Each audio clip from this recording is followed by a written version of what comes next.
том понимании, как мы понимали, этнографическую часть еще, то есть в субэтнических частях есть еще этнографические, то есть Ялта — это отдельная какая-то часть, да, Алушта туда вверх к Шуме, Демирджи отдельная, потом идут вот, если брать южнобережный, то, что мы называем Марелер, это Тувах, Кчукузень, Айсерес, Ускут, туда дальше Судах и до Отузов в ту сторону.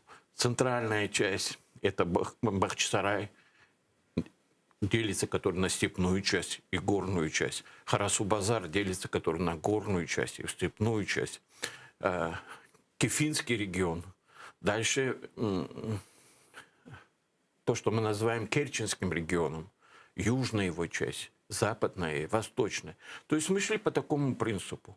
В то же время как бы знали ореол расселения бейликов: Кипчакский, Мангытский, Хырский, Ширинский. Мы исходили из этого, чтобы из каждого региона и из каждого населенного пункта было не больше 2 человек.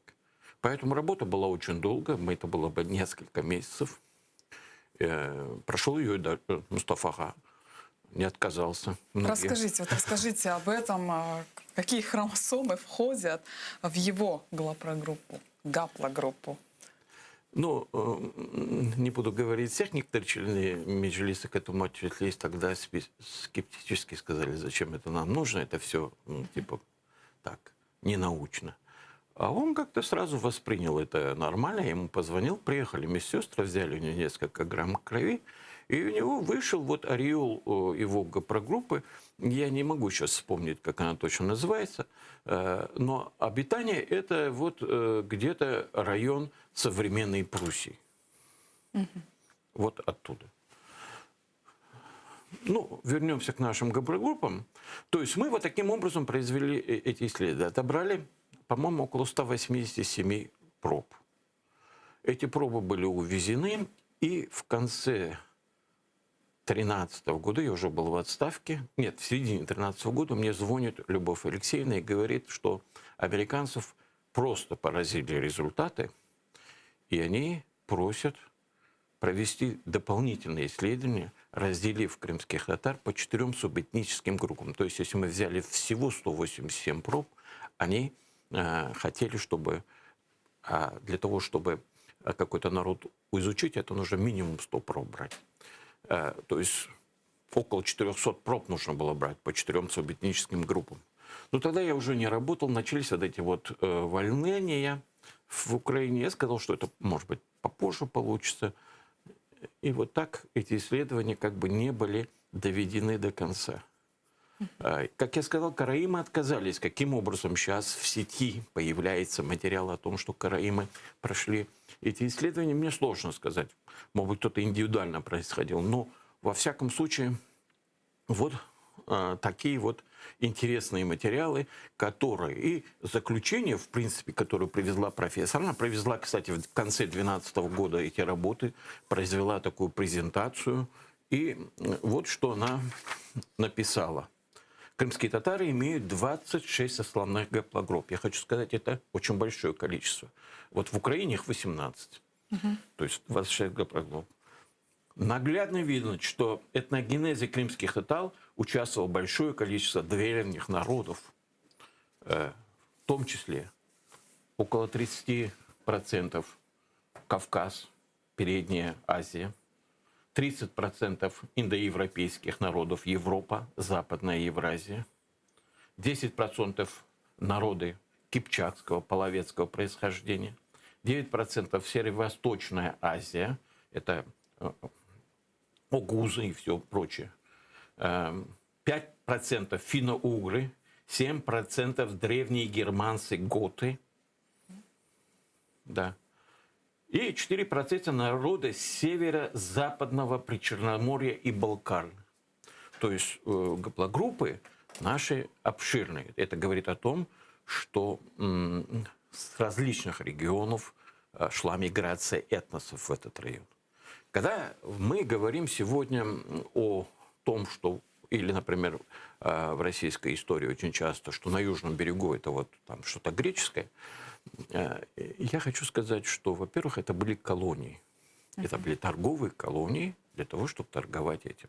И Херсонес был торговой колонией, фактически основывался там. Потому что ничего в этой горной части производить такого, чтобы потом ввести в метрополию, не было.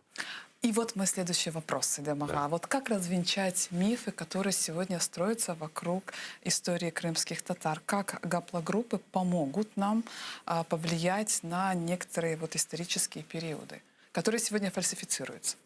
Любой ученый, который получит эти данные, он увидит о том, что мы являемся коренным народом, и что наше чисто такое одноэтническое происхождение монгольское – это мифы, которые придумывала То есть империя. никакого монгольского влияния не было? Реально оно существует, но оно существует в очень малых процентах, больше кипчакского. Но, опять же, я говорю, Кавказ участвовал в нашем этногенезе очень сильно. Передняя Азия – это часть современной Турции, туда ближе к Ливану, участвовали.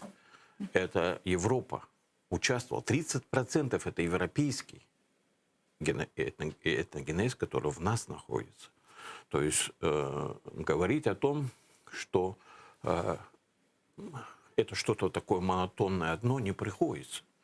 А изображать все вот так вот просто, конечно, очень свойственно российской историографии, которая, в общем-то, всегда основывалась на мифах. И поэтому, когда мы говорим о греках, вот я хочу сказать, что когда шло освоение этих земель, современных греков не было. Не было и русских, не было и крымских татар. Вообще таких наций не было. Эти нации появились в XIX веке. А вот те колонисты, в том числе и эллинские колонисты, византийские, не обязательно эллинские, но христианские, которые приехали сюда, в колонии, они смешивались с местным населением. Они смешивались с местным населением и создавали вот то, что мы сейчас называем урум, румей. Они называют себя приазовские греки. Мы говорим, вы не греки, вы наши. Во всяком случае, таты так говорят. Они обижаются, потому что им очень долгое время внушали о том, что они приазовские греки. Но если сравнить современных греков, их гаплогруппы, и татов, то татские гаплогруппы и гаплогруппы наших румеев и урумов, они практически совпадают, очень близки. А греческий, он тоже близкий, но достаточно далек. То есть, если судить по гаплогруппам, я не генетик большой, но если вот просто анализировать, как свойственно любому человеку, который имеет высшее образование, и сопоставить, вот такой анализ сделать, да, то мы очень близки друг к другу. Это говорит о том, что мы один этнос. Я имею в виду то, что вот эти две субэтнические группы, румеи и урумы, один этнос. Но, естественно, когда увеличивалась мусульманская часть и принимала ислам большая часть, христианская часть консолидировалась по некоторым населенным пунктам, она переезжалась, она постоянно сужалась, и, естественно, их гаплогруппы, наши гаплогруппы более шире. Более того, с принятием ислама возможно было и влияние степи, когда по каким-то торговым делам что-то люди шли и брали в жены или отдавали в жены. Очень редко это случается. Фактически степная и горная часть на протяжении веков не смешивалась. Не смешивалась. Но и это случалось. Откуда тогда фамилия Ногаев? Это давали тем, кто пришел из-за перевалов. То есть, вот я вас перебиваю, Да. Эдем Ага, вот есть версия, что Нугая — это другой народ. Это народ, который пришел. Дугай – это условное название.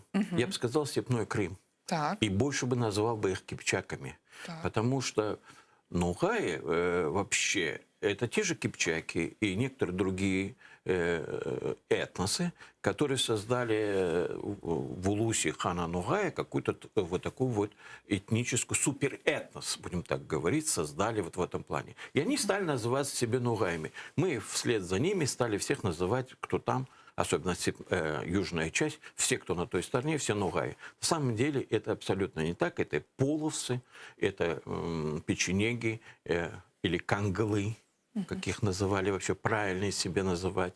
Те самые племена, которые были здесь, это в конце концов скифы. Вы знаете о том, что скифы – это прототюрки. И миф о том, чисто российский миф, что это ираноязычное племя, опять же, ничего тюркского здесь не должно быть. Ираноязычное племя опровергнуть в 1992 году исследованиями США, Франции, Германии и Иран, которые обследовали в Северном Причерноморье, вплоть до Каспия, скифские курганы. Отобрали ДНК, и теперь даже РАН признает их, что они тюрки. То есть тюркский компонент не с 8 века существует в Крыму, как хотят представить, а гораздо более древнее. И если вы спросите меня, то по моей ГП-группе как раз-таки тюркского компонента нет совершенно. Но я тюркоязычный человек. Какие компоненты есть у вас? Гаплогруппа Е1Б1А. Произошла она в современном Тунисе. Наибольшая концентрация этого гаплогруппы там. Но, ее еще называют средиземноморская гаплогруппа, потому что она распространена в меньшем количестве, где-то 30-40% в Сицилии, Южная Италия, Южная и Средняя Греция. То есть откуда мои предки попали в Усть-Кут? Трудно сказать. Но ореол, вот так сказать, наибольшей концентрации этой гаплогруппы оттуда. Поэтому, кстати, многие путают. Берберы – это не семиты. Берберы – это коренной народ вот этой Северной Африки, который сейчас говорит на арабском языке, но они сами не арабы. Зинедин Зидан имеет со мной одну гаплогруппу. Вот был такой знаменитый футболист, если вы его помните. Вот этот голубоглазый парень, он как раз-таки из вот этих вот гаплогрупп. Поэтому жаль, что вот эти вот материалы, они нигде не опубликованы. А что нам нужно сделать, чтобы опубликовать эти материалы? Что мешает? Ну, во-первых, давайте так, 11-й год. Я не думаю, что даже в Украине это было очень интересно, крымских татар изображать коренным народом. Но грант американский попал в институт Вавилова в Москве. Институт генетики. И весь наш материал, насколько я знаю, хранится не в Америке, а именно в этом институте. Россия в этих материалах абсолютно не заинтересована. Абсолютно их публиковать не заинтересована, потому что точно так же, как материал со скифами, ломает их мифы, которые они создавали на протяжении последних 200 лет, эти мифы. Поэтому они не заинтересованы. Но я бы вот воспользовался бы ситуацией, возможно, кто-то из наших меценатов, я не знаю, подключится к этому вопросу. Почему бы не пригласить профессора Харьковского университета? Какой у нее материал? Издать это точно так же, как мы издали материалы по истории. То есть в этом поработать очень нужно, потому что этот материал не будет издаваться. Есть такая Анастасия Агдаян. Она в фейсбучном таком материале опубликовала кое-что, не очень неглубокие эти все материалы, и пыталась, в принципе, кажется, в этом материале больше отдалить наших урумов и румеев от вот этих вот татов. Во-первых, в чем ошибочность? У нас была дискуссия с одним очень интересным человеком, румеем, Чернов Эдуард. Может быть, он услышит нашу передачу. В чем некорректность этих исследований? Во-первых, если сравнить румеев, а ореол обитания румеев – это Ласпи, вот Ялты, туда вверх Шумы, до Шумы, переход через перевал, дальше Алушинский регион, Ускут, опять же через сюда в сторону Янсала, Сартана, где находилась, вот, она практически была христианская полностью, сохранилась в 1776 году, оттуда выселили почти 90% христиан, всего 10% было мусульман. До Старого Крыма. То есть вот это румеи. А урумы – это Балаклава, весь горный Бахчисарай, туда до Мангуша. Вот ореол обитания, вот так сказать, этих этносов внутри наших общих населенных пунктов вот такой. Поэтому если проводить такие обследования, нужно было точно так же взять, вот не просто всех горных отдельно взял от Балаклавы и до Судака, неправильно, а именно так, как расселены были урумы и ромеи. И тогда бы сходство было бы очень точное. Второй вариант, конечно, я еще раз повторяю, наша гаплогруппа Бучури. Если взять, например, вот этих вот староверов, которые уходили в Сибирь, прятались из вот этих вот российских городов, взять сейчас эти российские города и взять этих, или населенные пункты, и взять этих староверов и сравнить их гаплогруппы, естественно, у вот этого большинства, которые сейчас живет в тех местах, будет гаплогруппа шире, чем у староверов. И точно так же у христианской нашей части, которая всегда сужалась в этой... Кстати, материалы о том, какое давление оказывалось на крымского хана, чтобы выселить урумов и ромеев, христианскую часть нашу, да, напечатал именно этот Эдуард Чернов. Я впервые у него увидел. Мне попадался этот материал, но у него более такой конкретным. То есть им развенчан вот этот миф и, в принципе, выселение, то есть какая-то внутренняя вражда между мусульманами и христианами в Крымском ханстве не существовало. И если не считать бытовой какой-то Маха, части. давайте по регионам. Давайте пройдемся по регионам. Да? Мы знаем степной регион, южный берег. Степная часть, кстати, очень пестрая. Еще пестрее, чем южная. Вот степную часть изучать их поразило вот в район нижняя часть Керченской стороны. То есть там очень большой вот, ореол исследований для ученых вот этих гаплогрупп. Это очень. То есть туда входит очень много разных. Разных этносов. Почему? Потому что степная часть всегда подвергалась первой атаке. Первая подвергалась какой-то атаке. И вот Крым это был вот такой вот как котел. Он переваривал всех завоевателей. Мы не переварили только Россию, слишком большая она. И дальше она, в принципе, стремилась вытеснить нас. Ни один другой завоеватель, который приходил в Крым, не ставил с целью вытеснить местное население. Потому что местное население – это источник доходов. Понимаете? Поэтому завоеватель сменял завоевателя, а этносы сохранялись, они смешивались, создавали новые этнические образования. И с приходом крымских ханов вот эта вся вражда различных группировок, различных городов прекратилась. И наступил Золотой век, потому что все могли свободно торговать и свободно жить. И даже в период, когда южная часть была турецким шиншаком, основное логистическое направление в торговле это был Крым. Потому что через море торговать нет. И наши урумы, и опять повторяю, и ромеи, это 500 лет фактически после того, как латиняне взяли Константинополь, не имели связь с метрополией. Она была очень такая жиденькая связь, будем так называть, хотя, может быть, не говорю. Я еще раз говорю, я не генетик, но сопоставить материалы, как любой человек, который имеет высшее образование, могу. И точно так же Эдуард Чернов, очень такой патриотичный, скажем, человек, хотя мы сходимся в том, единственное, в чем не сходимся, что они говорят, что мы греки, такие же, как они. А мы говорим, нет, не вы, не мы, не греки, мы отдельный этнос. Ну, Южный берег. Поделитесь Южным берегом. Южный берег чем интересен? Ну, Южный берег тоже подвергался постоянным набегам, будем так говорить, и оттуда тоже бежали очень много. Но еще раз я говорю, Южный берег, это я нарисовал откуда.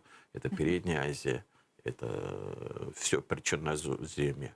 Вот почему очень много в языке. Тюркский это вроде язык, а гречицизмов очень много. Понимаете? А в степной части иронизмов очень много. Но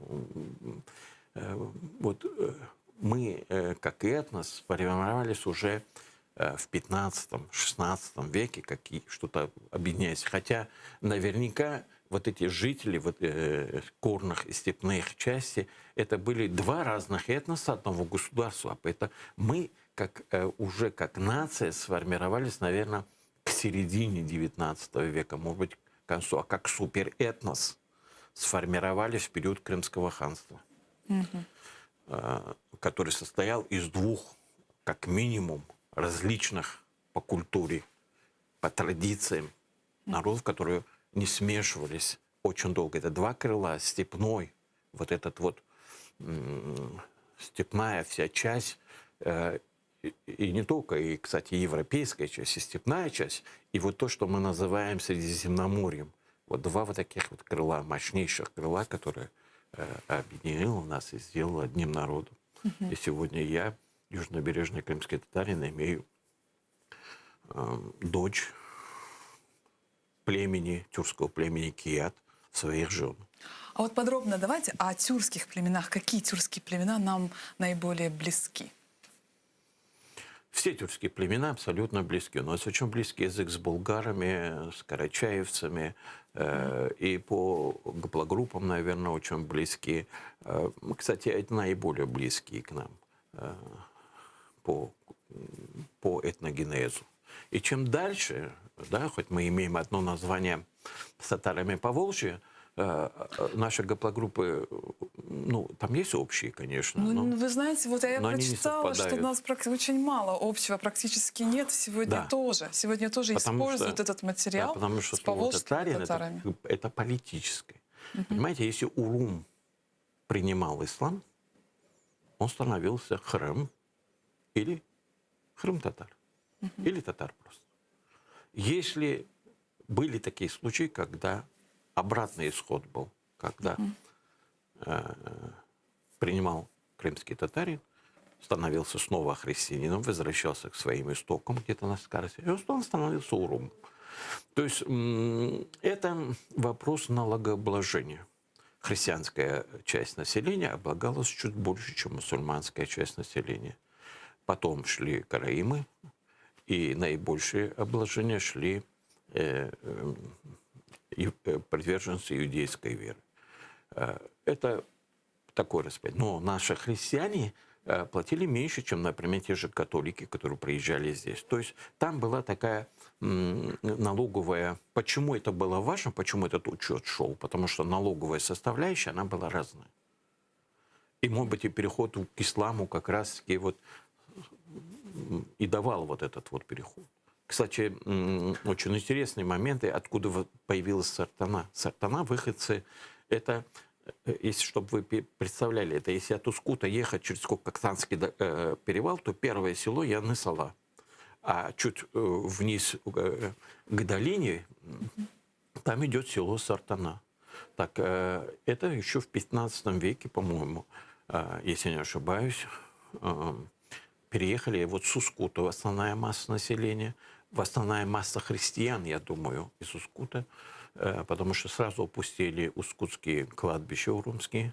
Это Хапсхор, вот с этих сел, вот они перешли через перевал и на землю Мурс-Сиджигутов они арендовали эти земли и основали эти села. Вот почему Ускут Стуваха не очень хотел брать своих, потому что различная этнографическая группа, или с того же Кучукузеня, а с Янсалы невест брали и очень даже активно, потому что существует генетическая память, что это один этнос, одна этнографическая группа. Поэтому вот эти села, каким образом румеи перешли через перевал, перешли на ханскую сторону, для того, чтобы там платить меньше налогов. Там были налогообложения гораздо меньше, чем с турецкой стороны. Но граница, чтобы было понятно, это не сегодняшняя граница, это была условная граница, потому что вся логистика, вся торговая логистика была южного берега направлена на Северный Крым. И, кстати, эти колонии тоже, которые образовывались, они для того, чтобы брать соль, очень мощный компонент, потому что крымская соль, она была уникальная.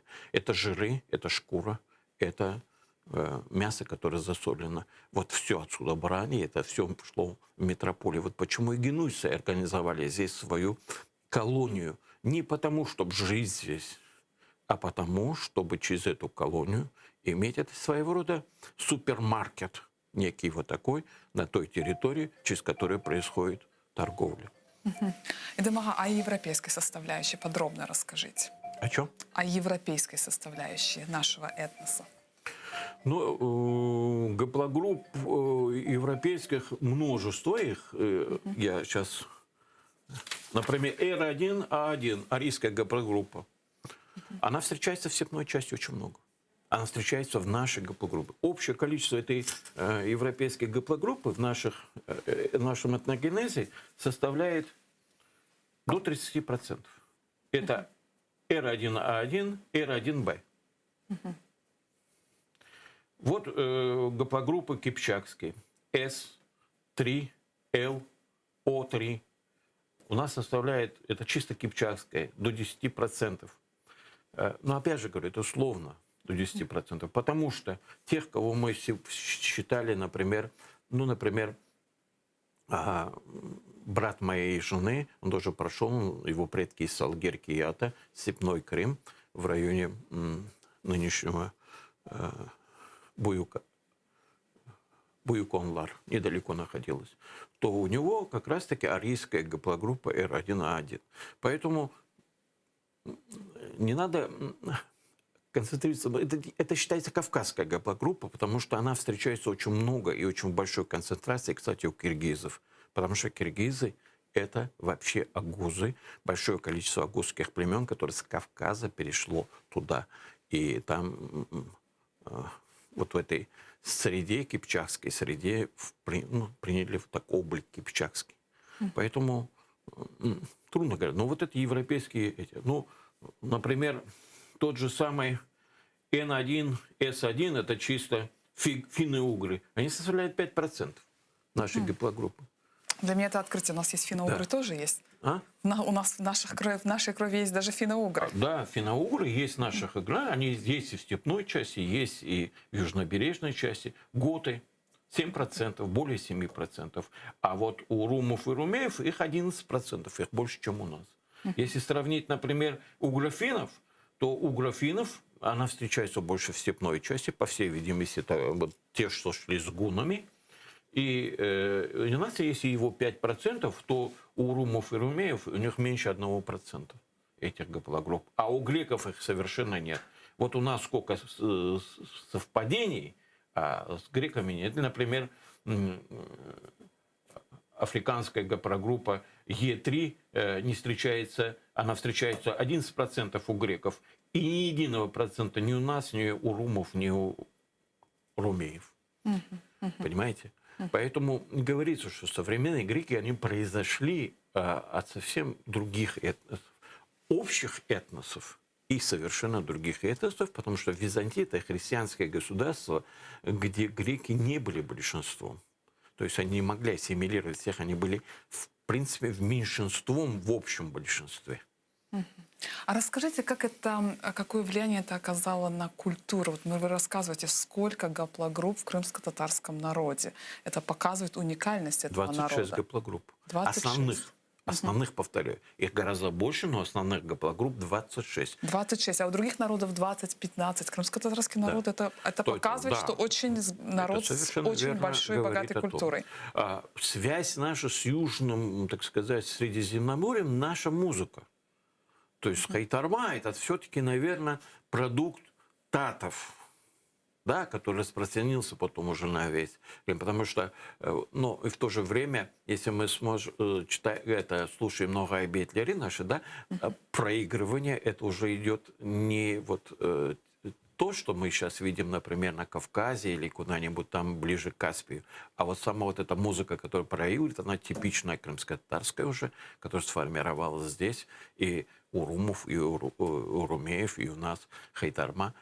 Она произошла, наверное, вот в этом горном Крыму. Она сочетается и с греческой, и с молдавской, и с другими какими-то. Она имеет свои такт, 8 тактов, там, как говорят. Да, балканское влияние в большей части. А у части. балканцев, по-моему, там идет где-то 7/8, у нас... У нас тоже 7/8, и у нас, по-моему, 12/8 7/8. тоже есть, да. Ну, то есть у молдаван 9/8.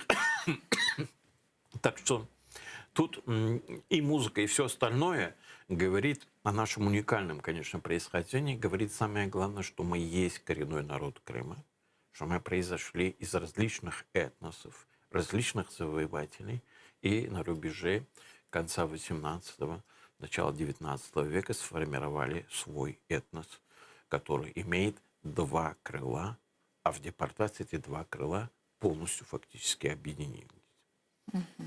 Эдемага, а расскажите вот эти разделения, да, на татов, там, ялыбоили, в чем, кто придумал вот эти, наш народ, кто так разделил на татов, нугаев, ялыбоев? Почему произошло это разделение? Никто их не придумал.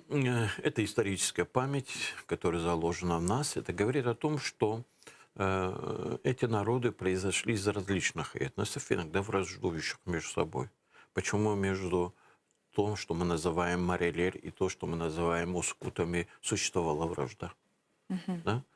Вот я вам сейчас скажу на крымско-татарском языке одну пословицу. Не пословицу, а такую присказку, будем говорить, которая характеризует многие деревни наши. Алла сахласын демирчинин оппасындан, хурзинин тазындан, улу узинин суюндан, кучук узинин хызындан, айсересин софусундан, хапсихорун эльвасындан, да, китеянда, сон туагын хырсызындан ве ускут молласындан. Понимаете, это вот характеристика отражает различные племена. Это что до утузов говорят, кто знатоки, знают, что характеристика идет до утузов и о каждом говорится, потому что у каждой деревни есть свои большие плюсы и есть какие-то специфики. Почему демирджинин оппасындам? Потому что считают, что они немножко любят прихвастнуть. Хурзинин тазындам, потому что это маленькое село, всего в несколько домов, в которых было очень мало земли, и они жили очень прижимисто. Ульзинин суюндам, потому что Джурджур, если вот произойдет его оттуда селевой поток, то он смывает все до Чукузеня. Чукузенин Хызларындан, ну, считались они такие более немножко дерзноватые, наверное, я не знаю. Мне Эльвира Сарых-Халил как-то написала, почему Туахын Харсазандан, мы же такие музыкальные, такие красивые и все прочее. Ну, неужели девушек, что ли, воровали? Я говорю, ну, и, наверное, и такого было. Но главное, это, наверное, лагап, скорее всего, соседних селей. Потому что на стыке вот Мариэлер и Ускут действительно происходила кража скота. Но Мариэлер не крали у друг друга скота, а шли в Ускут. А ускутцы шли сюда. То есть, и это, наверное, было и тот момент, когда эти деревни разделяла и вера. Когда одна часть приняла раньше мусульманство, другая позже мусульманство, ислам. И в этом случае, например, если большинство были христиане, и в этой стране существовал такой религиозный конфликт. Но ускутлер называют их не только хрсазлар, но еще называют шарабджилер. За любовь изготавливать вина, уже даже приняв ислам, они считали, что там продавать это все, но на самом деле и любили сами иногда это употребить, потому что это тоже историческая память. Так что ислам на Южном берегу был, ну, такой не совсем устойчивый. Грешных там было, конечно, больше, чем в других местах. Эдемага, что касается языка, как гаплогруппы оказали влияние на формирование языка? Ну, давайте так.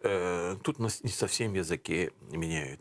Например, если исходить, как я, имея берберскую группу, принял тюркский язык. Тюркский язык, наверное, присутствовал в Крыму как язык шелкового пути, потому что, начиная от Среднего Азии и до вот Крыма и туда дальше, это территория, которую контролировали тюрки.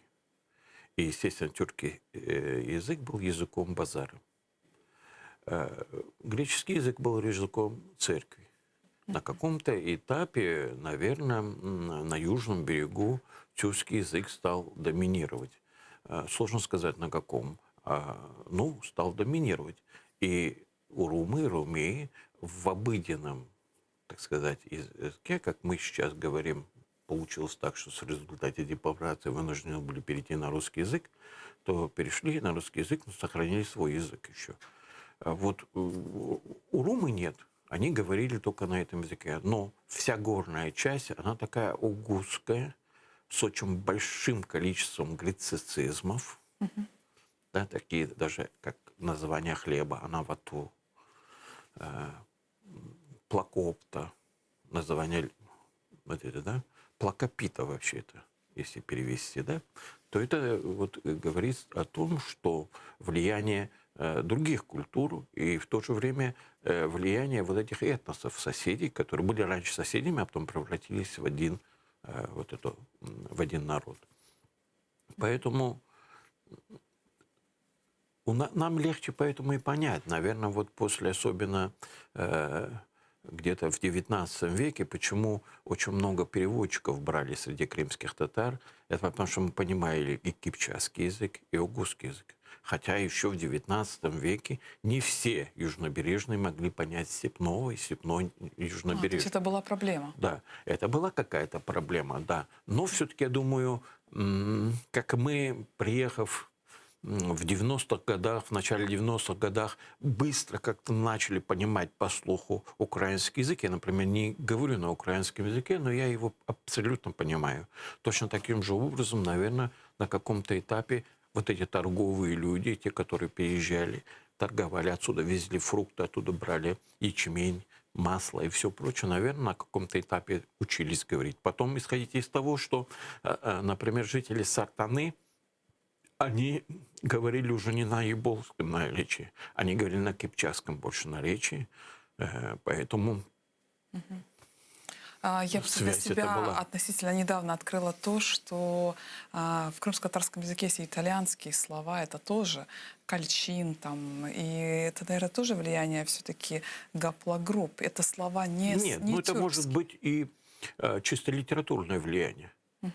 Люди изучали, например, если вы прочитаете о Шахумер, у него очень много иранского происхождения слов. Это не обязательно, что оттуда была какая-то гаплогруппа. Это говорило о том, что Иран был нашим соседом, он был центром цивилизации, тоже определенный. И тюркская сторона, и иранская сторона, она влияла на стихосложение и на нашу литературу.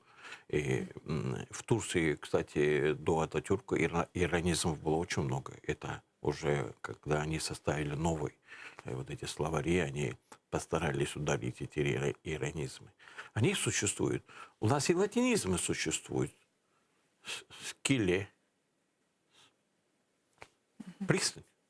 То есть это уже вот влияние, так сказать, различных этносов, которые, в принципе, образовали наш вот этот субэтнос южнобережный, к которому относятся и наши братья, румеи и урумы,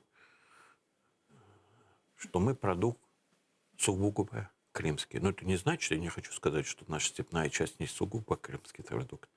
Просто вот этот населенный Крым в XIII веке врываются восточные кипчаки в преимущество с войском Батыя. Они врываются, но что такое ворвались? Это не значит, что все племя переселилось сюда. Вот врывается какой-то воинский контингент. Берутся города, проходит новый хан, которому все платят. Вот сначала это был улус, а потом уже не без влияния, может быть, вот этой южной части Крыма, мы вот в этом улусе, в Большой Орде, создали какое-то вот понимание государства, что мы другие. И, наверное, этим воспользовался и Хаджи Герайхан и создал государство. Это же не просто я взял, отделился и все. Отделение Золотой Орды проходило вот по этим этническим границам. Это не просто так. Дымага, а антропологически как это выражается? антропологический тип человека разный у нас. У нас есть и азиатская, у нас есть и европейская, у нас есть кавказская, у нас есть, ну, не знаю, североафриканская есть или нет, по мне, как видно, я не знаю. Но мы в наших, изучая все-таки нашу ГП-группу, мы должны учитывать того, что существует женская часть, которая, в общем-то, трудно исследовать, Y-хромосома, она у нас постоянно смешивается, но я очень надеюсь, что по женским моим ГП-группам наверняка, не ГП-группам, а по X-хромосоме наверняка есть тюрки, все-таки я тюркоязычный человек. А интересно, а сколько стоит сам анализ на гаплогруппу? И насколько важно, вот если каждый крымский татарин сегодня сделает такой анализ, это как-то повлияет на процессы, которые сегодня происходят? Но это не дешевый анализ. Я думаю, что он будет стоить не менее $100 где-то каждый анализ. Но в данном случае нам кажется, что мы должны вот эти наш материал, который хранится сегодня в Москве, но решить проблему, чтобы она лучше хранилась в Штатах, чем в Москве, потому что, я не знаю, это удастся ли им, как заказчикам, как тем людям, которые платили, востребовать этот материал. Хотя бы весь отчет полностью. Потому что вот на каждого человека это карта такая, и там множество лакмусов в их вот этих вот полос.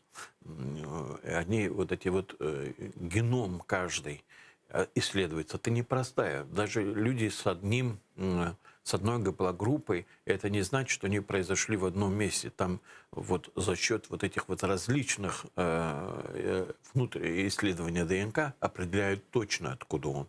Потому что тут, наверное, вот как раз-таки, может быть, здесь сказывает и влияние женской части X, ну, не женской, а X-хромосомы. Может быть, я не знаю, я не генетик, но я вижу просто результаты.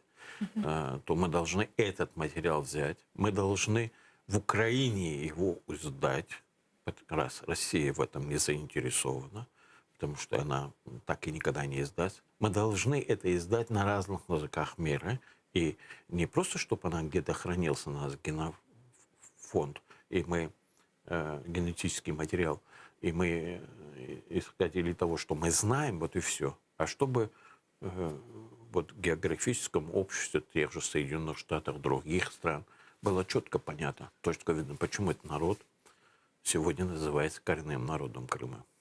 Почему я бы призвал, ну, если бы наши братья назвались бы урумами и румеями, они бы сегодня тоже были бы коренными жителями Крыма, во всяком случае Украины.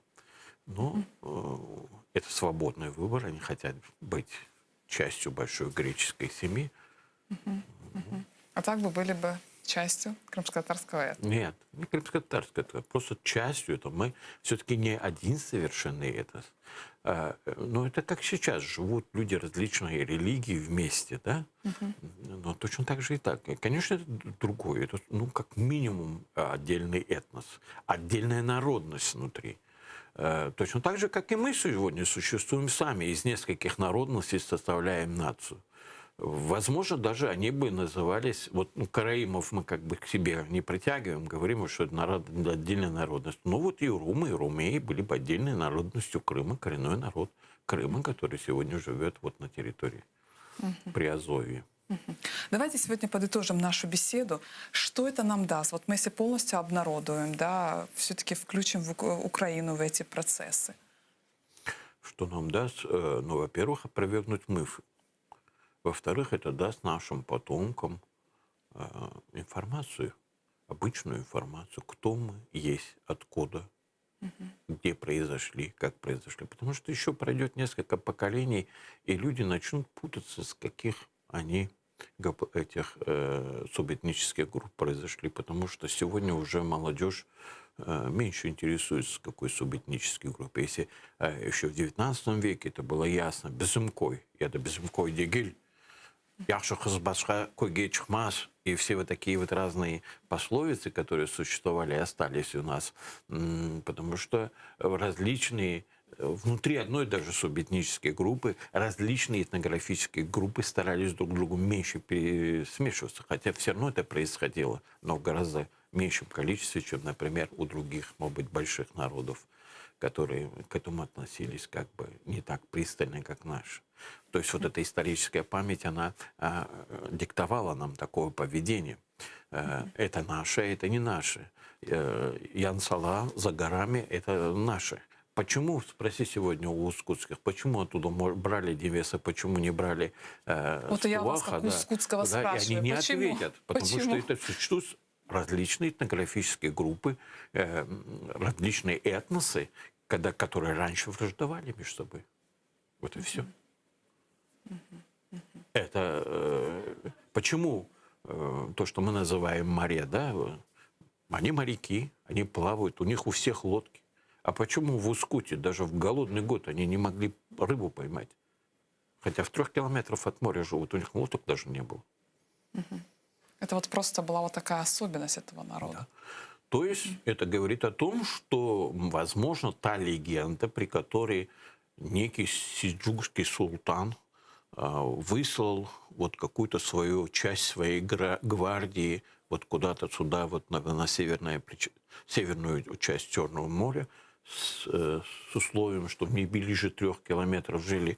Вот, может быть, это действительно было, потому что тогда вражда двух братьев, один побеждает и решает как бы не казнить вот этих офицеров, а отправляет их в изгнание, с которыми воевал. Вот они попали туда, смешались с местным населением. Может быть, и это привело, что мы другие, они другие. Ведь в чем был конфликт? Конфликт был за пастбищ, конфликт был из-за многих людей. Мы, они христиане, мы ислам. Или наоборот, они вот не такие. Булар Марилер, Булар Беземдель. Вот так вот, понимаете, это историческая память. Это очень сложно что-либо сейчас сказать, потому что это нужно очень большие исследования. Очень большие. Да, Чукузем, почему Юхары Майле с Ашага Майле враждовали? Почему, спрашиваю? А когда начинаешь в этом рыться и изучать больше, выясняется, что Ашага Майле принял ислам раньше, чем Юхары Майле. И почему у нас все-таки мало исследователей среди нашего народа? Что нам мешает заниматься этими темами? Депортация. Историков у нас мало, генетиков у нас мало, потому что эти профессии были запрещены. У нас врачи, учителя, простой школьный учитель какой-нибудь математики. Да, нас таких много. А все остальное было под запретом. Не забывайте, 50 лет было это все запрещено изучать. У нас поэтому было очень мало историков. Особенно в Узбекистане. Это если кто-то где-то там поедет в Казань, случайно воткнется в какой-то казанский университет под видом татарин, потому что писали татарин, не заметили, тогда да, могли принять. А сейчас, понимаете, даже в любой профессии нужна, преемственность, что ли, поколений. Обычно врачи мечтают, чтобы их дети были врачами. А так как у нас историков мало в этой части, наверное, вот это и мешает. Поэтому я и говорю, что раз мы не имеем своих, вот, пожалуйста, Любовь Алексеевна, пригласить ее, изучить ее весь материал, выйти на заказчика, на Соединенные Штаты, попросить их затребовать тот материал, который сегодня без толку хранится в институте Вавилова, и который, в принципе, запрещают где-то в научных. Ведь существует очень много научных изданий, где этого нету, не издается. Я не говорю о том, что его нет. Часть этого материала есть. Он есть в интернете. Но это не научная часть. Это я могу сесть, нарисовать это все и выпустить. Понимаете? А вот научные издания, серьезные научные, которые читают во всем мире, этот материал не печатается. Чох сагулнас Эдемагам, сагулнас за такую интересную беседу. Я думаю, что после нашей программы найдутся все-таки исследователи и начнут заниматься этой темой. Yayınımızны екінлейміз, ве сағылыңыз біздеріне пайлашқаныңыз үшін біз сізге жөн берекпен миннетдармыз. Сайғылы телесердеріміз бұл güzel нұқтада yayınımızны екінлейміз. Қатырлатам, yayınımыздың мұсафыры, миләрекетіміздің фаль іштіракчысы, құрылтай делегаты Эдемаға Дудаков олған еді. Біздеріне дайыма сейретіңіз ве бізіле олыңыз.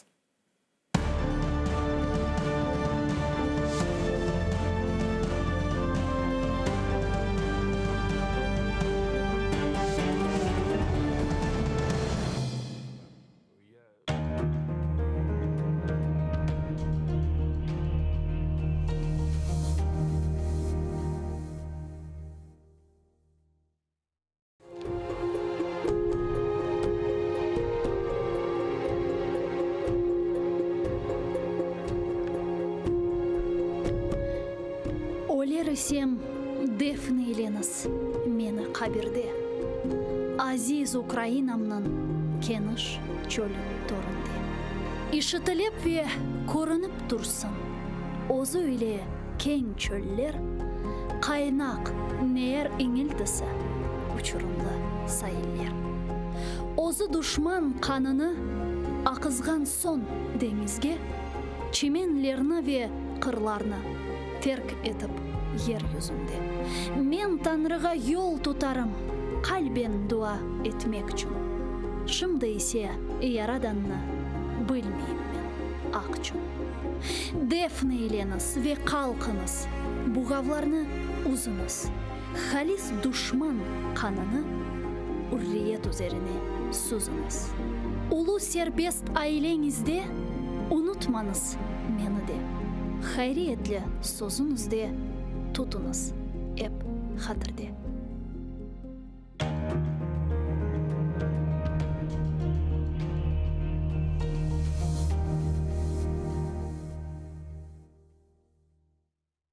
Марифчы, нешірчі, драматург ве публицист Асан Сабри Айвазов Алупка көйінде майысының 6-сында 1878 сенесі дүнияға келді. О елке тасыны иптидаи мектепте алды.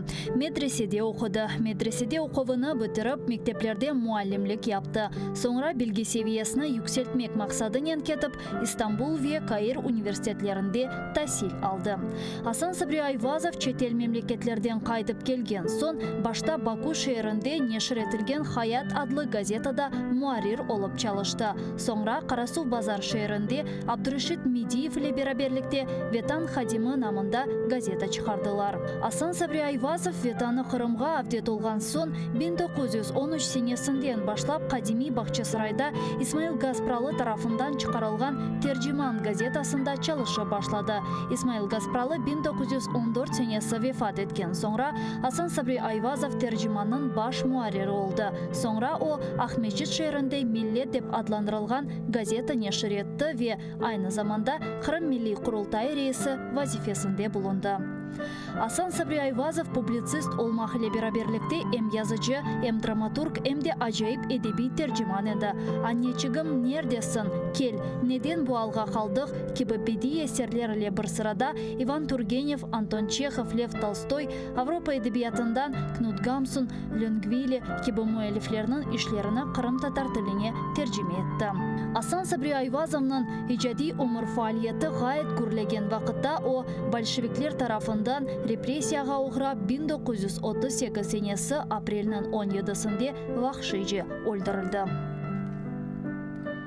Асан Сабри Айвазовның Neden bu alga kaldık piyasasından küçük bir parça. Seyitbek, şimdi biz ne işleyelim? Avrupalılarının kulturası fenadır diye cahil mi kalalım? Abdülislam, hayır evladım. Hoşa sim hoşa.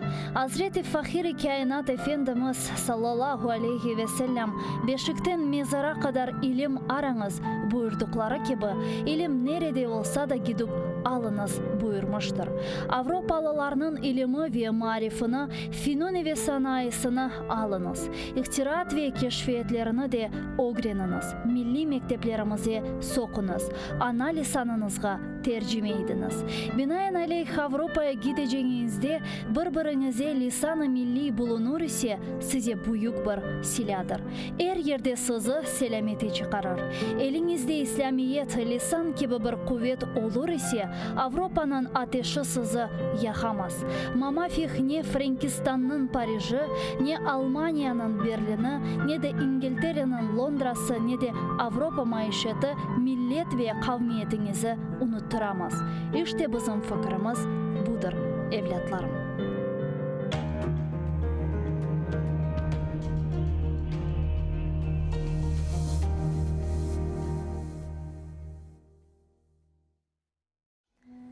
Кичичик olganda, ağam da men de çiçekten yatkanda kardeşim şeydi. Kurt qagat telli şal marama bergende, bizim için ah çekken sen de gelmedin. Ozımız mecalsız, babam da pek kart. Yok eken azbarda araba ve at, komşudan bir dilim otmekni sorap, ala almagan bir kapım sen de gelmedin. Tek aylar değil de yıllar da geçken. Kart fakir babayım açlıktan ölgen. Sen de kart anayım 60'ta eken bizlerge koz tıkken. Sen de gelmedin.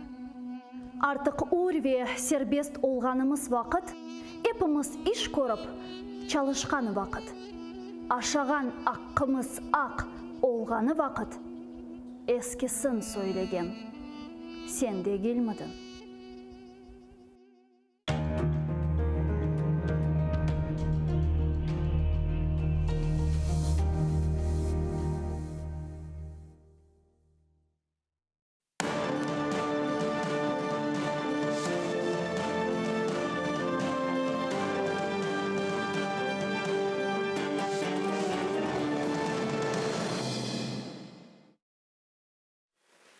Assalamu alaikum, hayırlı günler, saygılar телеканалының телесерджілері. Бүгін информацион программасыны сейретесіңіз. Студияда сізлер үшін мен Гүлсум Халилова çalışам ve nevbеттекі бөлігімізді біз Қырым татар тілінде алып бара жақмыз ve Қырым etrafında yüz bergen son hadiselерні müzakere edecekmiz. Sadece Қырым ile bağlı olmagan haberler sırasında elbette ki Ukrayna etrafında ve Ukrayna'nın halkara teşkilatlarda işgal etilgen toprakları yönelişinde yapan faaliyetleri hakkında da laf edecekmiz. O sebepten men de bir kere hatırlatmağa isteyim ki biz canlı yayında çalışamız. Ekranlarınızga rejissörlarımız telefon numaralarını takdim ete. Bizlerge canlı şekilde telefon açmağa imkanınız var. Viber vasıtası ile bunu bedava yapabilirsiniz.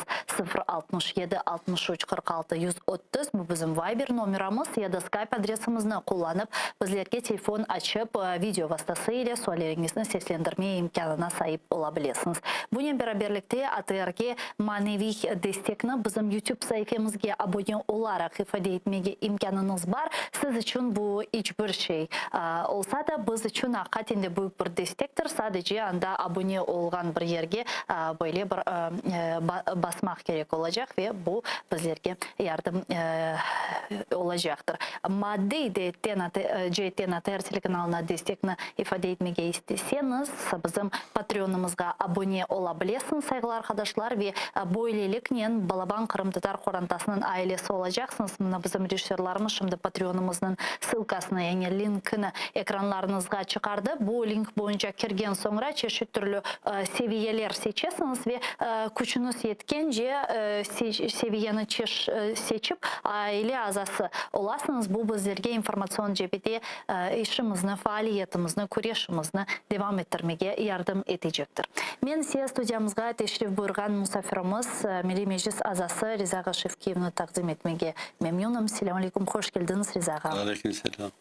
Geliniz işte Kırım ile bağlı sonki haberlerden başlayaq. Mına malum olğanı ki bu 4 sentyabr günleri tutulup kanunsuzca onlarga karşı dava açılgan ve işkencelerge maruz kalgan bizim semeddeşlerimizin etrafında şimdi yanı haberler ve yanı kabaatlavlar işgalciler tarafından meydana getirile ve seslendirile. келе. Мисал оларақ Туневын адвокат Николай Полозовның білдіргеніне көре, Нариман Джелялны, Милли Межлис рейсіміздің бірінші муавиныны СИЗОда терроризм ве экстремизмге бойле бір мейлі олған инсан оларақ учетқа яғни қайт еткенлер, қойғанлар.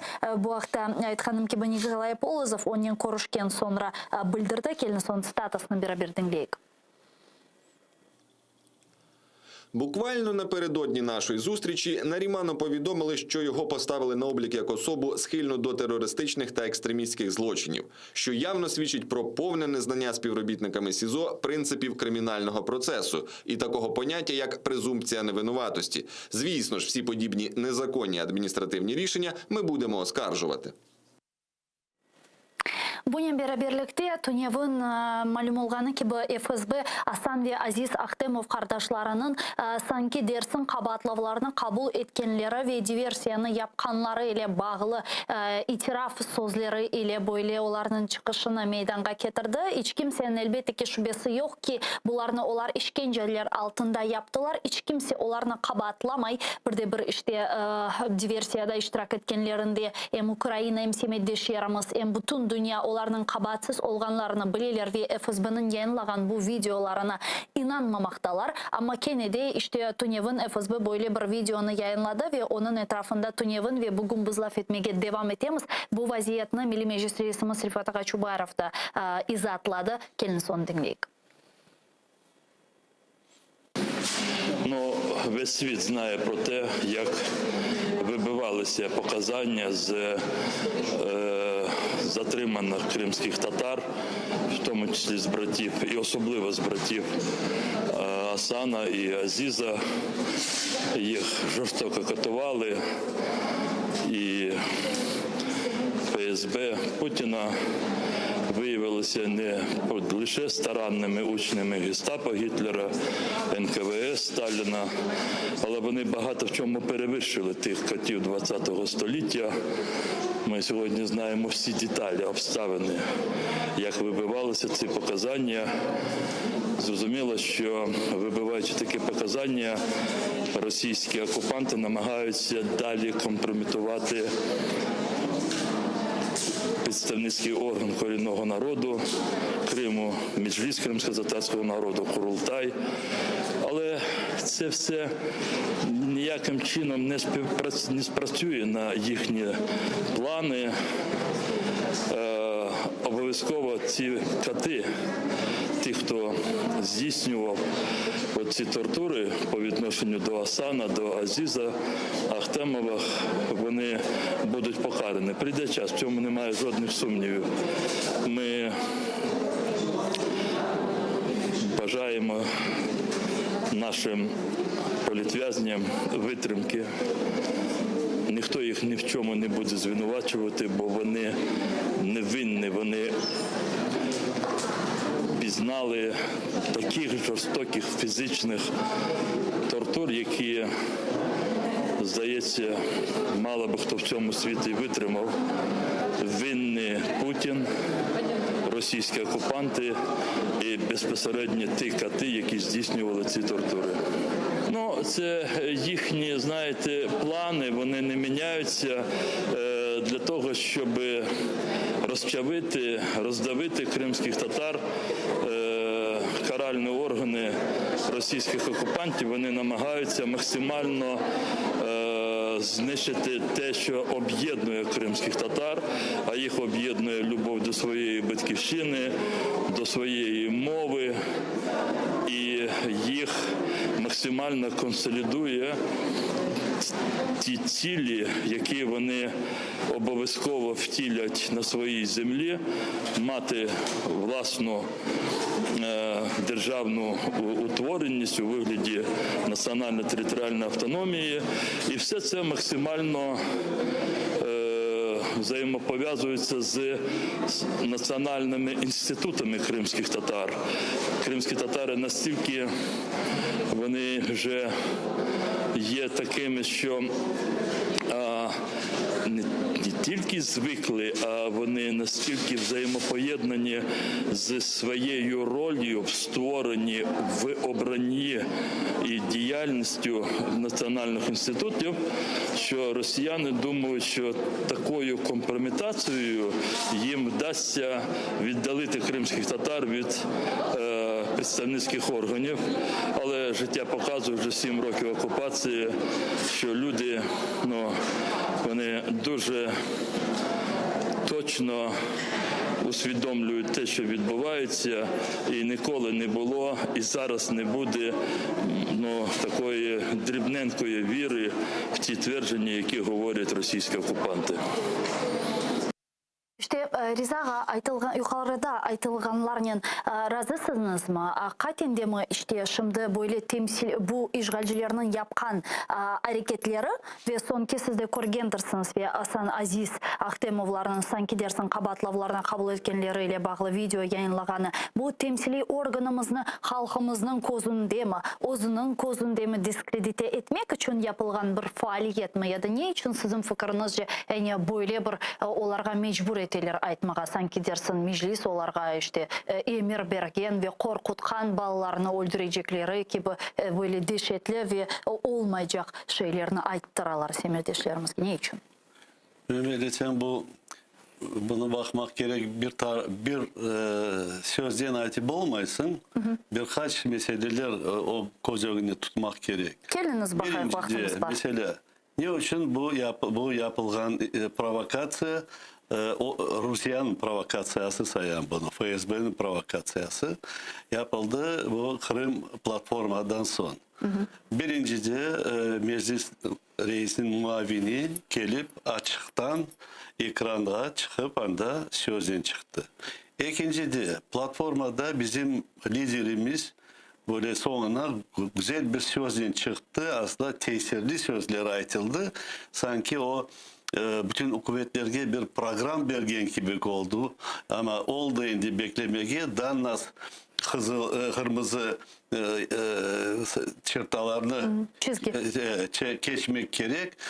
Ana indi deyip öyle bir sözden çıktı. O da bir tesirli söz oldu. Bütün anda olan hükümet delegeleri onu karşıladılar, güzel karşıladılar. Hem fikirlerini alıp, akıllarına tutup hükümetlerine alıp gittiler. Ondan sonra bu birinci.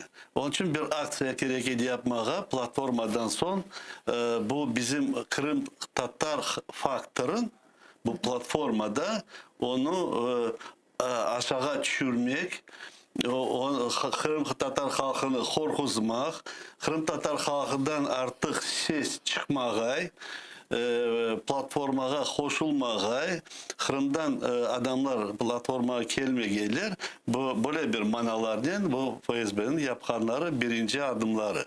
Ondan başka Rusya'da sayılar yakınlaşa. Evet.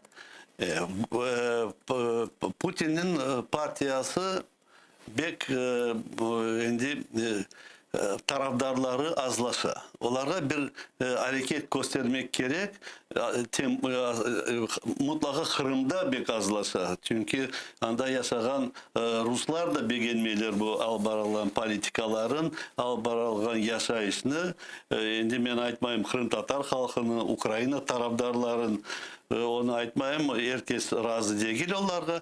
Bir ne etmek için birinci bu 14 senesi korkuzgan gibi Kırım'da yaşayan Ruslarını yana bir korkuzup onların yüreğine eğberdiler. Buna Ukrayna'dan Kırım Tatarlar diversiyon işler başladı deyip onlara bir korku koya. Şimdi andağı yaşayan Rus tarafdarları başlayacaklar bu Putin politikasını kötürtmek için sanki onları korçalamaya hazır deyip ona reylerin, sözlerin belgeler bu sayılarda ve FSB'nin nasıl çalışkanın göstermeye ses günlerde böyle bu diversiya işini cinayetçilerini tutup niyeti gösterip ve kameraga çıkartıp onlarını sanki bir habatların boyunlarına alganları gibi böyle bir spektakl yaptılar. Bu ikincide. Üçüncüde ben belesem bu yapılan işler mecliske karşı mutlaka mecliske karşılık onlar Avrupa Mahkemesi keçkeniydi. Onlarga mecbur ettiler bu meclisini ekstremist sıradan çıkargaylar ve bütün bu mahkeme işlerini arka kaytargaylar. Bunlar indi gösteriler. Bakın biz bunu belki bakacak edik ama meclis tek ekstremist değil, yani diversiyon işlerin alıp bara ve onu indi biz tap terörist sırasına koymak mümkünüz deyip bu böyle bir çizgide geçedip duyam. Bu bizim yaş ballarını böyle mecbur etip çıkartkanlarına onlarını kameraga çıkarıp göstergenlerini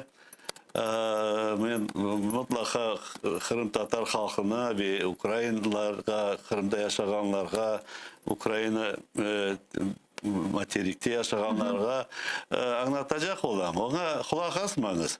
O anda FSB sistemaları, FSB'nin yapkan kıynamak için yapılgan böyle bir protokolları onu normal adam ya dayanmak mümkün değil. Onlar için onların protokollarına, bu hıyna protokollarına dayanmak için mesela razvedkalar, SBU'lar, ЦРУ'da mesela İsrail razvedkalar onlarını öğretirler, onlarını hazırlarlar, onlarını yıllarla hazırlarlar da bunların cinayet yapan hıynalarına dayanırlar. Bizim yaş ballar apansızdan tuttular. Ana siz diversiya yaptınız. Bana bunu aytacaksınız. Onlarga ayttıralar. Korkuzalar. Korantanızını, ballarınızı yok etermizler. O ballar asıl değildir asla buna karşılık yapmaya.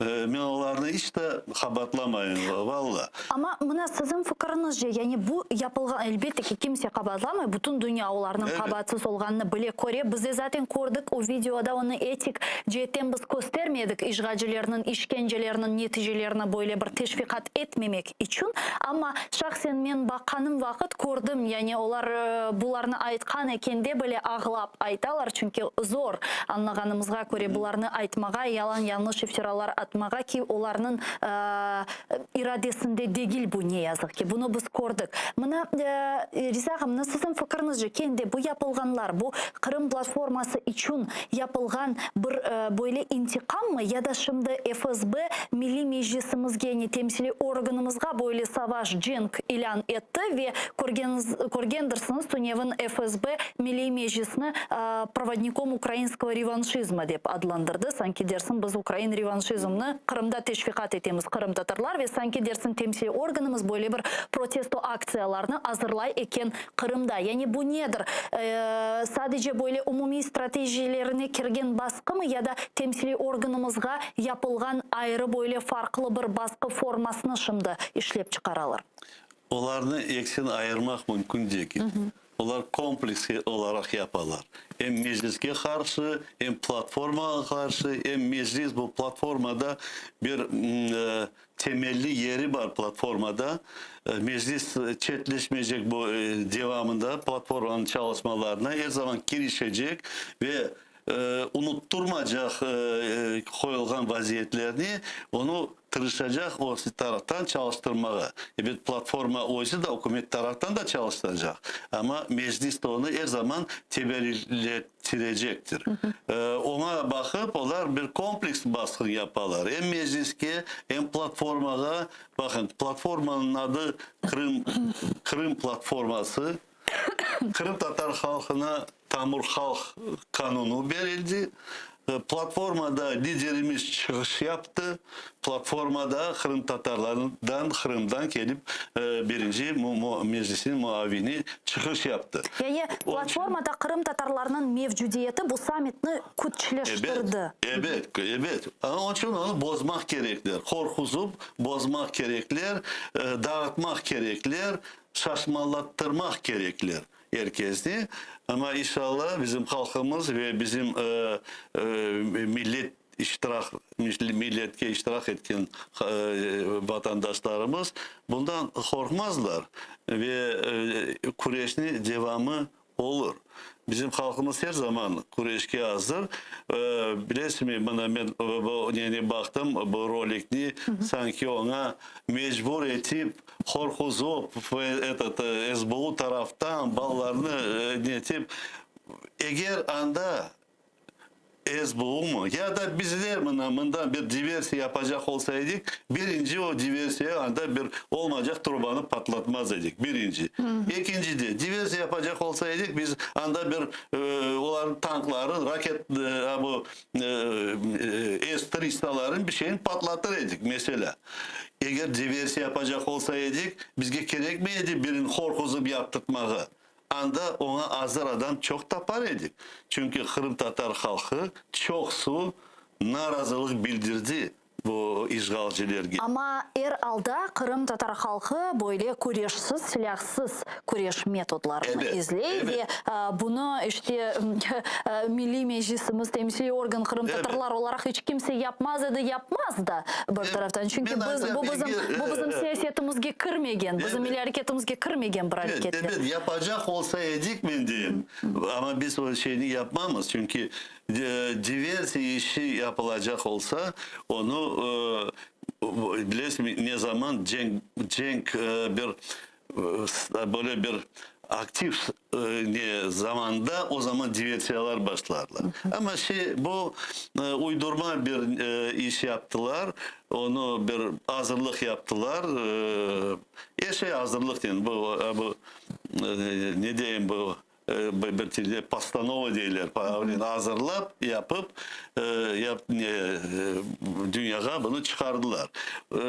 O nebet Kırım'da yaşayan bizim halkımız Ruslar bile buna diversiya olganın ben belesem inanmadılar. Çünkü o trobanı eğer yok etmeye isteseydin o gazoprovodunu. Gerek yok anda Ukrayna'dan dinamit geçirmeye sınırdan da risklerle peynirler koyup anda bir adam gece gelir bir Bolgarka diye da o gazoprovodunu lakşa gibi doğrap getirirdi. Kimse duymaz idi mesela. Anlarsınız mı? Yani onlar normal bir şekilde bir uydurma bile yapmadılar. O kadar umurlarında uydurma bile yapıp olmadılar. Becerip olmadılar. Keliniz bizim yayınımızga Zahira Gasmedliyan'ı bağlayıq. Biz şimdi canlı bağda Kurultay Merkezi Seçim Komisyonumuzun reisi Zahiraga. Selamun aleyküm, hayırlı günler. Aleyküm selam.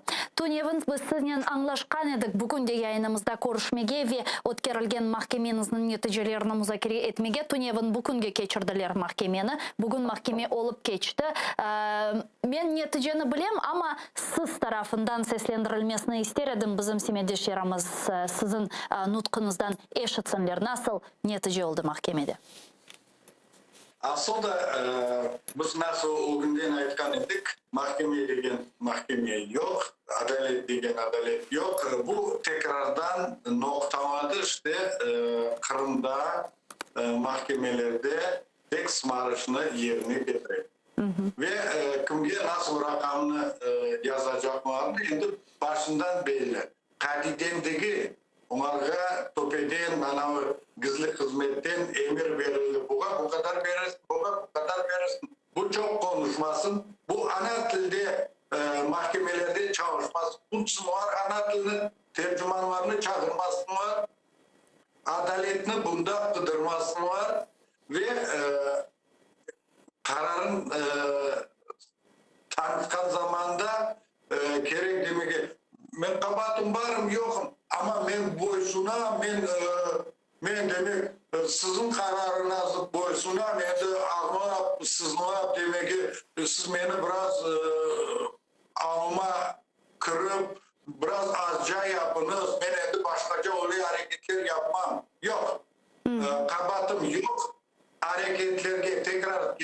olsa tekrarda cemaatle beraber çıkarım ve tekrarlayayım.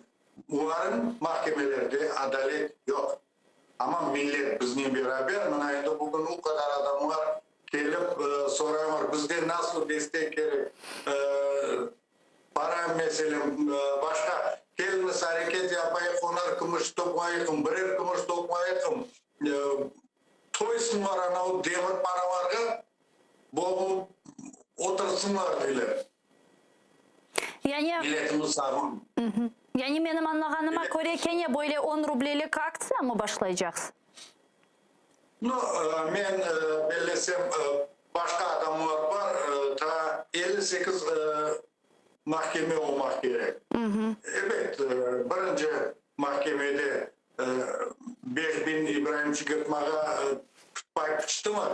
Ama son dediler, sen ne o kadar az verirsin? Bu temsilci organ azası sen ona 5000 verdin. Ona ziyade vermek gerek ve başkalarına onar 1000 vermek başladılar. Yarın kısmet olsa şirket kaybı mahkemesi olacak. Ona da 10.000'den ziyade verirler. Ya sizge ne kadar verdiler? 30.000 işte. 30.000. Ama sizge görüyorsunuz nasıl pay biçtiler Zahiraga? 30.000'ge pay biçtiler. Hakikaten onlar için tehlikeli sizler. Yüksek derecede bu Hayırlı olsun. Şaka eğer ki vaziyet hakikaten de dehşetli olmasaydı elbette ki para cezaları, hükümleri çıkarıla, para meselesi bu ne kadar böyle adi bir mesele olsa da bunda mühim olan şey kanunsuz şekilde sizlerge böyle bir hüküm çıkarılganı ve ne için sadece kelgeniniz ve semedişlerimizni destek etkeniz için ve bu yapılganlar hakikaten de ne yazık ki bugün çok dehşetli. Biz tavsiyatlıca bundan Kiev'den bularını takip etemiz. Rizaga bizim stüdyamızda Zahiraga koruyorsunuz.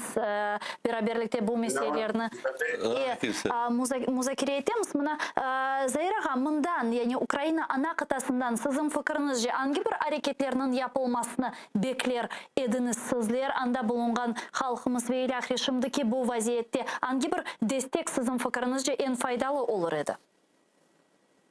Ben aytacağım sorgu hareketlerini doğru dep sayam. Buna bu davranışlarını beğeniyorum. Ben eminim öyle keçatnik etse demek geleceğimiz çok az sozulmaz.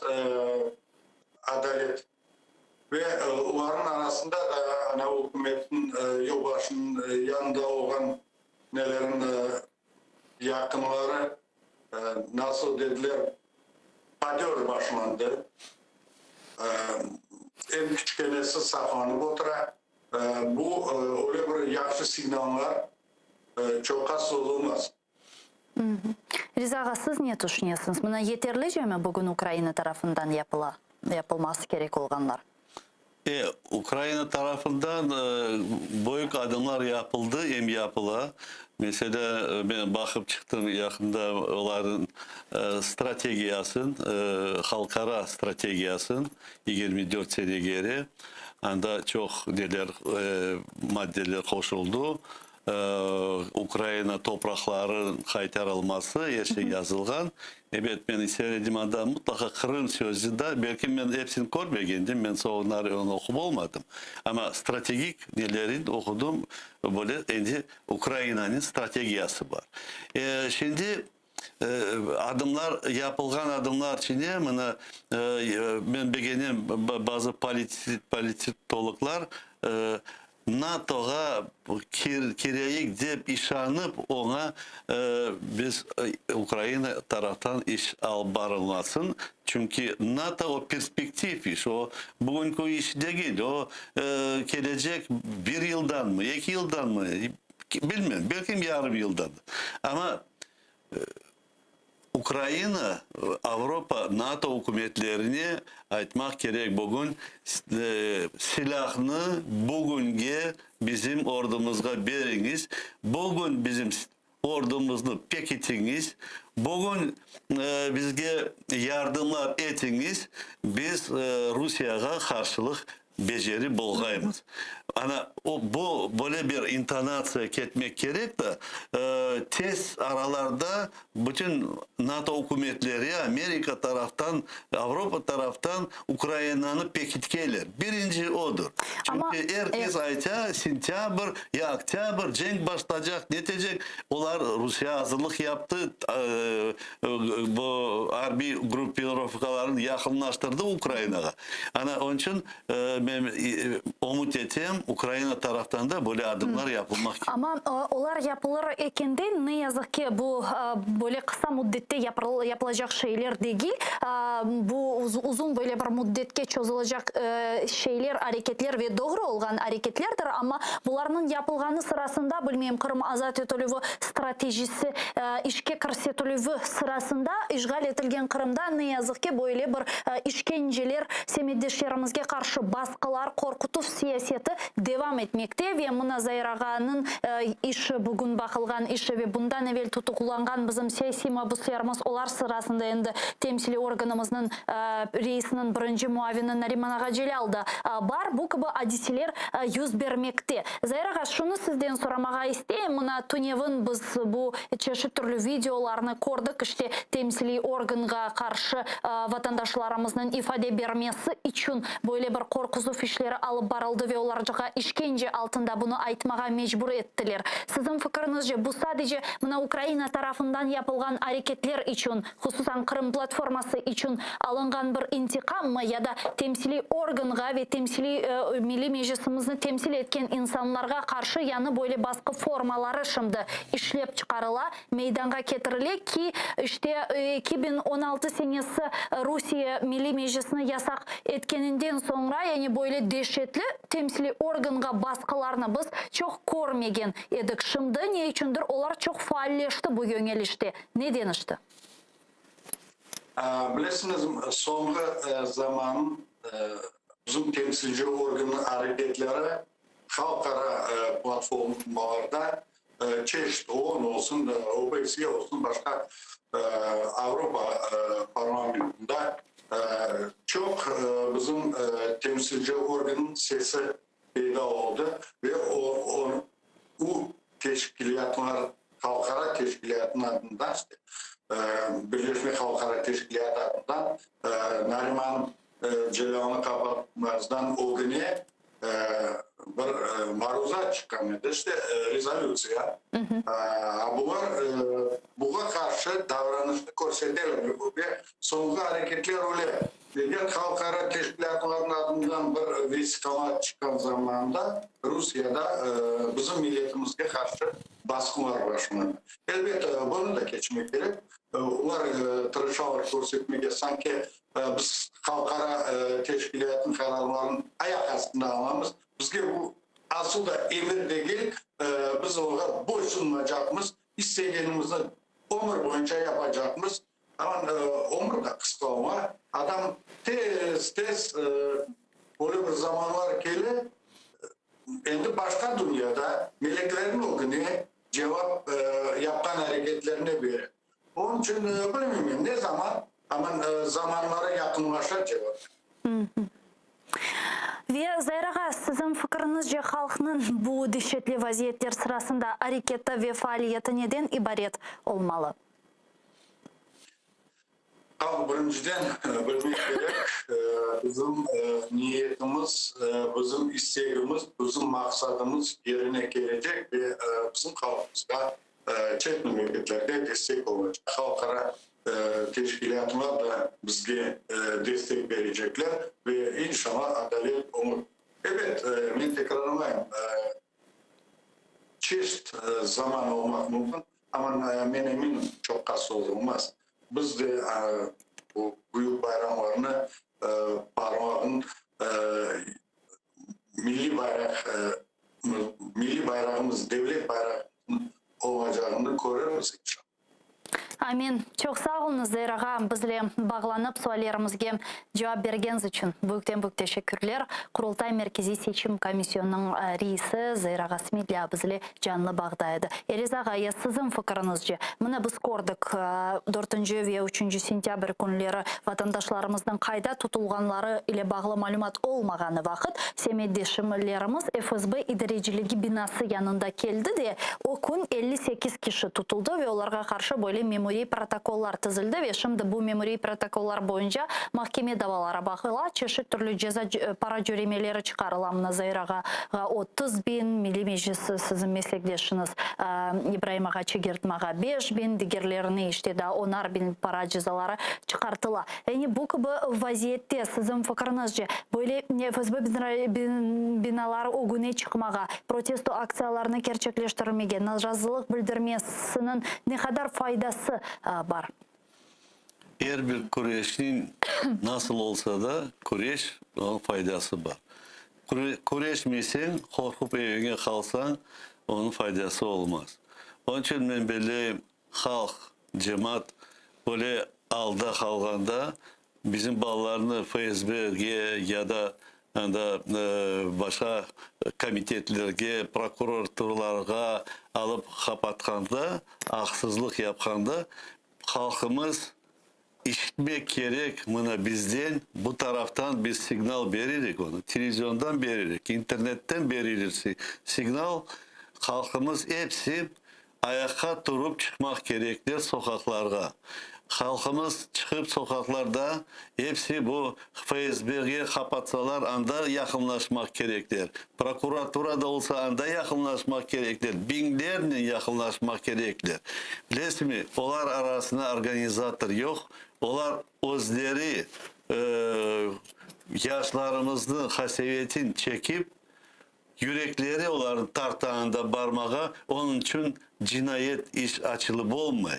Eğer onlara böyle şaraflar koydular ve başka bir cinayet işleri açıp başlasalar halkarak mahkemelerine bakılacak ve Rusya'ya böyle ağır paralı kararlar çıkacaklar.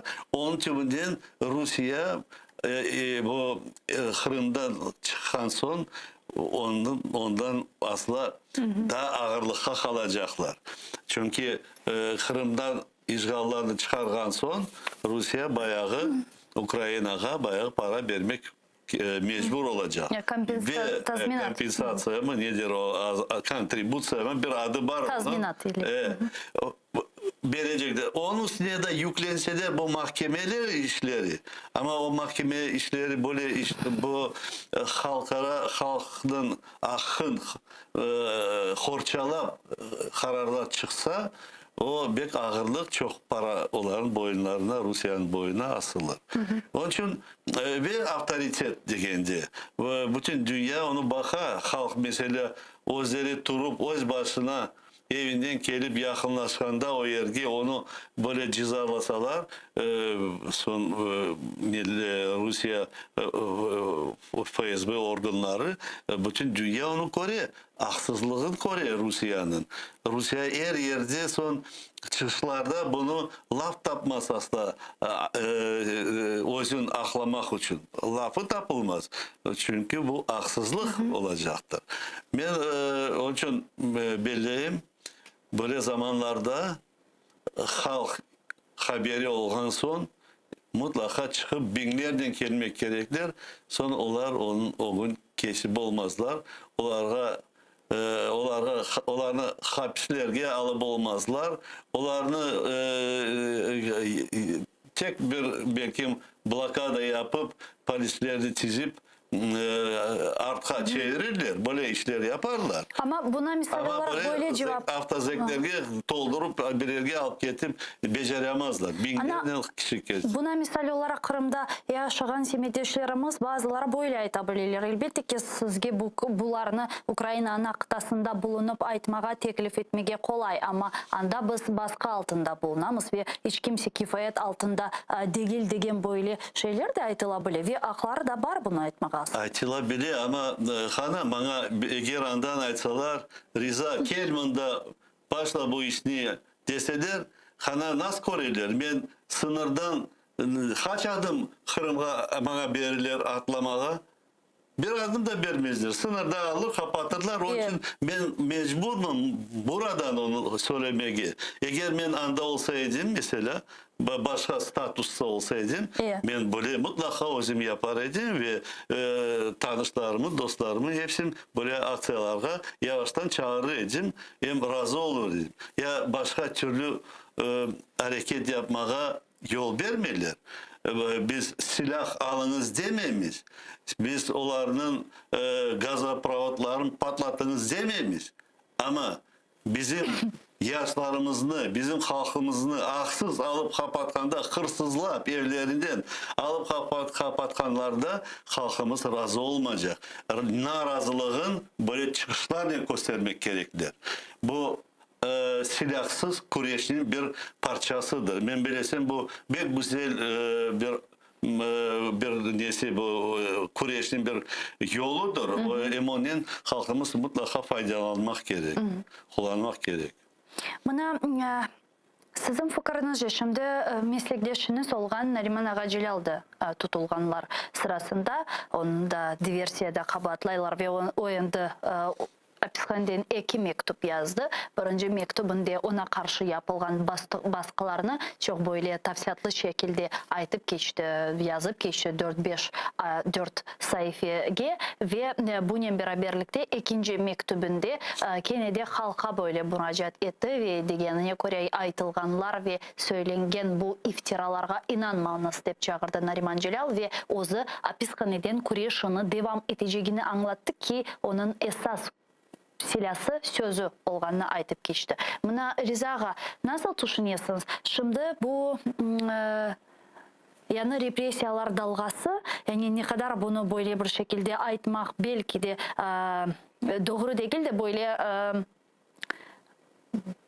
bazı cihetten acı olsa da ama biz görüyoruz ki yapılgan bu yani represiyalar dalgası Kırım Tatar meselesini ve Kırım'da yüz bergen işgalinin neticelerini, dehşetli vaziyetini informasyon kun terkibine koterdi ve şimdi bu meseleler daha da tafsiyatlıca, daha da böyle şiddetli şekilde müzakere edilmeye başladı. Hem Ukrayna ana kıtasında informasyon cihetten, elbette ki biz bunu her gün yapamız ATR olarak ama diğer Ukrayna informasyon vasıtalarında bu meseleler şimdi daha da çok aydınlatıla. Bunun beraberlikte çeşit türlü halkara teşkilatlar olsun, Parlamenter Asamblesi, Avrupa, OON ve ilahri anda da bu meseleler etrafında şimdi debatlar koterileceği hakkında aytalar ve bu aslında bu meselenin kendi meydana gelmesi, böyle koterilmesi, anda müzakere edilmesi milli hareketimiz için böyle bir fayda olabileceği ihtimalini meydana getiriyor. Ama bunun beraberlikte şimdi bu meselelerin koterilmesi, daha da şiddetli şekilde tarif edilmesi, anlatması ve ilahri Nariman Celal ve diğer siyasi mahpuslarımızın endi azat edilmesine bir şekilde yardım edebilir mi? Evet, bütün dünya ayakta durgan gibi oldu. Evet. Durmağa, tırışaşı durmağa, hareketler yapılmağa hazırlana, yapıla, onlarını andan kurtarmak için, çıkarmak için o işler albarılacak. Ben mutlaka bir sonuna gelirik belliğimiz.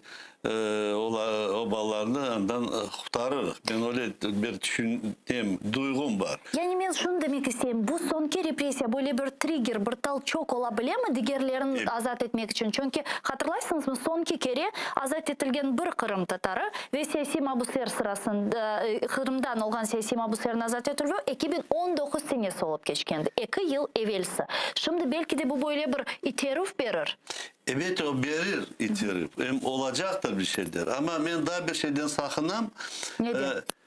Bunun etrafından bütün dünyada laf geçse tek bu etrafından bu ballar bu kapalgan bizim ballarını ve Ukrayna'dan kapalgan adamlarını tek onun etrafından laf geçse bu arbini küçün silah verip kötürtmekni az bir şey anlaysizmi, ikinci planga kalacağını ben az bir şey sakınam da.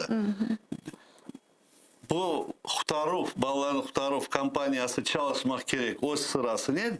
Ama armiyana, arbidi silahlaştırmak, kötürtmek, pekitmek için o birinci adım, birinci yerde olmak gerek. Ben bilesiniz, düşünüyorum bu Avrupa hükümetleri hepsi yaxşı. Bir narazılık bildirir Rusya'ya, siz doğru yapmayısınız, bir zayıfleni yapar, bir pastanovleni çıkarır, kaysı bir diye de bir şey, bir yana bir sanksiya çıkarır.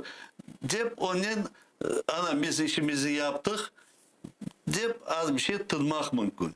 Ama ben isteyeyim onlar bütün hükümetler tek buna bakmagalar. Hükümetler bakmak gerekler. Nasıl Armeni kötürmege, nasıl etip Kırım'ı Ruslardan tartıp almağa. Eğer bu birinci yerde okupant işgallar andan çıkmaganca bu işler devam edecektir. Okupantlarını tek bu bağlarını, adamlarını hapslerge alıp kapatmagaylar mutlaka işgallerini Kırım'dan çıkarmak gerekli. Onun için birinci yerde bu program olmak gerek. Ben onu bir tarif edecek olam. Ama bu uzun müddetke çözülebilir. Vatandaşlarımızda ise 20-15 yıl hapis cezaları veriliyor. Yani ömürlerinin çeyrek kısmını onlar hapishanede geçirebilirler. Sizge nazar etmeyince ben aytsam belki lafımız birin canını artmak mümkün. Vatanını kaytarmak için, vatanını horçalamak için halklar canlarını verirler. Binlerce canını verirler. Kanın tökerler. Bu kureste böyle kan tökmeyip de her şeyini çezip olur deyip işanmaya gereği yok. Biz vatanga bizge bir yol açtı ve milli hareket çalıştı. Han tökmeyi kayttık Özbekistan'da ve başka yerde de çokumuz kayttık ama tutup olmadık. Çünkü biz çaresiz kaldık. Bizim kolumuza eğer silah verilseydi evvelden halkımız ayakta duracak idi ve yüzlerden ölmeye hazır ediler Rusya Kırım'a girmeye. Cenk yeterdik. Ama biz silahsız kaldık. Onun için cenk yapıp olmadık. Böyle alda kaldık. Şimdi böyle FSB aksiyaların devam edecektir de. Korkutmaya yana tırışacaktır. Ama halkımız her zaman hazır olmak gerek.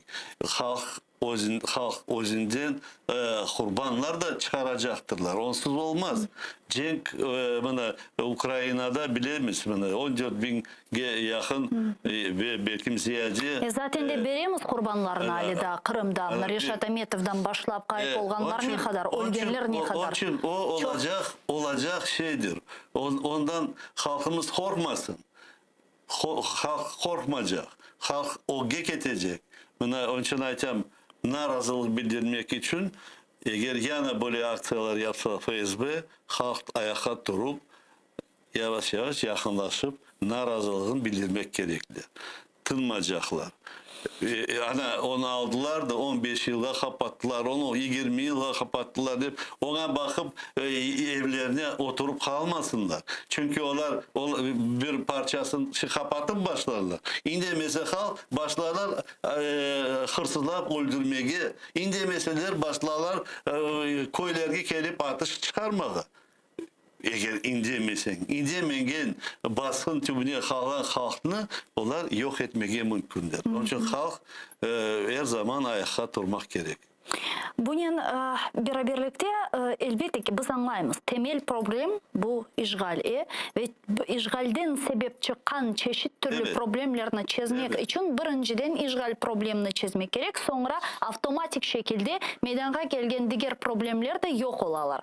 Bunu biz anlayımız elbet. Ama işgalinin işte böyle işgalden kurtulma müddeti uzanabileceği sebebinden humanitar ve böyle içtimai problemlerinin çözülüğü yöneliş içinde ne yapabiliriz degen suallerini vermek de elbette ki normaldir ve bu gibi problemlerini çözmek de normaldir. Ve doğrudur. Çünkü insan hayatı bir omurdur, bir dünyadır. İnsan hayatı farklı bir dünya, farklı bir alem, farklı bir yaşayıştır. Ve onun da elbette ki özüne has bir hayat bakışı yönelişleri var. Biz bunu hepsini anlayımız. O sebepten bu humanitar içtimai problemlerini nasıl çözülebileceği, insan haklarını nasıl korçalayabileceği bilemiz degen suallerini vermek de gerek ve bu suallerinin bizim bilgenimizge göre Kırım platforması uğraşacağına mesuliyet algan edi. Yani onlar öyle bir çeşit türlü gruppalar tızdılar ve bu insan hakları ile bağlı çeşit türlü gruppalar sırasında insan hakları ile bağlı meseleler koterilecek ve bu meselelerini çözebilecekleri usulları işlep çıkarmağa planlaştırmaktalar degen böyle şeyler aytkan edilir. Bunu sizin fikrinizce şimdi eğer ki işgalcilerinin bu yapkan hareketi Kırım platformasına cevap olsa ki Kırım platforması muvaffakiyetli bir şekilde geçti, korduk. Şimdi Kırım platforması nasıl cevap vermeli öyle olsa? Kırım platforması mutlaka bir cevap verir. Nasıl vermeli? Sanam ona. O birincide bir müracaatlar çıkarmak gerek. İkincide sanksiyalarını yeni sanksiyalar açmak gerek deyip öyle bir karara gelmek gerekler. Üçüncüde yana da aktif çalışmalar yapmak gerekir. Ukrayna'ya silah taraftan yardımlar vermeye ve bugün buna biz bakamaz informasyon efirlerde bu FSB cinayet yapan işlerini etrafına çok işler yapılar. Meclis taraftan bayağı işler yapılar.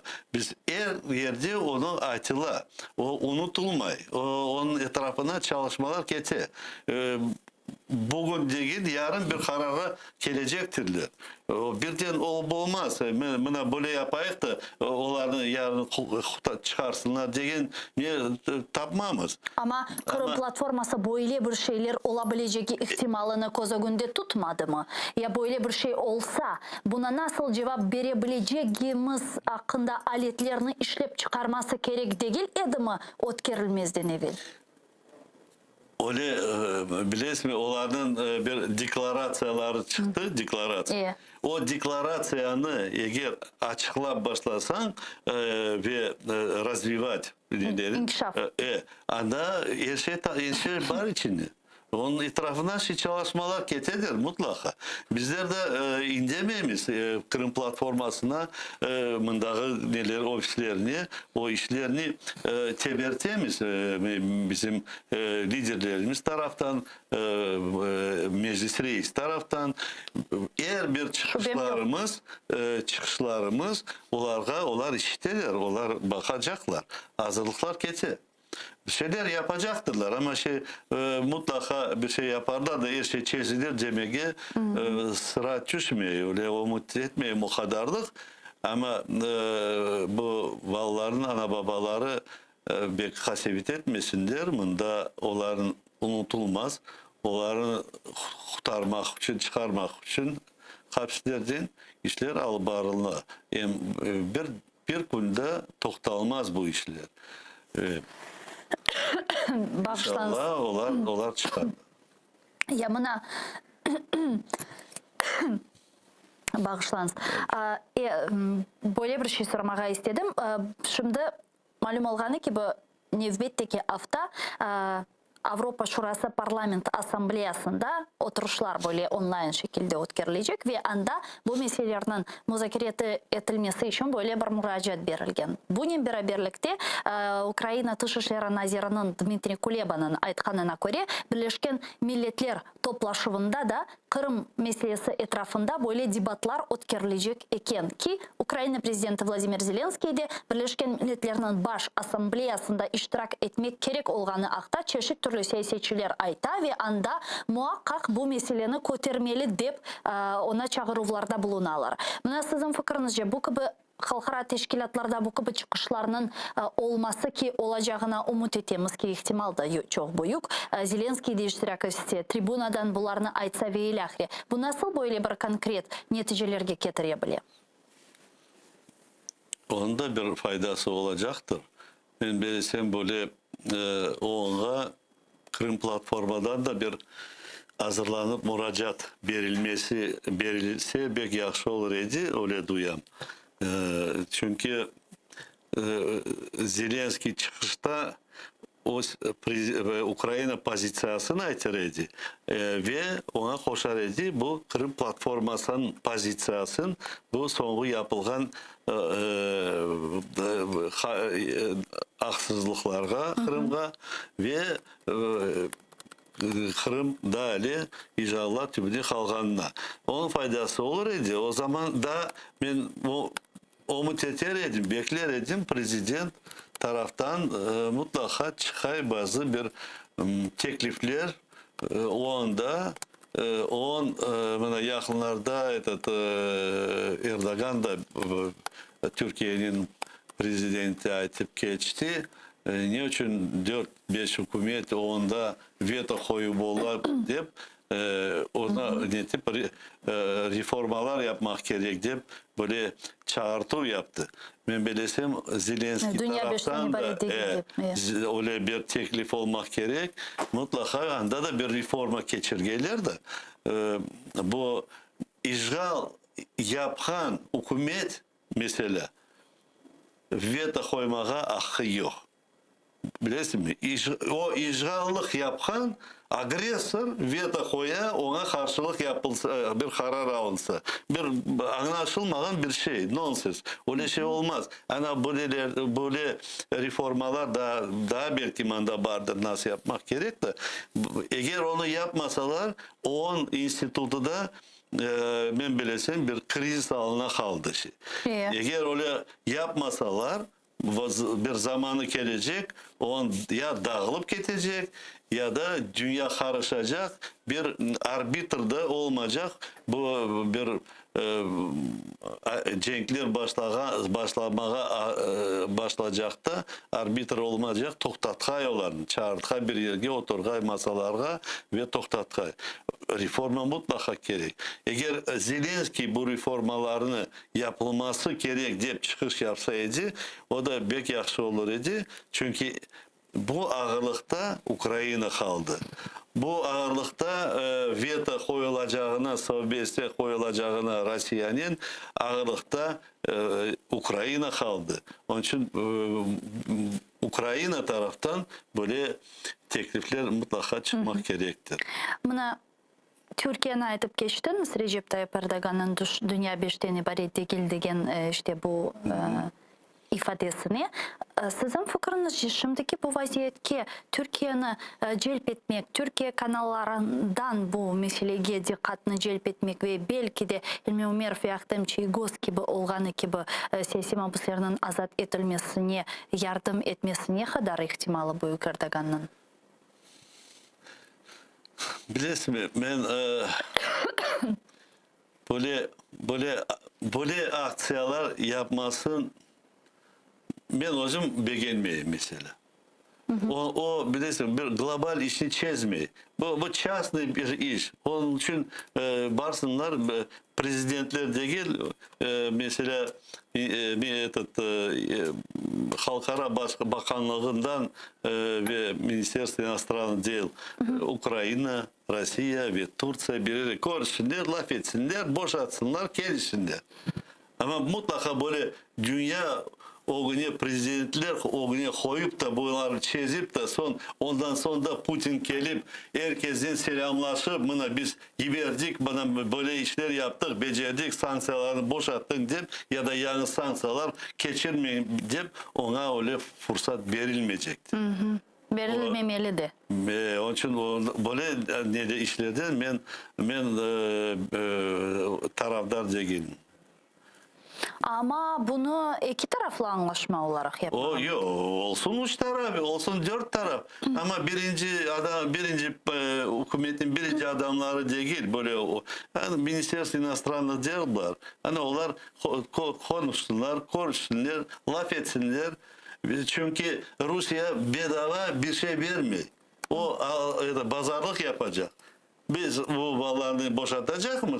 Ama siz mesela bana bir vagon mu, bir sürü mü gıruşluklarını kaytaracağız? Ya da bir sanksiyalarını çıkaracağız diye pazarlık olacak.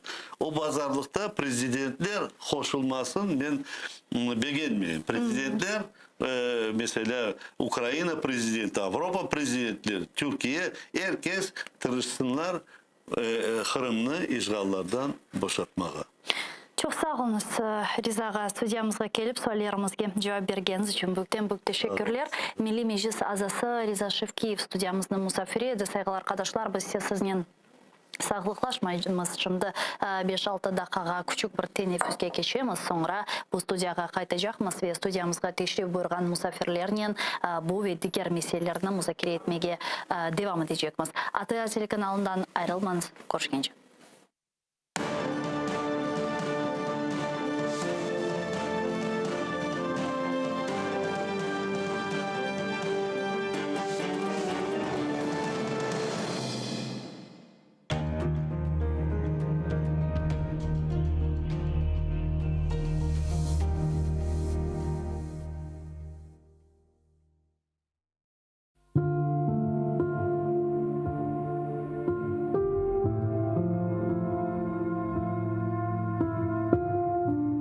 Qartlık hiç sevmeyim. Yaşlık meni beğenmey. Milletke kol ayaklıyım, ama o da hiç bilmey. Öz başıma kalam yolda bir şey kelmey elimden. Ağlayım. Aytam alımını kimse anlamay dilimden. Kökke uçacağım kele, kök menden uzak kaça. Yerde meni yutmak istey yılanday ağzın aça. Ürke yutulmaktan canım, yaşamak isteyim men. Düşman olsa canıma halk, vallahi dostuyum men. Şaştım artık, bilmeyim men ne işlemek gerek. Pek aylana başım billa, titre içimde yürek. Gözlerime perde ola türlü şeyler avalar, gözüm ile koramayım, kimler meni saralar. Yumsam eğer gözlerimni, içim yanmaktan kuye. Açsam, birçok osallıklar tap bebegime diye. Böyle çeke kulaklarım burnum dünyanın zorun tapmay gönlüm hiçbir yerde. Tutmağa rahat oran. Çölge çıksam tek başıma ağlanam ölenlere. Aylanam taf kenarların yaslanam çerenlere. Duygularımını toplayayım kökke yerge bakınam. Her şeyde bir hoşluk görem deyim. Ne için sıkınam? İşte tavlar, işte göller birbirine bakışa. İşte sular yerden çıka her bir yakka akışa. İşte güneş hiç kızganmay, sıcak yaraklar saça. İşte kuşlar toplanalar, korkmayıp uça uça.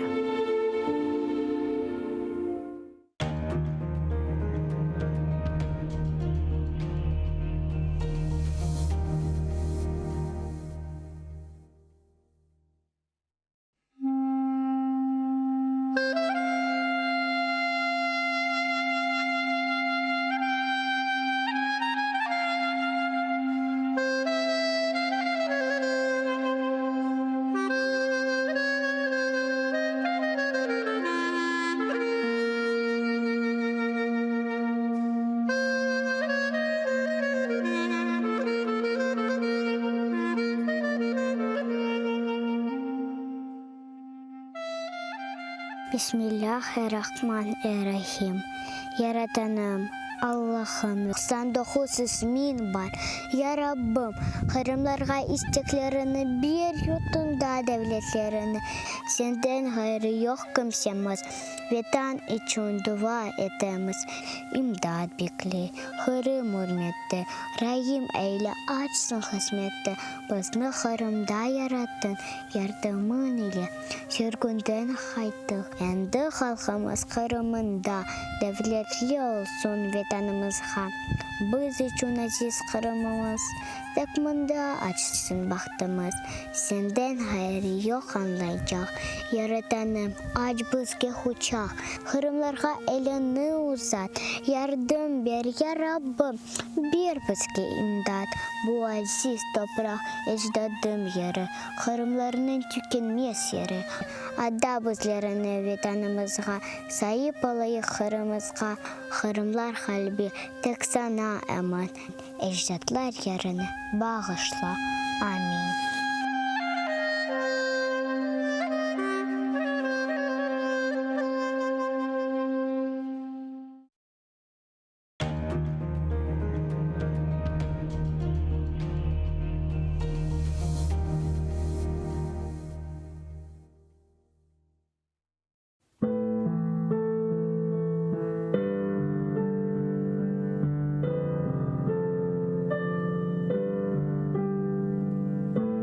Басқаныңыз ерлерні топырақ деп кечмеңіз.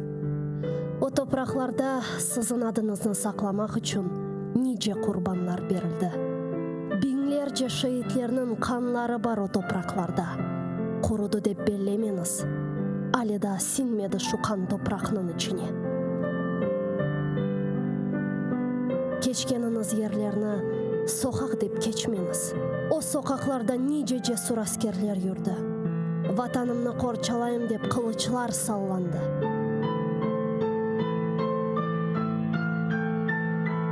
Жүргеніңіз аралықларда иханетлер де олды үлбет. Сапланды ханчерлер сыртларға.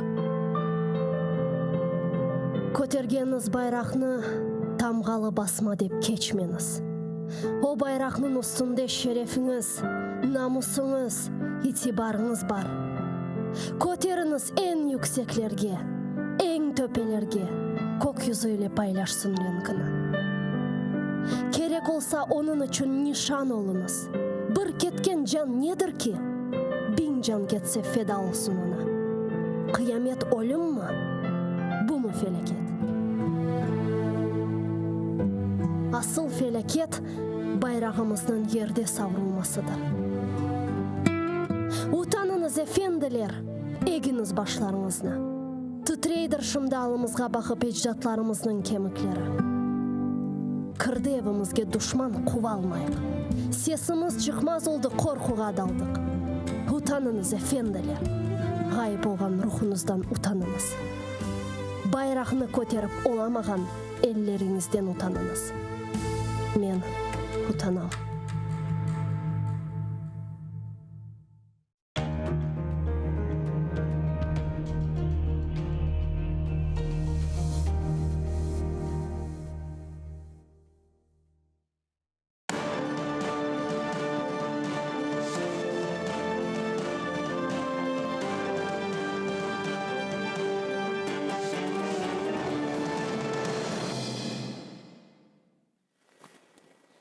Ассаляму алейкум, хайрлы акшамлар, добрый вечер. В эфире телеканала АТР. Мы продолжаем информационно-аналитическую программу «Бугунь». В студии для вас работаю я, Гульсум Халилова. И следующие 55 минут в этой студии с гостем мы обсудим основные новости и события сегодняшнего дня, которые непосредственно касаются временно оккупированного Крыма. Я напомню, что мы работаем в прямом эфире. На экраны ваших телевизоров режиссеры периодически выводят номер телефона. Вы можете звонить к нам абсолютно бесплатно по Вайберу. +3 8067 63 46 130. Можете присоединяться по скайпу. atr.tv — это наш адрес. Звоните, задавайте ваши вопросы. Нам важен ваш голос.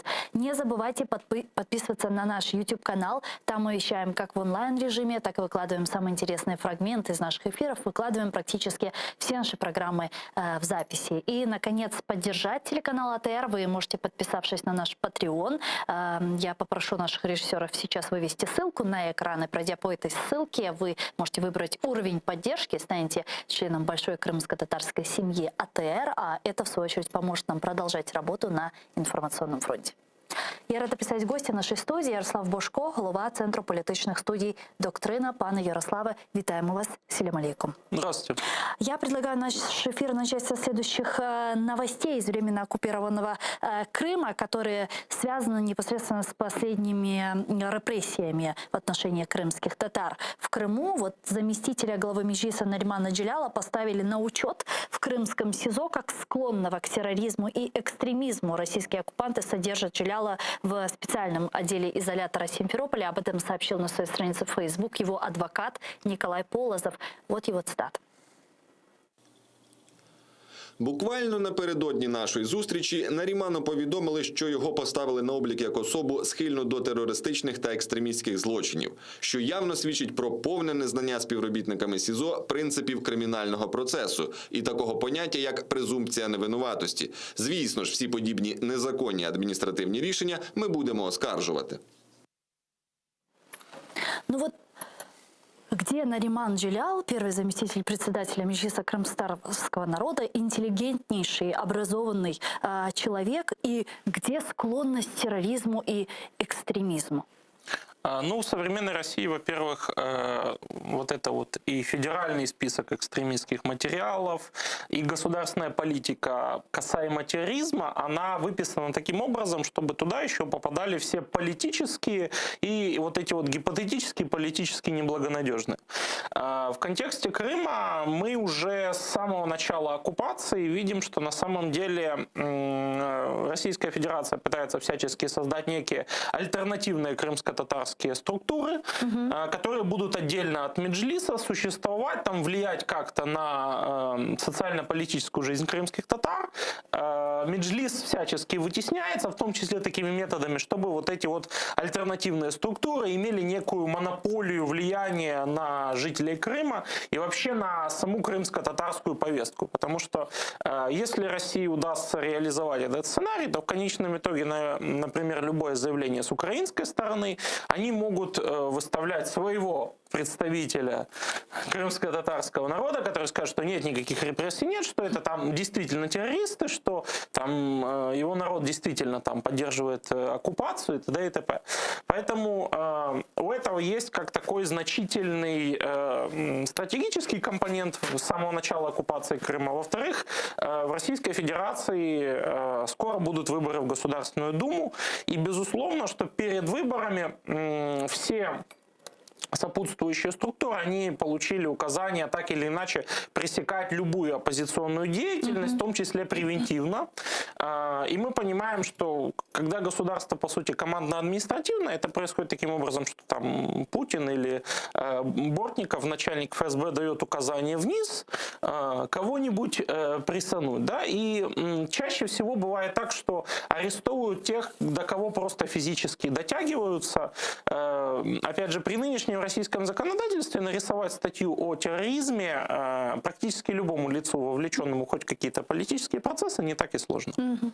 Ну вот вчера ФСБ сообщила о том, что якобы представительский орган крымских татар вместе со службой безопасности Украины организовывала и планировала организовать на территории Крыма какие-то протестные акции. И все же мне интересно, как вы думаете, вот то, что происходит сейчас в Крыму, эти заявления ФСБ, то, что они выкладывают видео с участием Асана и Азиза Ахтемовыми, которые вынуждены там говорить то, что им в принципе написали под пытками, да, то, что мы видели вчера и так далее. Это все всего лишь потому, что идет некая такая месть за крымской платформой, как говорят многие украинские топовые политики, начиная с президента Украины Владимира Зеленского, или же они вот этими заявлениями по Меджлису и так далее придумывают какую-то новую форму давления на представительский орган. Почему именно сейчас?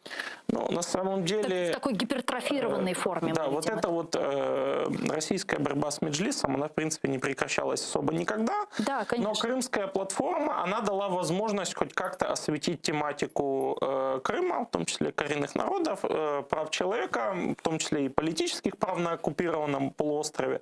Поэтому, безусловно, Российская Федерация понимает, что самое главное в данной ситуации обрезать каналы информации, да, из Крыма в Украину, чтобы, ну, такие люди, например, как Джилялов, которые могут из первых уст приехать, что-то рассказать, что будет потом тиражировано в мире, чтобы они хотя бы не имели возможности это сделать, потому что у России сейчас нету полноценной какой-то активной информационной повестки по Крыму. То есть максимум, что может делать Россия в международном информационном пространстве, это оспаривать как бы факт нелегитимности самой оккупации, и не более. То есть каких-то полноценных аргументов нет, аргументов против как раз международных кейсов очень много, потому что регулярно происходит какое-то там вопиющее нарушение прав человека и всего чего угодно. Поэтому не существует на самом деле для России сейчас какой-то рамки реагирования на крымско-татарский вопрос, да, кроме как вот этой вот глухой, максимально радикальной, вот такого радикального применения спецслужб против, ну, и граждан Украины в том числе. Я предлагаю підключити к нашому ефіру пані Олену Сотник, народну депутатку України 8-го скликання. Вона зараз з нами на прямому зв'язку. Пані Олена, вітаємо вас. Селям алейкум.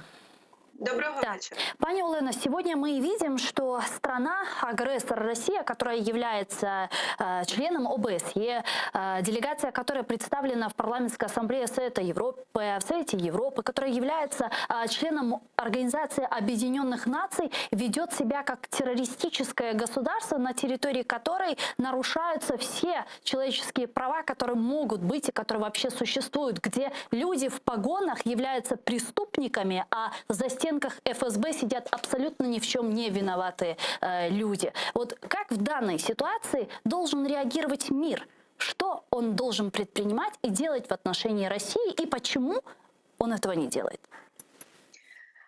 Дуже складне питання. Я думаю, що з іншого боку, напевно, і дуже просте. Я думаю, що ключове, що має робити світ, це, по-перше, визнати реалії. Тому що дуже часто ми зараз навіть в заявах деяких світових політиків, які декларують демократичність власних держав і свою вірність принципам демократії, правам людини, на превеликий жаль, вони просто або оминають питання Росії, або закривають очі на велику кількість таких порушень. В тому числі давайте згадаємо історію останню, яка прогриміла по всьому світу, пов'язану з Навальним, його затриманням. Було дуже багато негативних таких виплесків. Навіть санкції вводилися, наприклад, з боку тих же Сполучених Штатів Америки. Але в результаті для самої держави Росія якихось суттєвих наслідків це немало. Я маю на увазі негативних суттєвих наслідків. Так, ці санкції носили якийсь конкретний характер до конкретних особистостей, а от по відношенню до Росії жодні заходи міжнародного впливу застосовані не були. І тут ключове питання, яке, напевно, треба задати, чому так відбувається? Чому світ не готовий відкрито, відверто протистояти порушенням всіх демократичних норм і принципів прав людини, міжнародного законодавства, міжнародного права з боку Російської Федерації. І у мене є не те, що це декілька версій, просто, напевно, для різних країн тут трошки різні відповіді будуть. Але от як колишня якраз учасниця нашої делегації до Парламентської асамблеї Ради Європи, я від багатьох своїх іноземних колег, коли вони повертали цю делегацію, я нагадаю, що вона протягом майже 5 років не була в складі парламентської асамблеї, і дуже справедливо вона там не була, тому що я не думаю, що країни, які порушують принципи міжнародних організацій, мають право бути учасниками цих міжнародних організацій. Але коли ми ставили питання нашим іноземним колегам, чому замість того, щоб навпаки виключати такі організації членства, вони ігнорують, вони просто навіть відверто, відкрито порушують ваші правила, устави і так далі, то ми чули дуже цікаву відповідь, яка для мене виглядає дивною. що як по-іншому вести з ними діалог. Якщо ми зараз їх повністю виключимо до цього міжнародного простору, то вони стануть ще більш некерованими. У нас не залишиться майданчиків, де ми могли з ними розмовляти. І от у мене завжди до колег була єдина відповідь. А до чого призвели розмови з Російською Федерацією?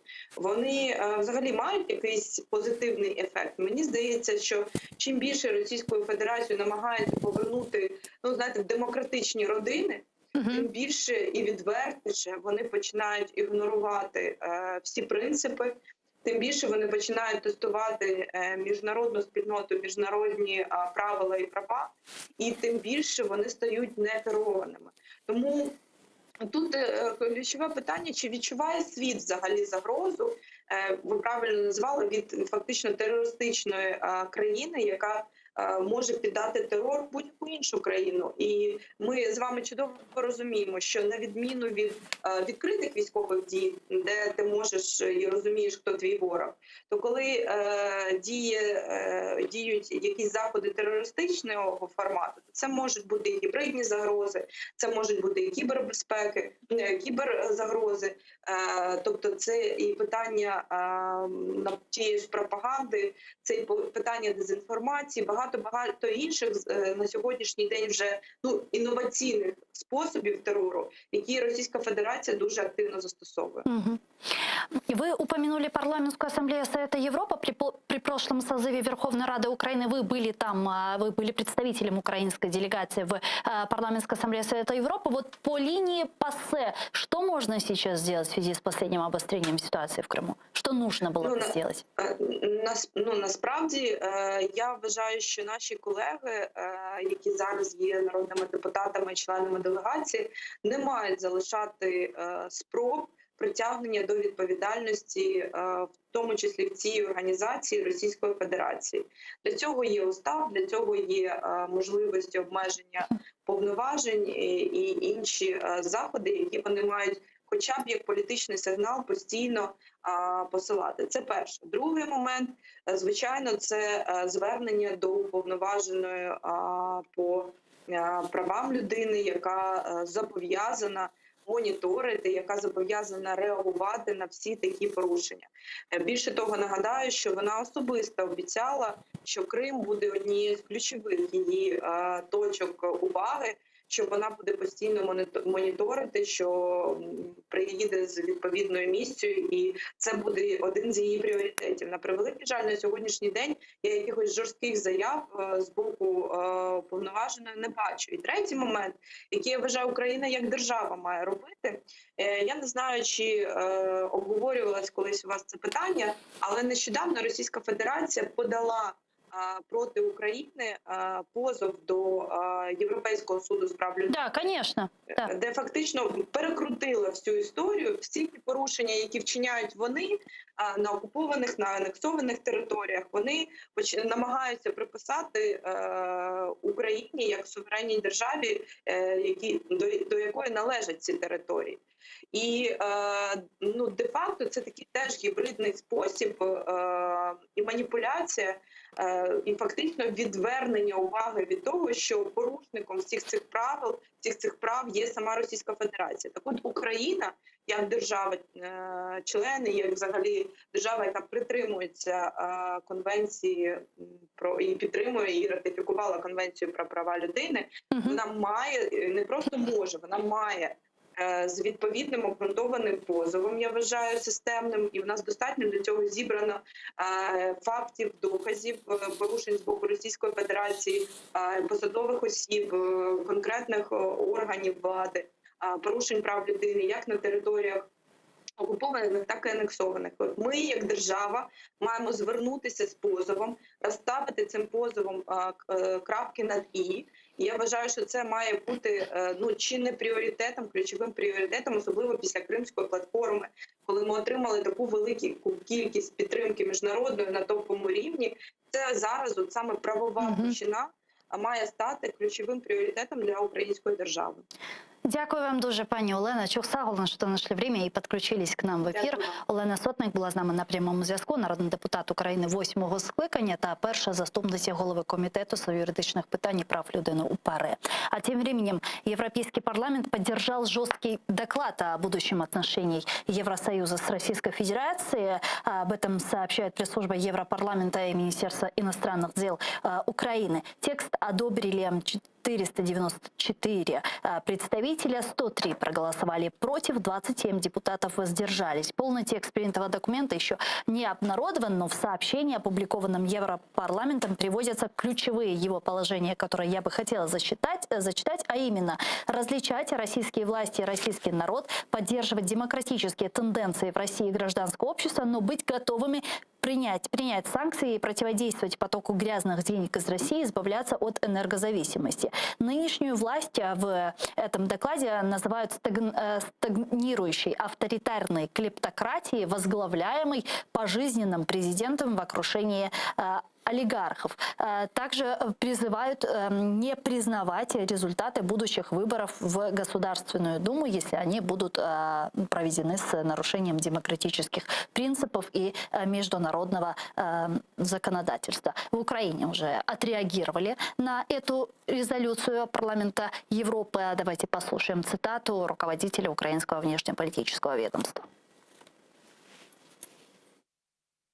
Для нас дуже важливо, що документ відзначає неможливість повернення до нормальної співпраці, те, що називають «business as usual», поки Росія не припинить агресивну політику і гібридну війну проти ЄС, країн Східного партнерства, до яких відноситься і Україна, а територіальна цілісність Грузії, Молдови і України не буде відновлена в рамках міжнародно визнаних кордонів.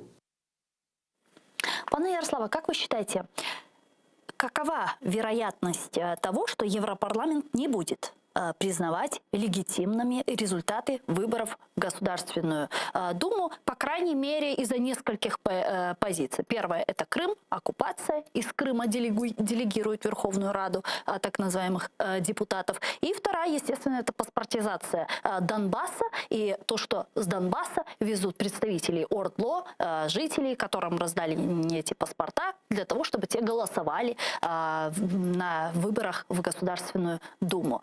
Это нарушение, это понятно. Но готов ли Европарламент не признавать легитимными эти результаты? Я уверен, что Европарламент, скорее всего, не будет признавать результаты выборов Российской Федерации. И кроме заявленных причин, есть еще две важных. Во-первых, понятно, что это все будет проходить с максимальным количеством фальсификаций, без нормальных наблюдателей, возможно, с массовыми арестами, с избиениями, с нападениями на журналистов, со всем чем угодно, то есть что обычно в России и Белоруссии происходит. Но есть еще, к сожалению, такой фактор, что на самом деле Европарламент это орган, который по сути лишен управленческих полномочий. То есть это вот именно представители стран Европы, да, и они в первую очередь генерируют вот такие заявления, ориентированные действительно на ценности. И в Европарламенте есть стойкое проукраинское большинство по большинству актуальных для Украины вопросов. В первую очередь это Европейская народная партия, европейские консерваторы и реформисты, Альянс либералов и демократов и Социал-демократический альянс. Самые крупные партии Европарламента действительно поддерживают Украину в большинстве важных для нас вопросов. Однако в то же время Европарламент сам по себе лишен какого-либо, например, решающего влияния на ту же Еврокомиссию, которая де-факто является правительством ЕС. В то время как в классическом обычном государстве Кабинет министров, правительства, они являются подотчетными парламенту, и парламент может проголосовать за их отставку. Так. В Европейском Союзе, да, поскольку это, во-первых, не государство, это надгосударственное объединение с такими квазигосударственными какими-то чертами, этого нет. То есть Еврокомиссия и Европарламент, они де-факто разорваны как два политических организма, и вот реальная политика, вот та вот, основанная на газе, на оружии, там, на каких-то макро макроэкономических Рассматривается показателей. Еврокомиссией. Да, она рассматривается Еврокомиссией. Но зато у Европарламента есть такая своя отдушина. Это действительно вопросы прав человека, вопросы, связанные с оккупацией, вопросы, связанные с агрессией, там, в том числе и с правами женщин, например, с правами религиозных меньшинств, свободу на исповедание там, и свободу совести и т.д. и т.п. То есть на самом деле Европарламент это не парламент в классическом смысле, да, как парламент государства, потому что ЕС это не государство, но это такой источник генерирования политических дискурсов, да, для той Европы, которую, наверное, сама Европа хотела бы видеть. То есть это в большей мере такой эксперимент европейских стран для того, чтобы создать поле коммуникации, там вырабатывать какие-то месседжи и нарративы, независимо от национальных рамок, вот они там объединяются более по идеологическому признаку, и как-то пытаться в этих рамках самой Европе сосуществовать. Но если мы предположим, что Европарламент проявляет такую четкую принципиальную позицию на деле, действительно не признает легитимными результаты в Госдуму, чем это чревато для России? К примеру, повлияет ли это на ее представительство в таких организациях, как Парламентская ассамблея Совета Европы, как ОБСЕ и так далее, так как Госдума делегирует из числа своих депутатов туда представителей, и теперь можно сказать, что в случае, если Европарламент принимает такое решение, то там они представлены не будут? Нет, потому что это все сепарированные друг от друга организации. Совет Европы, так, объясните. Совет Европы – это вообще структура, не имеющая прямого отношения ко всей конструкции Евросоюза. В Совет Европы входит и Украина, и Россия, и Великобритания. То есть Совет Европы – это действительно такая реально континентальная рамка, да, которая лишена какого-то политического наполнения, как, например, Европейский Союз или НАТО, или там Евразийский какой-то союз. ОБСЕ – это, по сути, организация наблюдения и мониторинга, и мы на самом деле понимаем, что решение Европарламента, оно не будет решающим и директивным для ОБСЕ, потому что ОБСЕ существует как бы в своей отдельной реальности, оно не получает... А кто им дает мандат ОБСЕ, представители? Во-первых, Еврокомиссия, во-вторых, они существуют как такая конкретная европейская структура по управлению рисками, да, по мониторингу рисков, но в то же время сам Европарламент управленческой структурой не является. Тогда в чем смысл? Смысл Европарламента? Да. Я же говорю. Принятие такой рекомендательной декларации. Да, вот именно Европарламент, он создает некую рамку, в первую очередь, ценностную. Да?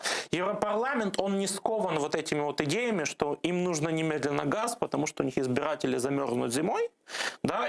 И они не будут принимать решения, которые идут вразрез с ценностями Европейского Союза, в отличие от Еврокомиссии и национальных государственных Но тем не менее, стран. даже если они делают какое-то решение, принимают какое-то решение, то инструментов имплементации этого решения не предусмотрено, так получается? В широком смысле нет, но есть нишевые вопросы, да, потому что Россия, например, часто пытается легитимизировать свои выборы через привлечение в том числе депутатов Европарламента или европейских политиков, обычно от крайне левых или крайне правых партий из Италии, из Германии или из Франции, Венгрии иногда, которые посещают там в качестве каких-то там наблюдателей, да, эти все мероприятия, связанные с выборами, но они никак не аккредитованы.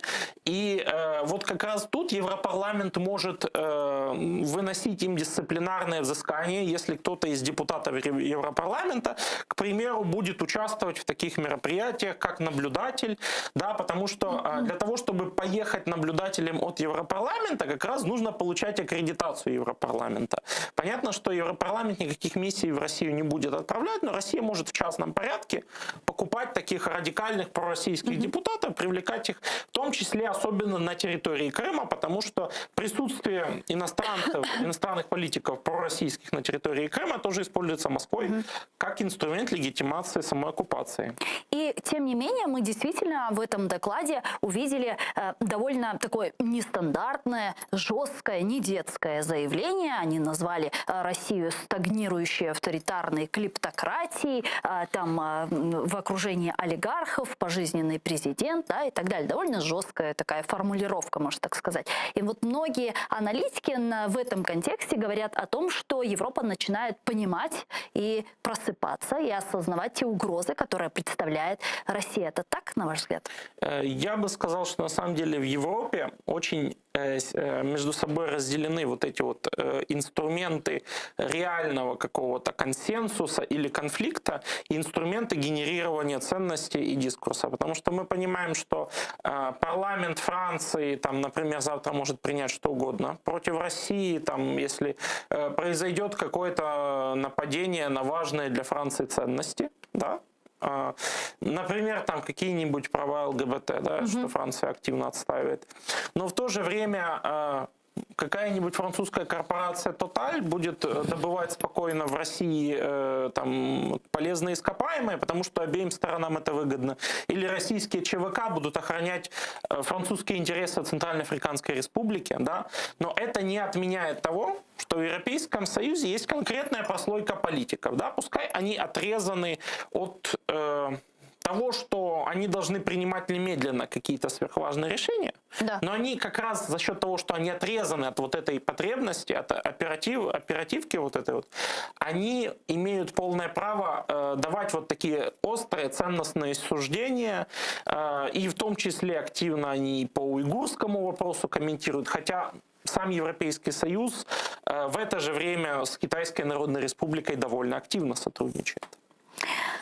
Министр иностранных дел Украины Дмитрий Кулеба заявил, что представители ООН проигнорировали участие в саммите Крымской платформы по политическим мотивам. В связи с этим он обвинил организацию в защите интересов России, нарушающую, собственно, международное право. Давайте послушаем цитату Дмитрия Кулеба. Ми будемо говорити з керівництвом організації про неприпустимість такого ставлення, адже ключовим завданням ООН є саме підтримка миру і безпеки. Коли ми бачимо участь таких організацій, як Рада Європи, як НАТО, як ГУАМ у саміті Кримської платформи, а ООН свідомо цей захід ігнорує, то це говорить нам і про стан справ у самій організації, і про розуміння ним своєї ролі і місії у світі. Це неправильне розуміння, яке ми будемо міняти, тому що потрібно захищати принципи, а не интересы окремых держав. Кулеба уже, можно так сказать, добрался и до Организации Объединенных Наций. До этого было и Соединенные Штаты Америки, и Европейский Союз. Он говорил о том, что доверия у Киева уже словам обеспокоенности со стороны наших западных партнеров нет и так далее, и по США. И вот сейчас ООН. Справедливо? В целом да, потому что на самом деле ООН это не та организация, от которой мы можем ждать каких-то решений на основе ценностей, демократии, там, всечеловеческого единства, равенства, там, я не знаю, каких-то классических ценностей европейской философии, опять же, потому что ООН, да, например, в отличие от НАТО, да, если НАТО это политический блок, военно-политически основанный на конкретных ценностях, а даже быть точнее, на интересах конкретной группы государств, которые там промотируют какой-то свой набор, да, там демократия, капитализм, там и т.д. и т.п., то ООН это как раз с точностью да наоборот. Попытка за один стол усадить всех и попытаться, чтобы они там друг друга не перестреляли. Да? И факт присутствия в ООН на самом деле это не тождественно соответствию каким-либо ценностям. Факт присутствия ООН это тождественно просто признанию государства как государства на мировой арене и не более. И во вторую очередь... После Второй мировой, извините, вас перебила, после Второй мировой войны была создана как организация для защиты мира и установления безопасности. А сейчас то, что творится, мы видим, когда есть страна-агрессор, Россия, которая нивелирует все международное право, нарушает все договоренности, не выполняет никакие абсолютно резолюции, которые в том числе и приняты в Организации Объединенных Наций, у которой есть все же какие-то ценности, не дискредитирует ли это ООН вообще как структуру? На самом деле проблема в том как раз, что ООН изначально и создавалась там 45-46 год как идея президента Рузвельта, чтобы усадить Советский Союз и Запад за один стол, как раз вот с той целью, что у вас очень разные ценности, вы там чуть ли не на грани уже ядерной, холодной, там какой угодно войны, но мы вас садим за один стол, чтобы вы хотя бы в случае конфликта там пытались найти консенсус, компромисс. И это, знаете... Но не работает. Да, и это же не конфликт, работает. знаете, это конфликт двух внешнеполитических стратегий, потому что есть стратегия идеалистская и реалистская. Да, идеалистская исходит из того, что ну, есть какое-то международное сотрудничество, если постараться, оно будет работать. Реалистская исходит из того, что государство действует прагматично в рамках своих интересов, и международные вот эти все организации — это только площадки для реализации национальных интересов, и Россия исходит именно из этой логики. К сожалению, Украина очень мало уделяла этой позиции внимания, но Украина все тоже ближе к логике того, что международные организации — это все равно площадки по реализации, в первую очередь, национальных интересов. И мы понимаем, что ждать от ООН каких-то качественных шагов в сторону России как минимум глупо до тех пор, пока Россия является членом Совета Безопасности и, по сути, имеет право вето на решение Так ООН. почему бы не исключить тогда Россию из Совета Безопасности? Мне кажется, что вот как раз вот это и не находит международного консенсуса не потому, что Россия там заслужила это право, потому что Россия обладает слишком большой военной мощью и довольно-таки сомнительной договороспособностью. Поэтому это попытка, знаете, просто не дразнить такого волка. То есть, А вообще технически это сделать можно? Есть технически, механизм? да, это возможно. Однако самая главная проблема в том, что Россия имеет ядерное оружие, военную силу, и в России все прекрасно понимают, то, что такой инструмент, он теоретически мог обсуждаться, и обсуждался, скорее всего, в 90-х годах, потому что когда Россия была не в самом лучшем и в военном, и в дипломатическом состоянии, то тогда вопрос, какое будет ей отведено место на международной арене, он оставался очень острым. И Россия до сих пор через свою агрессию, она пытается замять внутри себя эту травму вот этого вот постоянного якобы унижения, да, того, что ее там хотели лишить чуть ли не суверенитета. Хотя это, конечно, не так, это их гипертрофированная оценка. Сейчас представители стран Восточной Европы, Польша высказывают обеспокоенность в связи с проведениями учений «Запад-2021», в частности, на территории Беларуси. И недавние заявления Александра Лукашенко о намерениях закупить у России вооружение там на сумму $1 миллиард, если не ошибаюсь, и размещение российских зенитно-ракетных комплексов на белорусско-украинских границах еще больше вызывают эту обеспокоенность. Как вы думаете, Европейский Союз, Соединенные Штаты Америки разделяют эти опасения? В первую очередь разделяют как раз касаемо Беларуси даже больше, чем Украины, потому что в случае гипотетической реализации того проекта союзного государства, который сейчас хочет Россия, с общей армией, с, по сути, общей системой безопасности, общей валютой, то есть фактическая ликвидация любого суверенитета Беларуси, это создает такую геополитическую реальность, как Сувалкский коридор, когда с одной стороны Калининградская область, с другой стороны оккупированная Беларусь окружают и отрезают от остальной Европы практически полностью три балтийских государства, и между ними расстояние такое, что буквально полчаса танкового марша, и эти государства находятся в мешке. И в первую очередь Германия на самом деле этого сценария очень не хочет, потому что Германия не хочет воевать никакой ценой. Германия понимает, что мобилизовать своих граждан на войну не удастся.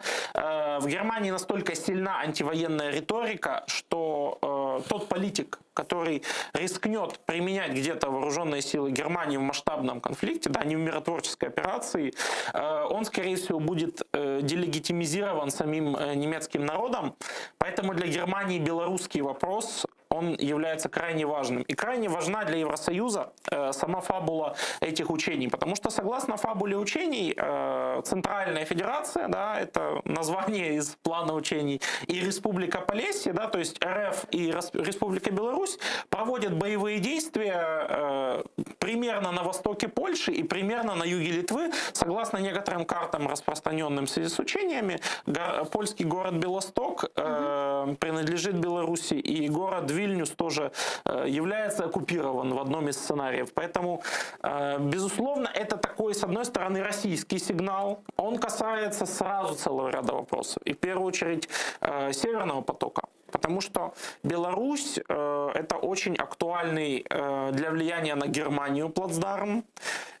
Потому что любая восточная граница ЕС, любой кипиш на границе – это всегда огромное количество беженцев, это огромные политические проблемы, экономические, нестабильность, оборот оружия, наркотиков. Поэтому для Германии самый главный вопрос, чтобы не стреляли, причем любой ценой. В определенном случае. Я сейчас предлагаю подключить к нашему эфиру Олега Медведчука, генерала-майора, ветерана війни з Росією, керівника ГО «Патріотичне братство прикордонників України». Пане Олеже, вітаємо вас. Селям алейкум. Добрый вечер. Да, вот как раз сейчас нашим гостем в студии мы обсуждали возможные угрозы со стороны Белоруссии. Вот недавно глава украинского внешнеполитического ведомства Дмитрий Кулеба сообщил, что в случае, если Россия полностью поглощает Беларусь, мы получаем тысячи и тысячи километров границ с агрессором. Так ли это действительно? Ну, я хотів би, знаєте, от у нас виникає часто питання, чого можна очікувати від Росії. Я відповів би, що нічого доброго. Як тільки була створена Московія, то все, що супроводжувало цю державу, це була кров, агресія, брехня і дикунство. І якщо в даній ситуації оцінити вже ситуацію стосовно Білорусі, то Росії не потрібна самостійна держава, скажімо, навіть в союзному якомусь утворенні. Путін хоче зробити з Білорусі і з Лукашенка безпосередньо ЦАПа відбувайло. Тобто, якщо почнеться війна проти України, то і буде використана територія Білорусі, то спусковий гачок буде натискати Лукашенка, а не Путін. І це той брудний, скажімо так, та технологія гібридної війни, яка може бути застосована в даних умовах. Угу. Навчання, які ми зараз бачили, основна тактика, яка використовувалась, для чого ці навчання були проведені, це для того, щоб передислокувати військове озброєння і солдатів Росії на території Білорусі. Те, що лунає зі слів Лукашенка, що вони будуть закуповувати сучасне озброєння, звісно, ніхто там закуповувати нічого цього не буде. Це буде російське озброєння, яке буде оснащено російськими інструкторами, яке буде застосовано проти України чи Європейського Союзу в умовах боевых действий. Ну вот многие аналитики как раз говорят о том, что вот то вооружение, которое зашло на территории Беларуси под видом учений «Запад-2021», могут, в принципе, оттуда не выйти. Вы согласны с этим? И какое это вооружение? О чем идет речь? Безумовно. Ніхто вже звідти нічого не буде вивозити з озброєння. І взагалі практика така. Куди зайшла Росія, звідти її вигнати вже неможливо. А тим паче, коли Лукашенко зустрічає російських агресорів з хлібом і сіллю. В першу чергу Білорусь необхідна Путіну як плацдарм для базування авіації. І ті розмови, які давно йдуть, і вони вже вийшли в практичну домовленість у використанні авіаційних баз в Барановичах в першу чергу. І база, яка стосується Бобруйська, то якраз той підлітний час і ті технічні можливості, які є на цих базах, вони якраз і можуть бути використані. А другий момент – це засоби протиповітряної оборони і відповідне озброєння зенітно-ракетне, яке стосується контролю над територією як України, так і країн НАТО в Європі.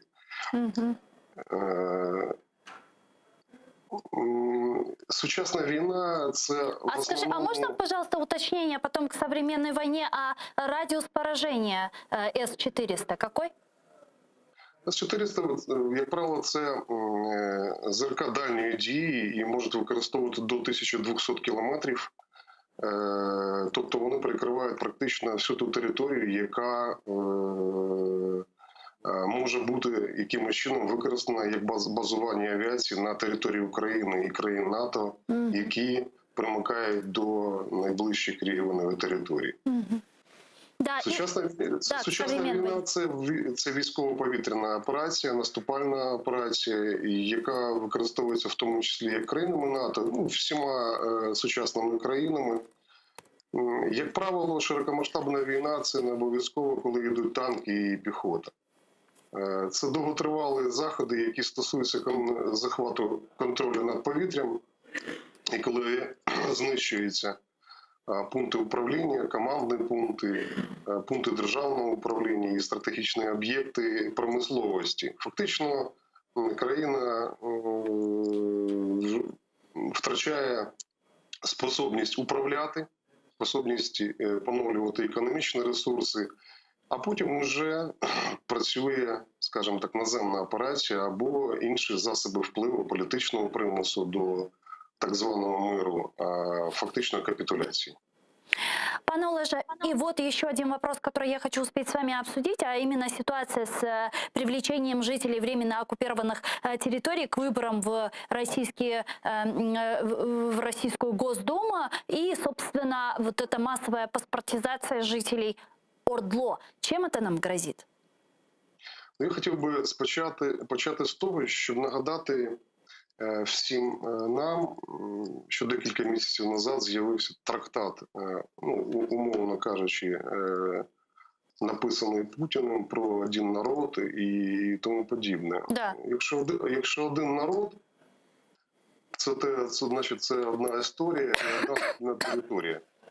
От з цього треба починати. І це вже елемент конкретного навіть не натяку, а конкретних дій про те, що у нас все спільне. У нас спільна історія, у нас спільна територія, і нам нічого ділити, а це тільки політики нас роз'єднують, умовно кажучи, і так далі.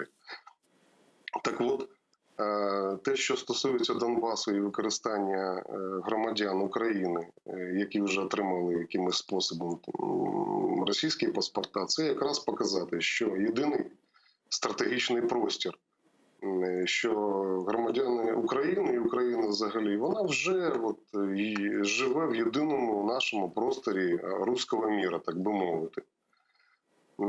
І другий момент, звісно, що провладні партії в Росії, вони дуже суттєво втратили в своєму рейтингу. І їм треба максимальна підтримка, яка на даний час буде здобута шляхом використання різних технологій, в тому числі і за рахунок населення окупованих територій Донбасу.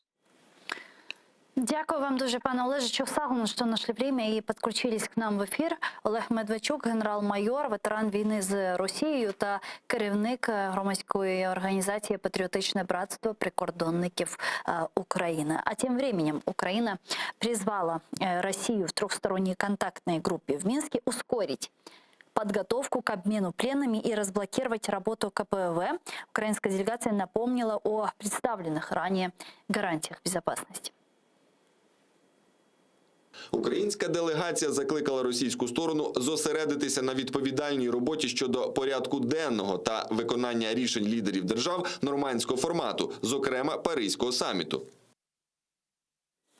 Также наша делегация в трехсторонней контактной группе в Минске акцентировала внимание на выполнении политических требований, в частности, закрепленных на Парижском саммите Нормандской четверки еще в 2019 году.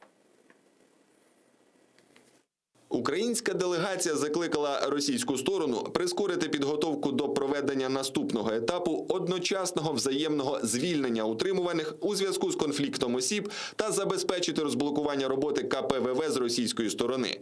Українська делегація ще раз нагадала, що відповідні гарантії безпеки були надані Україною послідовно 31 серпня та додатково підтверджені сьогодні.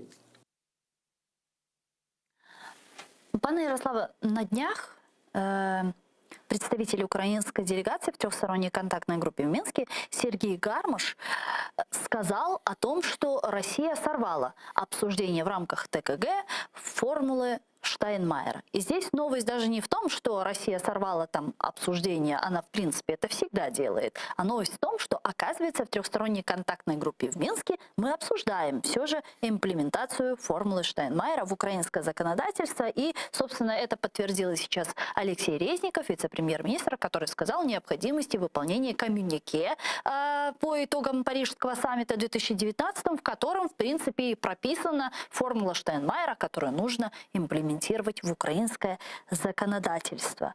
То есть мы все-таки формулу Штайнмайера обсуждаем. Зачем? Потому что до этого мы говорили, все говорили о том, что формула Штайнмайера идет вразрез с украинскими национальными интересами. И имплементировать формулу Штайнмайера нельзя. Невозможно. Не получится. Я на самом деле склоняюсь к тому, что действительно формула Штайнмайера, она обсуждается, она всплывает вот в этих всех политических вопросах на разных политических площадках, не в последнюю очередь потому, что Германия публично заявила устами Ангелы Меркель, что ее хорошо бы вот имплементировать, мол, в украинское законодательство. Однако мы понимаем, что позиция Германии на самом деле не решающая в вопросах отстаивания украинского национального интереса. Германия является тут скорее в статусе такого себе посредника в нормандском формате и не более. То есть, по сути, реализация этой формулы, да, это предложение от Германии, мол, типа, вводите, и все будет нормально, по крайней мере, для Германии. Однако, на самом деле, реализация любых уступок, она зависит исключительно от украинской воли. То есть понятно, что для всех игроков, кроме Российской Федерации, нету какой-то большой потребности Украине выкручивать руки. Если она не хочет принимать, к примеру, формулу Штайнмайера, потому что в конечном итоге это выкручивание рук, оно приводит к еще большим жертвам, к обострению ситуации. Да, если мы превратим, к примеру, Украину в некую Боснию и Герцеговину на востоке Европы, то как раз вот Евросоюз будут первые, кто от этого проиграет, потому что, как я говорил, нескончаемый поток беженцев, оружия, наркотиков, всего чего угодно. Да, но с Россией понятно, мы зачем это обсуждаем? Зачем нам выполнение формулы Штайнмайера, которая предусматривает сначала выполнение политической части Минских соглашений? Ведь все это время мы настаивали и настаиваем на том, что нужно сначала выполнить часть безопасности, вопросы безопасности, а потом уже говорить о выполнении политической части Минских соглашений. Зачем? Я скажу так, что на самом деле это могут быть дискурсивные игры. То есть Украина как бы поднимает снова вопрос, но нету, во-первых, полноценного перемирия на фронте, который является вообще первым пунктом выполнения любой части Минска. Во-вторых, мы понимаем, что Российская Федерация, она, очевидно, в этой истории с формулой Штайнмайера очень сильно блефует.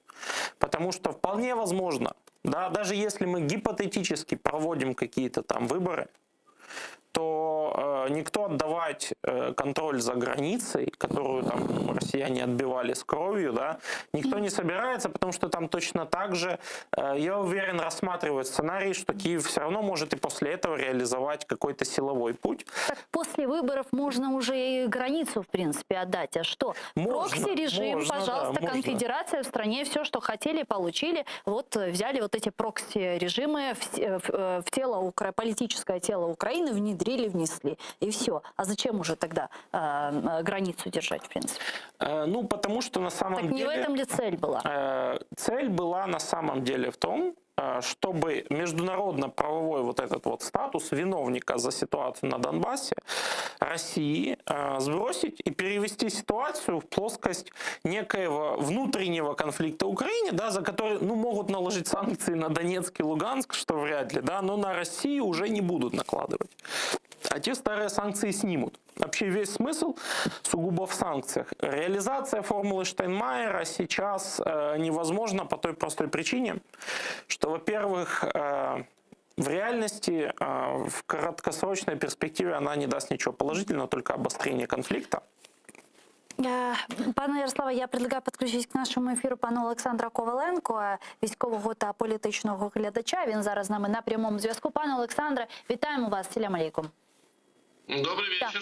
Пане Александра, мы как раз гостем нашей студии. Вы наверняка слышали часть нашей беседы. Обсуждаем заявление Сергея Гармуша, представителя украинской делегации в трехсторонней контактной группе в Минске, который сказал буквально несколько дней назад, что Россия сорвала обсуждение имплементации формулы Штайнмайера в рамках ТКГ. И вот сегодня мы слышали заявление вице-премьер-министра Алексея Резникова, который тоже акцентировал внимание на необходимости выполнения коммюнике от 2019 года, в котором, собственно, и прописана эта формула Штайнмайера. Зачем мы снова возвращаемся к этой формуле? Зачем мы ее обсуждаем, на ваш взгляд, если до этого мы говорили и говорим о том, что она противоречит украинским национальным интересам?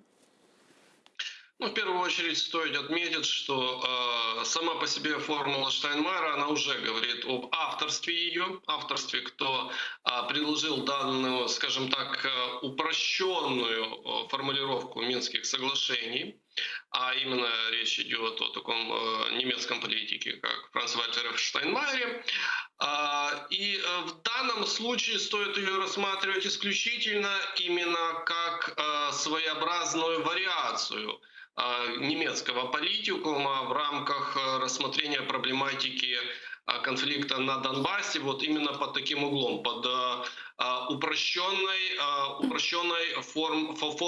формулой решения этой проблемы. Да?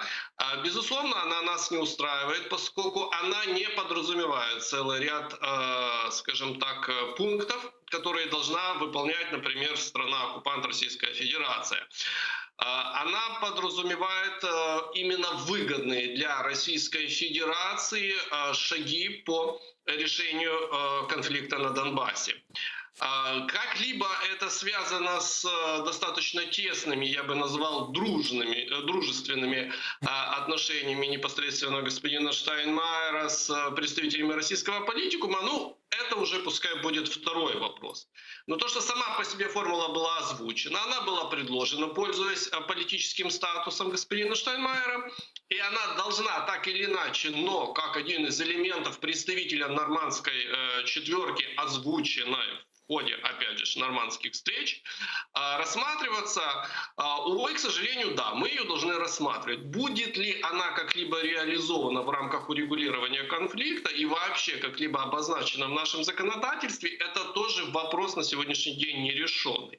Но исключительно как такого рода политическая игра, я рассматриваю это исключительно так, поскольку в целом какая-либо реализация именно данной формулы – это в первую очередь, как минимум, измена интересам украинского государства. Ну, вы сказали, что, в принципе, эта формула Штайнмайера подразумевает выгоду России. Тогда возникает вопрос, почему, на ваш взгляд, Россия в рамках трехсторонней контактной группы в Минске обсуждение формулы Штайнмайера сорвала, если она действительно ей выгодна? Мы понимаем, что первый план у России был это вот инкорпорировать эти прокси-режимы в политическое тело Украины. Или же вот то, что они сейчас срывают, говорит о том, что у них появился какой-то новый план по Донбассу, по Крыму, по Украине. Да. В первую очередь Российская Федерация достаточно часто срывает встречи в рамках ТКГ. Это уже как бы не новость. Подобного рода неадекватное поведение, оно уже стало своего рода как нормой. А в целом для Российской Федерации важен, скорее, все-таки предметный разговор. Предметным разговором является в первую очередь уже непосредственно какая-либо результативность от реализации данной формулы в законодательстве, либо в ином формате. На сегодняшний день любое обсуждение формулы Штайнмайера, оно приводит к тому, что украинская сторона как таковая поднимает вопрос о том, что в первую очередь в данном конкретном случае ущемляются интересы Украины по таким-то пунктам. Россия не приемлет подобного рода дискуссии, поэтому ей невыгодны подобного рода дискуссии. И если и будет каким-либо образом уже непосредственно обсуждаться именно конкретно данная формула в рамках ТКГ, то исключительно в той ситуации, когда Российская Федерация будет целиком и полностью ощущать то, что решение будет принято исключительно на ее условиях. До того момента она будет лавировать, срывать встречи и так далее.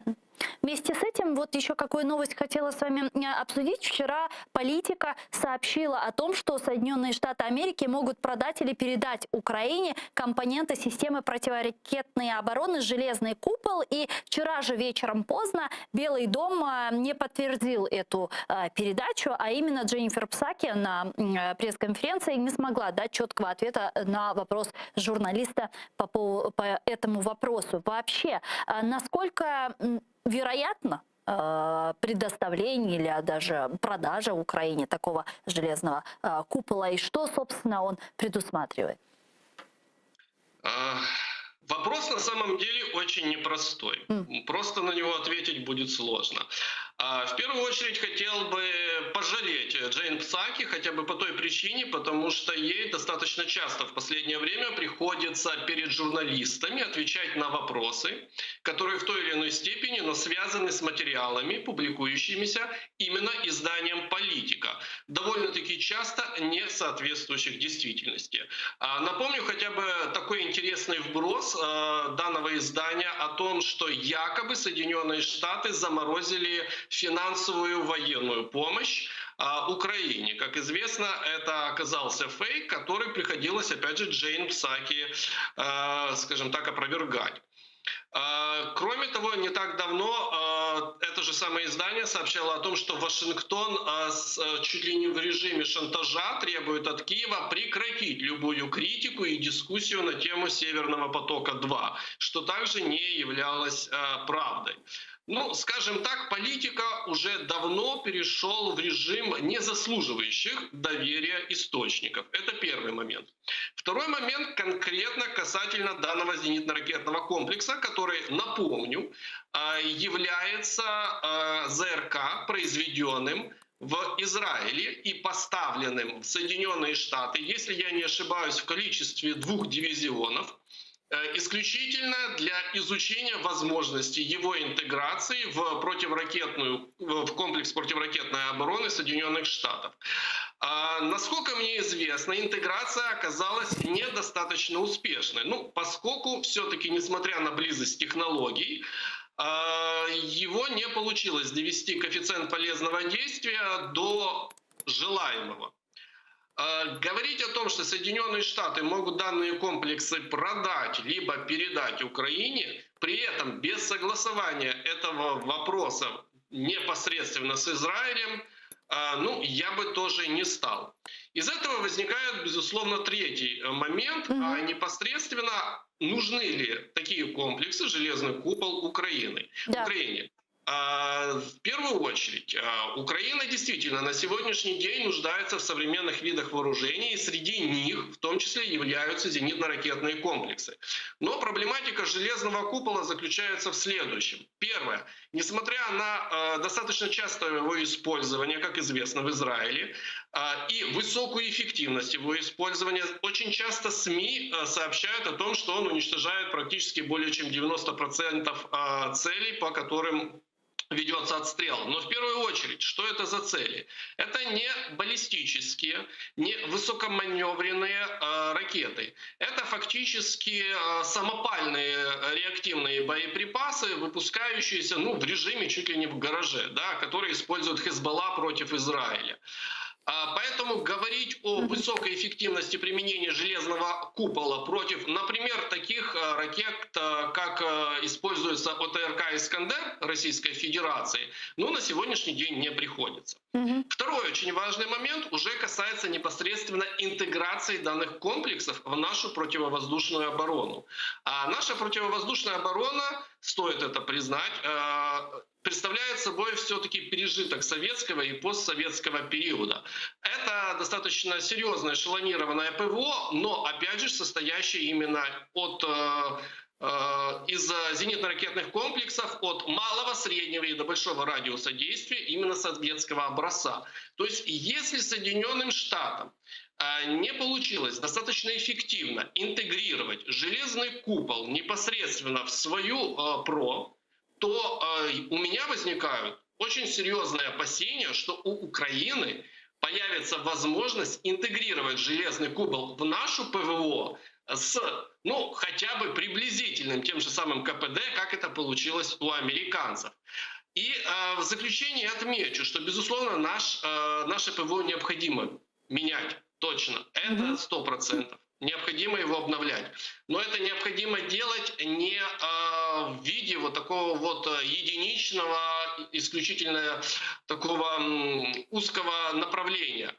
Поскольку железный купол, данные два дивизиона, они прикроют 150 километров воздушного пространства. По площади воздушного пространства Украины это ничто. Поэтому если и переходить, то это должен быть достаточно масштабный переход, охватывающий все уровни от комплексов большого радиуса действия, заканчивая среднего и малого, а не единичные возможности. Единственный вариант, который я могу рассматривать в данном контексте, это получение железного купола исключительно для изучения технологий и дальнейших их применений уже в создании нашего национального ЗРК, либо для иных ракетных комплексов. Пане Олександре, а на ваш взгляд, почему Россия так нервозно реагирует на любое упоминание о возможном предоставлении Украине железного купола? И не только Украине, это было четко видно с Румынией, когда им передавали этот железный купол. Россия очень сильно тогда нервничала и почему-то говорила о том, что это наступательное оружие. В данном случае речь идет о ЗРК «Патриот». Да. Проблема заключается в том, что на сегодняшний день практически все те комплексы, которые используются Российской Федерацией, в частности, это серия С-300, модернизация С-300, С-400, С-400 «Триумф», фактически являющиеся глубокой модернизацией все того же самого С-300, это, опять же, те же самые советские комплексы, прошедшие ту или иную степень модернизации. Но на самом деле практически все они не были использованы в формате реальной современной войны.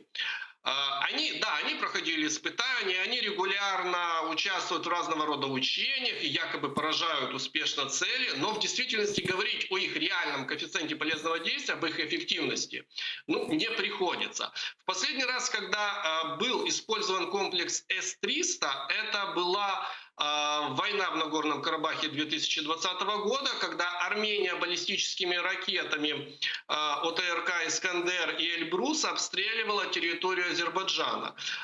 И некоторые из этих баллистических ракет были уничтожены комплексами С-300, а некоторые, как известно, не удалось поразить, несмотря на их уже моральную и техническую устарелость. И они, как известно, упали на город Генджа и прямо на жилые кварталы. Собственно, вот она эффективность, которую проявили С-300 в свое время, не так давно, год назад. В свою очередь, те же самые зенитно-ракетные комплексы «Патриот» за более чем 3 десятилетия своей истории неоднократно доказывали свою эффективность. В той или иной степени, да, были неудачные спуски этих ракет, уничтожения целей, но в основном это высокоэффективный зенитно-ракетный комплекс, который показал свою эффективность. И что самое важное, в отличие от американских зенитно-ракетных комплексов, Российская Федерация, которая владеет своими С-300, она, по сути, владеет теми комплексами, к которым уже давным-давно американские специалисты имеют доступ. Бывшее постсоветское пространство и так далее. Даже если говорить о комплексах С-400 «Триумф», которые сейчас поставляются в Турцию, я не уверен, не даю гарантии в том, что турецкая сторона не предоставила ту или иную информацию для американских коллег. Не буду, конечно, говорить об этом со стопроцентной вероятностью, но я в этом даже не сомневаюсь. В свою очередь, у Российской Федерации нет возможности доступа к информации к ЗРК «Патриот». Кстати, что очень важно, западные зенитно-ракетные комплексы, в отличие от российских, регулярно проходят этапы модернизации. Практически ежегодно они совершенствуются. Поэтому каждая последующая серия данных комплексов – это уже совсем другой комплекс, который был 5 или тем более 10 лет назад выпущен в серию. Поэтому для Российской Российской Федерации это довольно-таки болезненная тема, поскольку она на самом деле досконально не знает, как ее истребители или другая авиация должна себя вести в условиях, когда воздушное пространство той или иной страны прикрывается данными комплексами. Дякую вам дуже, пане Олександре. Спасибо большое за такой обстоятельний ответ. Олександр Коваленко був з нами на прямому зв'язку, військовий та політичний оглядач. Пане Ярославе, я предлагаю перейти к следующей не менее важной теме, которую вы уже несколько раз упомянули вскользь, но остановимся подробнее на Северном потоке-2. Стоимость газа в Европе снизится, если «Газпром» создаст точки продажи газа европейским компаниям на украино-российской границе. Об этом заявила глава правления НАК «Нафтогаз» Украины, заявил Юрий Вітренко. Давайте его послушаем. Ситуацію з дефіцитом газу в Європі і цими рекордно високими цінами можна вирішити дуже швидко, якщо пояснити «Газпрому», що він хоча б спробував показати, що він готовий працювати за правилами, розблокувавши доступ до української ГТС для тих європейських компаній, які хочуть отримувати газ на кордоні Україна-Росія. Для цього необхідно створити на платформі «Газпром експорту» точку продажу, наприклад, на газовимірювальній станції «Суджа» на кордоні Україна-Росія. І післязавтра вже на цій точці можна продавати додаткові обсяги, щоб вони пішли до Європи.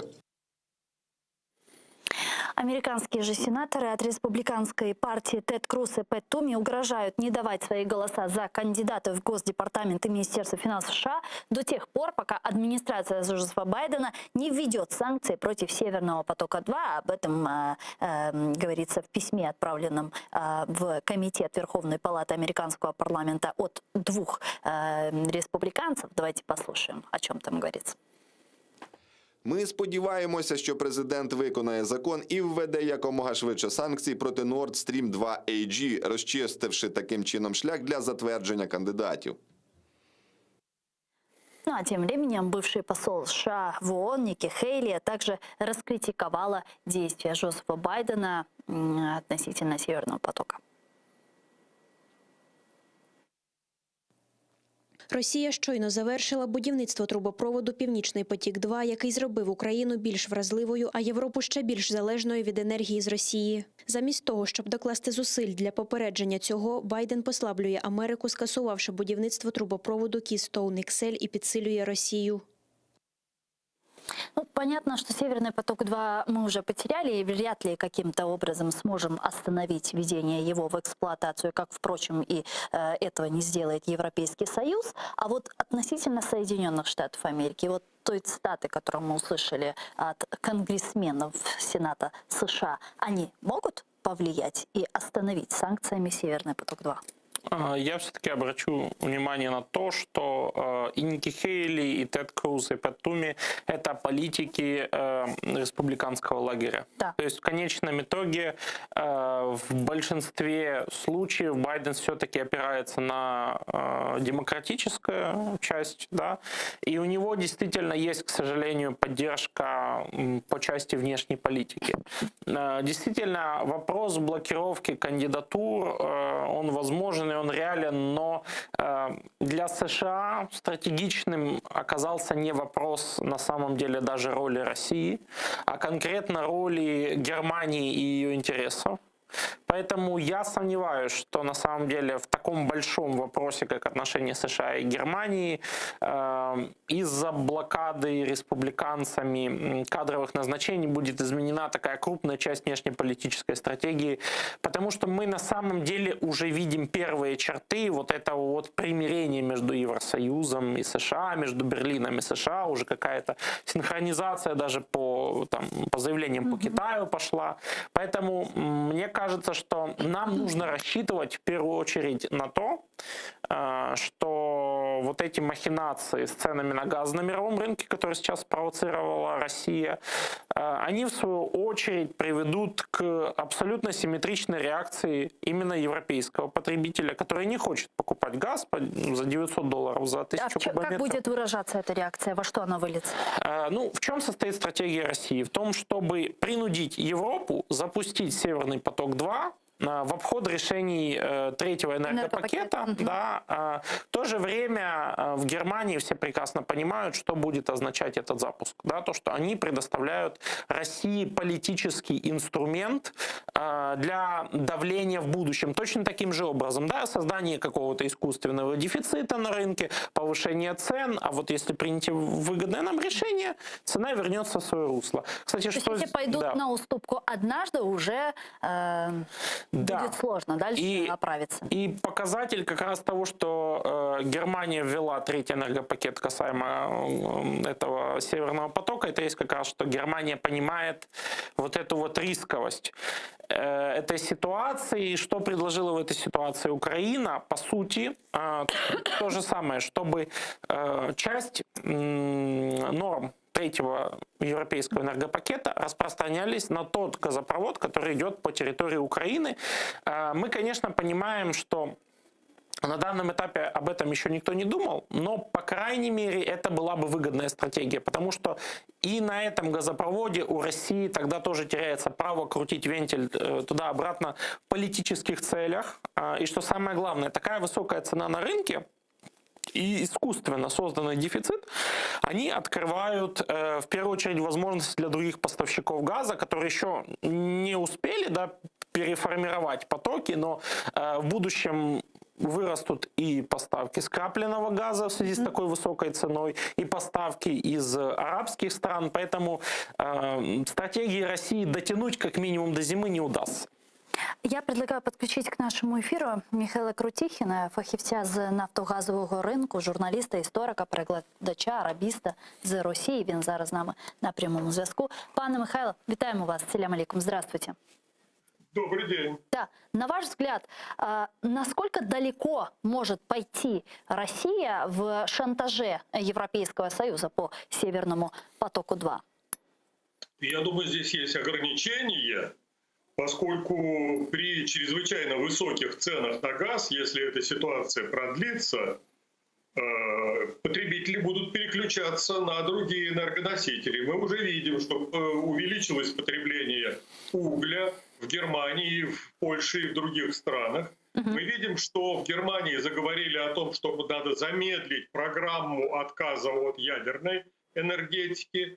То есть мы видим, что несмотря на высокие, потенциально высокие налоги, так называемые углеродные налоги, может оказаться, что использование угля окажется выгоднее для электростанций, чем использование газа. И поэтому, если «Газпром» действительно вот участвует в таком шантаже и в нагнетании цен на газ, то делает он это не вполне продуманно, потому что это может выйти российским поставщикам боком. Могут сократить потребление российского газа. Вот гость нашей студии, пан Ярослав, сказал, что целью России является вынудить Европейский Союз этим шантажом пойти на отказ норм третьего энергопакета. Насколько это реально? Нет, это мы уже видели. Были такие попытки, в частности в Германии, в отношении газопровода «Опал». Была такая попытка, когда германские регуляторы решили, что им можно этим газопроводом пользоваться на 100% для прокачки российского газа. Вмешался суд, Европейский суд, и суд принял решение, что нужно соблюдать нормы третьего энергетического пакета, и не только его, а есть еще такое положение в основополагающих документах Евросоюза, как соблюдение солидарности, энергетической безопасности участников Евросоюза. Если какой-то проект наносит ущерб кому-то из членов Евросоюза, ну, в том случае, например, Польша возбудила такое дело, то есть по польской территории в результате строительства Северного потока-2 могло пройти меньше транзитного газа, Польша теряла бы в транзитных поступлениях в бюджет, и суд вынес решение в соответствии с законодательством Евросоюза. И я думаю, даже в этом случае, если вдруг германский регулятор разрешит нарушать нормы энергетического пакета, то на это есть суд, на это есть Еврокомиссия и европейские органы, которые не позволят так поступать. Но могут быть ведь и форс-мажорные обстоятельства, какие-то провокации, возможно, даже диверсии.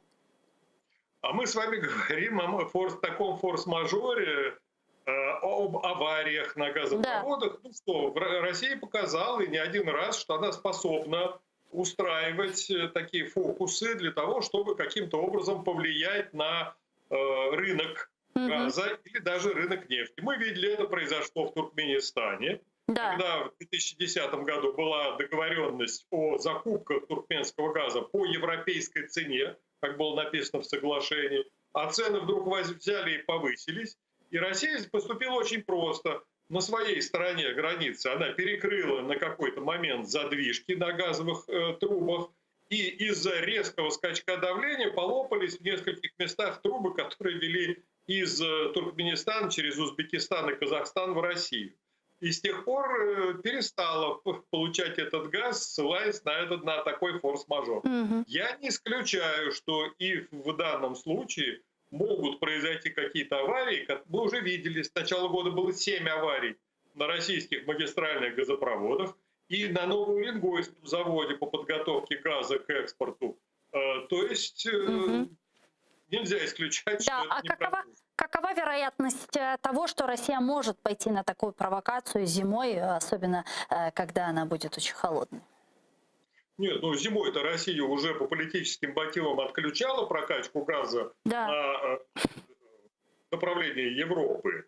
И в 2006-2009 году вдвое сокращала зимой 2014-2015 года. Так что перспектива, история показывает, что это не только возможно, но, скорее всего, ожидаемо. А куда может залететь цена сейчас? Вот сегодня мы увидели, что она упала пока на 10%. А что будет дальше с ценой на газ? А сейчас цена на газ, я думаю, определяется даже не спросом и предложением, не вот этими вот паническими криками о том, что Европа вдруг начнет замерзать, ей не хватит зимой газа. Она определяется большой игрой спекулянтов на финансовом рынке, где торгуется некоторое количество инструментов, привязанных к природному газу, фьючерные контракты и всевозможные деривативы, опционы, свопы и так далее, и так далее. Вот там такая цена и взлетела, а не взлетела потому, что газа вдруг не хватает. Но если посмотреть на газовые хранилища в Европе, исключая газпромовские емкости, то получается, что они находятся по заполняемости где-то в середине коридора, пятилетнего коридора. То есть никакой паники не должно быть. А панику раздувают вот в плане как раз первое — шантажа, и второе — для нагнетания цен в интересах финансовых спекулянтов. Ну вот, некоторые говорят, что здесь может быть и экономическая составляющая, потому что вот поднятие, искусственное создание дефицита и поднятие цен, вот такие цены могут быть неподъемными для Европейского Союза, и в особенности, когда сейчас такая стагнирующая экономика в пандемию коронавируса. Может ли действительно стоять задача частично убивать экономику Европейского Союза таким образом? Ну, я так далеко смотреть не буду, потому что политические цели здесь мне серьезные не просматриваются. Это безумная совершенно безумная манера поведения, поэтому тут комментировать нечего. Я думаю, наоборот, если бизнес-субъекты исходят из интересов рынка, то сейчас надо всячески стабилизировать этот рынок, наполнить его газом и успокоить вот эту панику, которую раздувают всяческие Блумберги и так далее, на пустом месте, я бы сказал. Блумберг, кстати, недавно сообщал о том, что 1 октября уже могут запустить в эксплуатацию «Северный поток-2». Вчера эту информацию Миллер уже опроверг. А как вы думаете, когда действительно будет введен в эксплуатацию «Северный поток»? А это я не знаю. Нужно посмотреть. Вы понимаете, для того, чтобы он нормально работал, нужна сертификация некая. Даже не технологическая и не экологическая сертификация, а германский регулятор должен вынести решение о том, соответствует ли вот этот проект нормам так называемого анбандлинга. То есть оператор проекта независим от владельца газа или нет. Ну а поскольку мы видим, оператор проекта — это швейцарская компания, которая на 100% принадлежит «Газпрому», Поэтому решение об анбандлинге будет, разумеется, совершенно определенным. Здесь не соблюдаются нормы третьего энергетического пакета. Вот это решение немцы передадут европейскому регулятору, а те, как ожидается, накажут штрафом вот этого оператора. Они, насколько я понимаю, не имеют права запретить что-то в этом проекте или запретить прокачку газа, но наказать штрафом и предписать германскому регулятору что-то с этим делать европейцы вполне способны. А дальше уже, судя по всему, начнутся суды. Пане Михайло, и вот такой еще вопрос. Недавно Польша заявила о том, что с 2023 года она отказывается от российского газа и хочет добывать газ в Украине. На ваш взгляд, насколько это реально и на что может пойти Россия, чтобы не допустить этого? Ну, Польша может это сделать в плане отказа от российского газа. У нее есть, во-первых, терминал по приему сжиженного газа. Заканчивается прокладка газопровода по Балтийскому морю, который дополнительно даст газ Польше из Норвегии через датскую территорию и морем.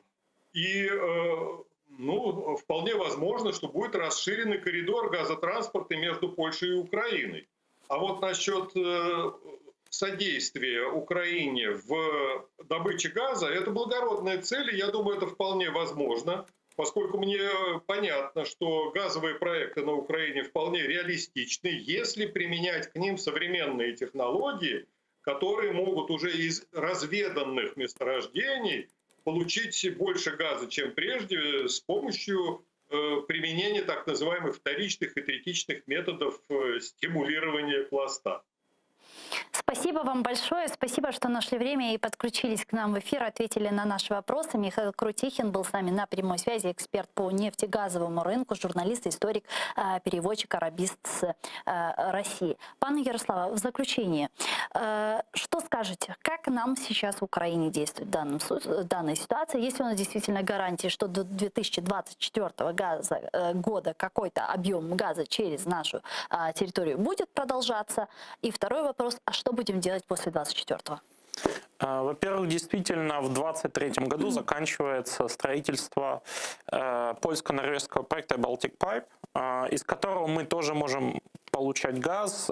И вчера я имел возможность слушать посла Польши в Украине Барташа Цихоцкого, который говорил, что хорошо бы, если бы Украина у нас нашла возможность покупать газ, потому что это бы серьезно укрепило экономические связи и России, и точнее и Украине этот газ был бы точно не лишним. В то же время гарантии существования нашей трубы, они, конечно же, сохраняются в силу того, что Германия прекрасно понимает, что лучше оставить какой-то объем на этой трубе, чтобы она хотя бы сохранялась как инфраструктурное явление, да, потому что если там не будет прокачиваться газ вообще, она придет в негодность. А в этих ситуациях, когда происходят какие-то странные аварии на газопроводах, иметь запасной путь всегда очень важно. Но сейчас самое главное, чтобы Германия и Европейский Союз, Еврокомиссия согласовали вот эту вот действительно регуляторную политику управления и газопроводом «Северный поток-2», и газопроводом, который находится в Украине. Нам очень повезет, если действительно нам удастся достичь действия третьего энергопакета и на наш газопровод, как это предлагает «Нафтогаз». Однако сейчас это только идея. Дякую вам дуже, пане Ярославе. Чухса вам, що приїхали к нам в студію, ответили на наші вопроси. Ярослав Бушко, голова Центру політичних студій «Доктрина», був гостем нашей студии. А мы с вами не прощаемся, сейчас прерываемся буквально на 5 минут, и после вернемся в эту студию и продолжим информационно-аналитическую программу «Бугунь» на крымско-татарском языке. Не переключайтесь, Коршкевич.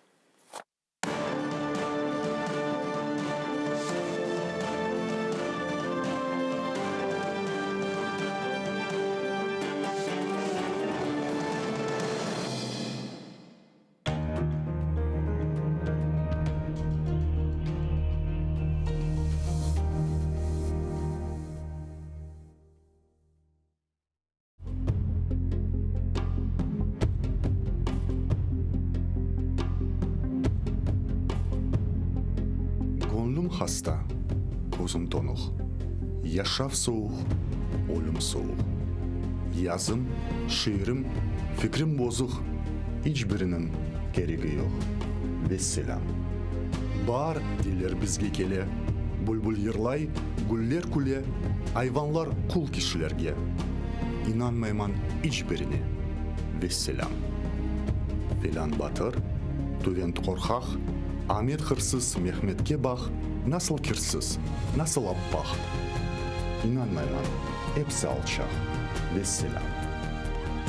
Biri sevgen koz yaş töke, biri bilgen kop laf ete, biri batır kotek seve. Hepsi eşek, hepsi tüye. Vesselam. Halka hizmet etkenler var, halkını iddia etkenler var, cennetlerge ketkenler var. Biri hırsız, biri tuvar. Vesselam. Gerçek tügül, ne kok, ne cer, ne bulardan tuğhan bizler, Tanrım, yaşaf büyük horluq. Bizge yaxşı bir ölüm ber. Vesselam.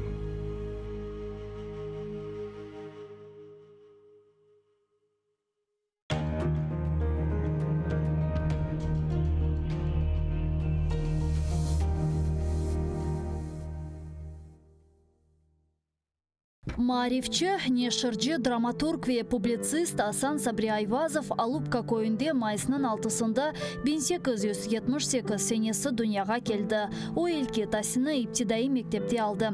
Медреседе оқыды. Медреседе оқуыны бітіріп, мектеплерде муалlimlik yaptı. Sonra bilgi seviyesini yükseltmek maksadымен кетіп, İstanbul ve Каир университетlerinde tahsil aldı.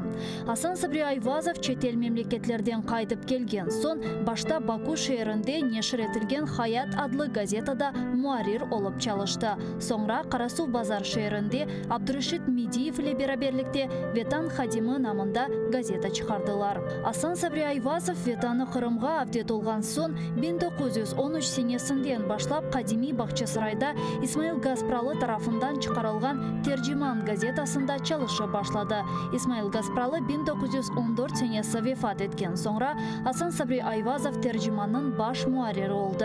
Sonra o Ahmetçit şehrinde Millet dep adlandırılgan gazeta neşr etti ve aynı zamanda Kırım Milli Kurultayı reisi vazifesinde bulundu.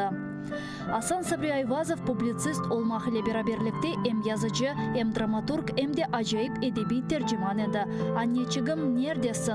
Kel, neden bu alga kaldık? Gibi bedi eserler ile bir sırada Ivan Turgenev, Anton Çekhov, Lev Tolstoy, Avrupa edebiyatından Knut Gamsun, Longvili gibi müelliflerinin işlerini Kırım Tatar tiline tercüme etti. Асан Сабри Айвазов'ның icadi umur faaliyeti gayet gürlegen vakitte o Bolşevikler tarafından represiyaga uğrab 1938 senesi aprelinin 17'sinde vahşice öldürüldü. Асан Сабри Айвазов'ның Neden bu alga kaldık piyasasından küçük bir parça. Seyitbek, şimdi biz ne işleyelim? Avrupalılarının kulturası fenadır diye cahil mi kalalım? Abdülislam, hayır evladım.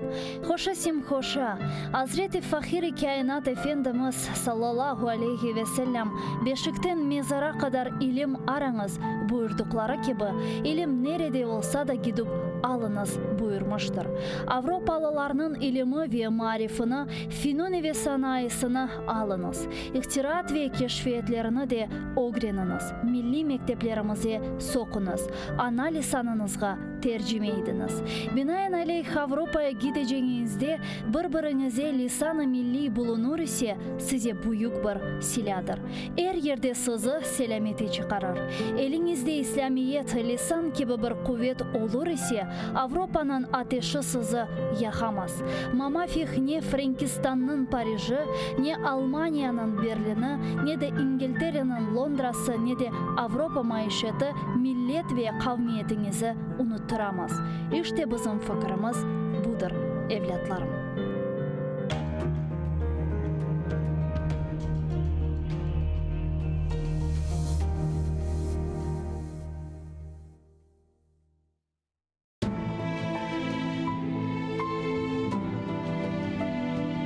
Меня зовут Нияра.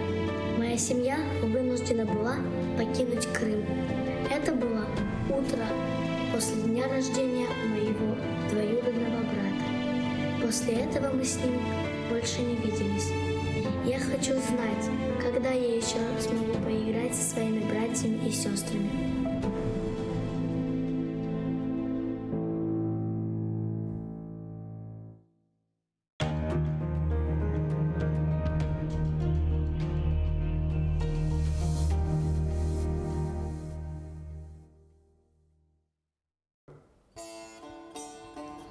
Ey vatandaş, ateşke kır, hazır ol sen yanmağa. Vatan için can vermesen, ne için geldin dünyaya? Güzel Kırım toprağında ecdadının kanı var. Her bir terek yaprağında milletinin canı var. Kerek olsa fırtınaday atıl düşman üstüne. Göster ona asırlarla toplangan bar küçümünü. Yenmegence omur billah köreş kene ve kene. Al dedeler al almagan intikam ve uçumunu. Sen milletsin, bir vakitlar Moskvada at oynatkan. Aciz kalgan getmanlarga yardım kolu uzatkan. Bugün ne için andamında korkup pısıp yüresin? Öz yurtunda suçlu gibi boynun kısıp yüresin.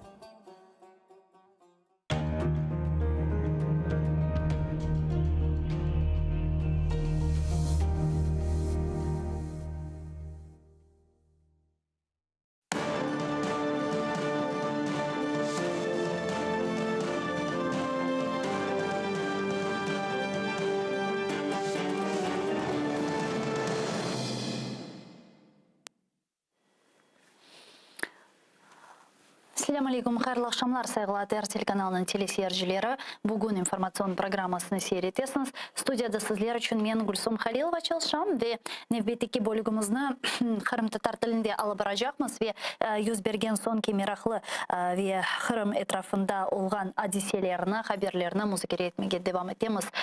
Men hatırlatamız canlı yayında çalışamız. Ekranlarınızға rejissörlarımız vaqtçınca telefon numaralarını ve Skype adresimizni taqdim etmekteler.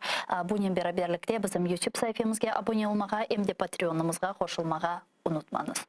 Men size böyle haberden başlamağa isteyim. Advokat Nikolay Polozov'un aytqanına ko'ra, Milli Meclis Reisimizin birinci muavini Nariman Celalni Kırım SIZO'sunda terrorizm ve ekstremizmge meyilli olğanı için qaytqa qoyganlar.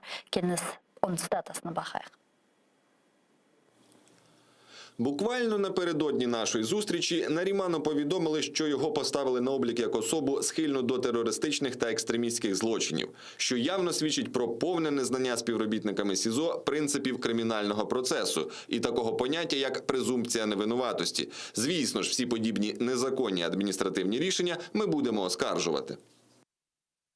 İşte böyle haber, bunun beraberlikte hatırlatam Tunev'in FSB Hasan ve Aziz Ahtemov kardeşleri ile onların iştirakı ile böyle bir video yayınladı. 2 dakikalık videoda sanki dersin Hasan ve Aziz Ahtemovlar yapkan suçlarını ve kabahatlarını kabul ettiler ve onlara bunu yapmağa Milli Meclis'nin emir bergenini ve onlara korkutup siyaseti alıp bergenini aytmağa mecbur kaldılar bu videoda. Bizler şimdi Canlı Bağda Ahtemov kardeşlerinin advokatı Aydır Azamatov Canlı Bağda kendini son selamlayıq. Aydır ağa, selam aleyküm, merhabanız. Aydır Bey, bu Tunev'in көргенimiz video sizin fikrinizce ne vakit yazılgan edi? Bu video dana 4 yo 5 sentyabr kuni yazılgan. Men dana o vaqt Asanning ko'rishib olmagan edim, meni yibermediler oga. Bu FSB xodimlari.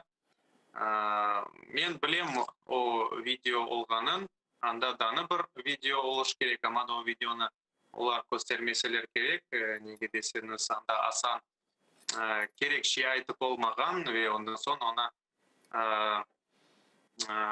onu aytkanlar, sen doğru aytmayсың ve yine ona azgana kıynaganlar. No, menimce bu üçüncü videonu ular göstermesler, doğru şeyler yok.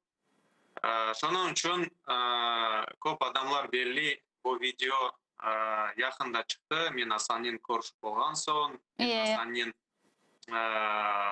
ФСБде болған соң, амада вақыт бойынша о шолета болды. Бұл видео мен онымен көрішкен соң шықты. Мен ФСБде едім бұл вақыт, онымен көрішкенде. Мен ФСБден шыққан соң, бақсам, адамлар сорай, мына оле видео шықты деп. Ол вақыт бойынша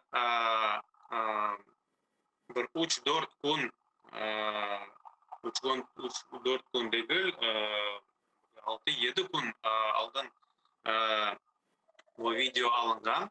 Ve şu için men bu sualga cevap berem. O video mensiz oldu ve Hasan ve Aziz o vaqtda dani bizlerden görüşüp olmagan ediler. Zaten ko'rdik işte bu videoda işte bunu aytkan kardeşimizin ve semiydeşimizin bunu ağlap aytkanını ve aytmağa istemegenini ve korunuyor zaten mecburiyet altında aytkanını görüşkenini ve ilahri. İşte bu videolar yayınlangan sonra ve şimdi endi siz hem Hasan hem Aziz Aktemovlarla görüştünüz benim bilgenime göre, doğru mu? Doğru men. Олар тариф етіңіз, олар өзіні насыл есеті, яғни білелер ме, оларға бұл видеоларының енді яйынланғаныны не айталар, не түшінелер, белгі халыққа бір мұражатлары, месажлары бардыр? Білесізім, олардан білмейлер менімше о видео олғанын. Неге десеңіз, бұл видео 13 сентябрь күні көстерілді. Мен ve meni kollegam advokat Berilayev bu күні ФСБде едік. Бізде анда следственные действия oldu. Hasan'la ve Aziz'le ve biz bilmedik, biz advokatlar bilmedik o video olganын. Şunun için biz de sorap olamadık, nege deseniz bilmedik. Ama da ФСБden çıkan son men gördüm o videonu. Endi yarın bizde ФСБде görüşü olacak, следственные действия olacak ve следователь bu обвинение, yani обвинение аналитecek, представлять yapacak. Bileyim, yanıdanım yo başkaça. Yarın bekimde inşallah men sonra bilirim bu videonu, bilirlerim o videonu, onlar bilirler o video olganın ama da ona çıkkanın bilmeyler. Ya, Aldar Bey, mına biz zaten bu video çıkmazdan evvel, da sonki video çıkmazdan evvel, olarga karşı Hasan ve Aziz Aktemov semiydeşlerimizge karşı böyle işkenceler yapılganını bildik, öğrendik. Siz bunu aydınlattınız, aytıp geçtiniz. Hasan Bey'nin tarif etkenlerini, Aziz Bey'nin tarif etkenlerini ve ilahri. Yani bütün dünya bugün de bugün onların kabahatsiz olganını ve aytılgan bu ifadeler, bu sözler onlarga ait olmaganını ve işte yazılgan metin okuganlarını bütün dünya bizler bilemiz. Sizin fikrinizce ki bu video aydınlatılmazdan evvel malum edi, bileydik, göreydik, videoda da işte bizim yayınlarımızda da siz bağlandınız, tarif ettiniz. Sizin fikrinizce ne için FSB bu videolarını şimdi yayınlay? Ne manası var bu videolarının yayınlanmasında? Eğer ki zaten yalan olganını biz hepimiz bilsek, kimge bu videolar aydınlatıla? Menimce bu videoda endi Hasan aytkan sözlerin nege deseniz videoda tek Hasan aytı, Aziz bir şey aytmay. Hasan'ın sözlerine qaraganda bütün bu yaramazlık ve bu diversiyanı Ukrayna ve meclis azaları yaptı dep ayta. Bu tek sözler değil, menimce ФСБ xadimleri bu olup geçken işin meclis olarak, Ukrayna olarak koşup gösterecek olar. Bu meclissiz, Ukraynasız bu şey olup geçmese de dep gösterdiler. Menimce bu videonu göstergenleri bu için, şu için o videonu gösterdiler. Aydar Bey, şimdi yani bizim Семейдешlerimiz Hasan ve Aziz Ahtımov kardeşleri advokatlarının tamamı ile teminlendi. Yani onlar vazgeçtiler bu işgalcilerinin bergen advokatlarından ve endi siz tamamı ile onların korçalaf işlerini alıp barasız, doğru mu? Evet, doğru. Onlar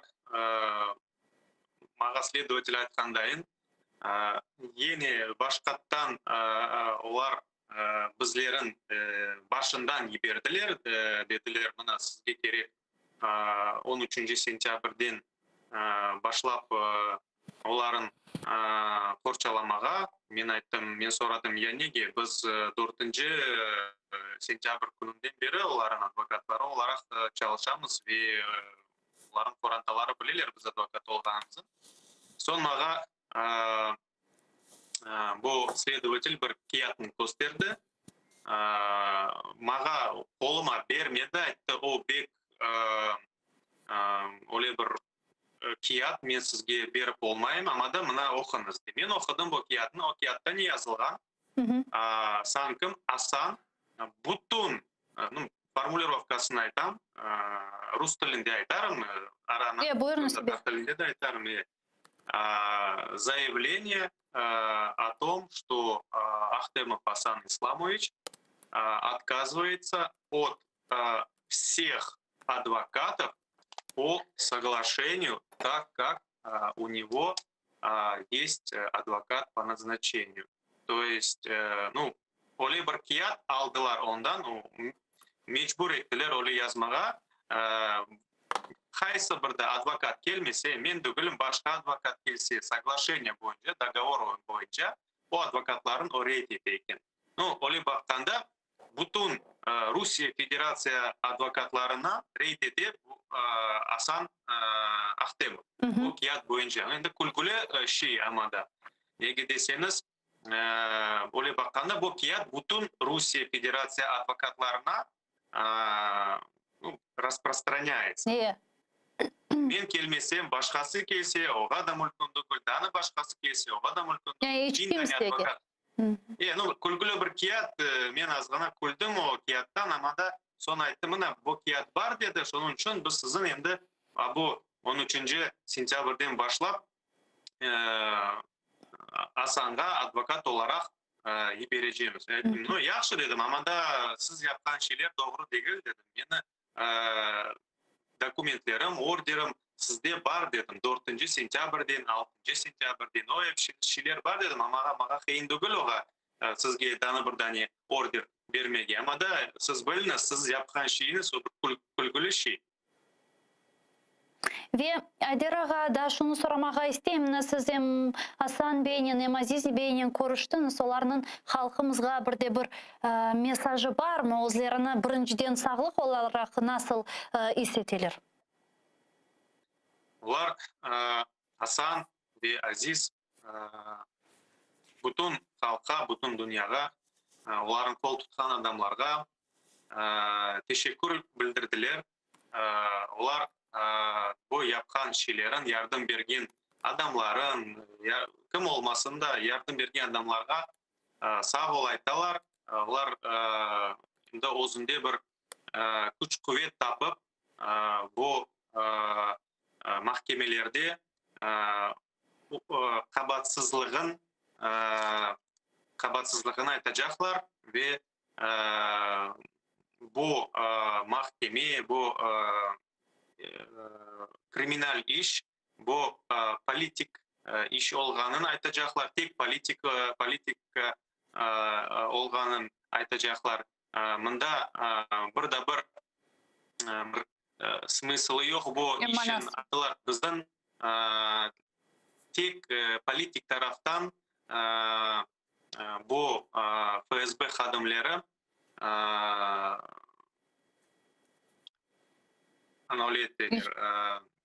преследуют.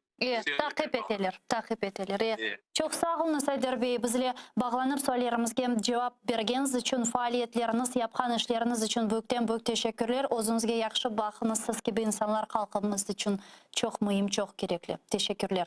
Advokat Ayder Azamatov bizle canlı bağdaydı. Sayılı arkadaşlar, şimdi ise yayınımızga Milli Meclis Azası ve Kırım Tatar Resurs Merkezi'nin yol başçısı Eskender Gabariyev koşula. Eskender ağa, selamun aleyküm. Алло. Алло. Yok galiba muharrirlerimler bana kaydetkenine göre küçük bir böyle teknik problemler meydana kelgen. Milli Meclis azası ve Kırım Tatar Resurs Merkezi'nin yol başçısı Eskender Agabariyev'nin biraz laf etmege isteyik bu mesele etrafında. Çünkü Tunev'in FSB tarafından çeşit türlü böyle mesajlar geldi. Onlar Tunev'in temsili organ yani Milli Meclis'nin Ukrayna Xavfsızlık Hizmetleri ile beraberlikte işgal edilen Kırım'da protesto ve narazılık aksiyalarını teşkil etmege meyilli olganlarını ve planlaştırganlarını açıklaganlar. Bunun beraberlikte onlar böyle temsili organın yani Milli Meclis'nin Ukrayna revanşizmini alıp bargan bir güç ve kuvvet olganını açıkladılar ve temsili organımızga karşı yapılgan bu baskılar şimdi yana böyle bir açılgan temsili organga bir kureş mi ya da 7 yıl devamında alıp barılgan bu korkutup bu yok etüv Kırım Tatarlarının temsili organının siyasetine yani bu ıntılıf siyasetim ne mi kere suallarına biz Eskender Bey'e seslendirmege ister edik ama galiba onun bağ uzule ve bağlanıp olamayımız muharrirlerimden bana kaydetkenine göre. Bak çok yaman olganı sebebinden Eskender Bey'ine bağlamak probleması meydana geldi. Elbette ki bu meseleler sırasında ve işgal edilen Kırım'da yüz bergen sonki hadiseler sebebinden şimdi Ukrayna ana kıtası tarafından yolbaşçılar ve iktidar temsilcileri tarafından hareketler yapılan de halkara teşkilatlarda bu meselelerin koterilmesi planlaştırıla. Misal olarak malum olganı gibi Nevbet'teki hafta yani 27. sentyabrden başlap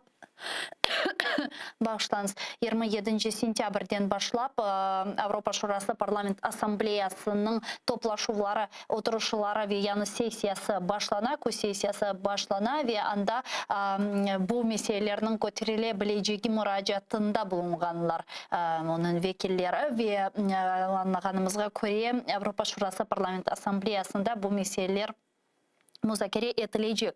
Bunun beraberlikte geçenleri Ukrayna Dışişleri Naziri Dmitri Kuleba'nın aytkanına göre başlanacak Birleşken Milletler'in baş asambleyası çerçevesinde işgal edilen Kırım'da ve Donbas'ta yüz bergen hadiseler ile bağlı debatlar ötkürülmesi planlaştırıla. Bunun ile beraberlikte birçok siyasetçinaslar ve siyasetçiler, devlet memurları, Ukrayna Prezidenti Vladimir Zelenski'nin Büyük Ukrayna Delegasyası yani EYT ile beraberlikte Birleşken Milletler'in baş asambleyasına barması gerek olganını ve anda muhakkak tribunadan çıkışta bulunmaları gerek olganını aytıp geçerler ve bu çıkışlar sırasında Kırım meselesini kotermesi lazım ve zarur olganını aytmaktalar. Ama bu meselelerin de bu kababalan teşkilatlarda müzakere etilmesi, aydınlatılması bir taraftan elbette ki çok mühim, çok önemli. Fakat bu sözler arkasında hangi bir hareketlerinin olacağı sualine cevap kıdırmak da çok önemli ve bu gibi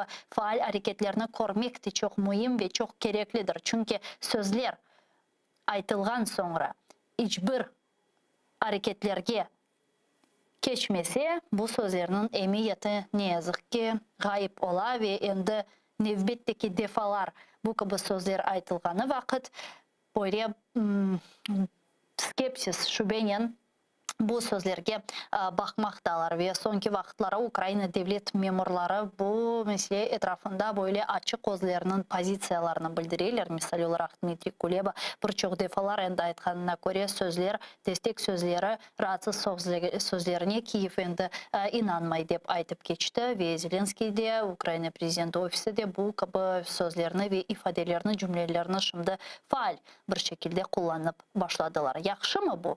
Bilmeyeyim. Yaman mı? Bir taraftan doğrularının aytılması da güzeldir dep düşünüyorum. Bakıp görecekmiz. Növbetteki yayınlarımızda bu ve diğer meselelerini müzakere edecekmiz. Men ise ne yazık ki sağlıklaşmak mecburiyetindeyim. Çünkü Eskender Agabariyev öyleydi bizle bağlanıp olamadı bağ üzülgeni sebebinden. Fakat siz ATR telekanalının ekranları başından ayrılmanız aman aman 5 dakikadan sonra yayınımızın zaman informasyon programısı Ukrayna tilinde devam edecektir. Sonra bu studiyada sizlerine benim meslektaşım Osman Paşayev selamlayacak ve misafirlerinin nevbetteki meselelerini ve haberlerini müzakere edecek. Görüşkence.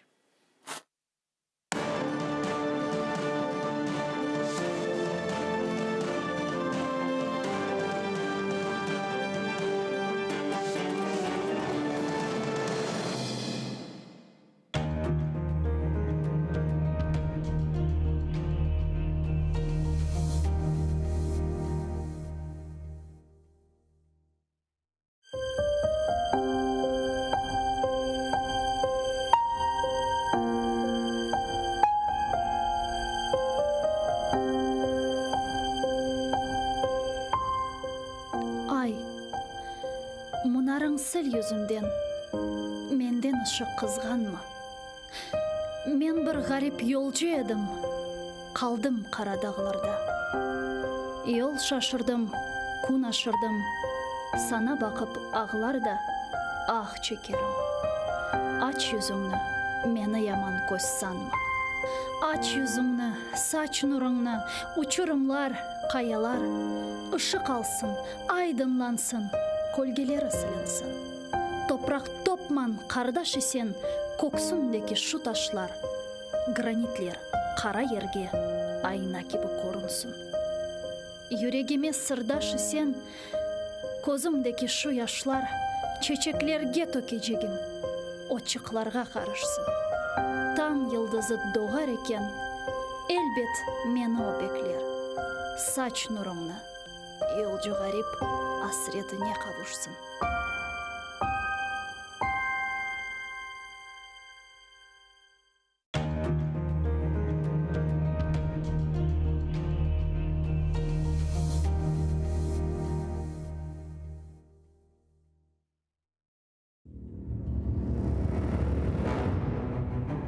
Хаджи Герай Қырым ханлығыны тізгенде 29 yaşында еді.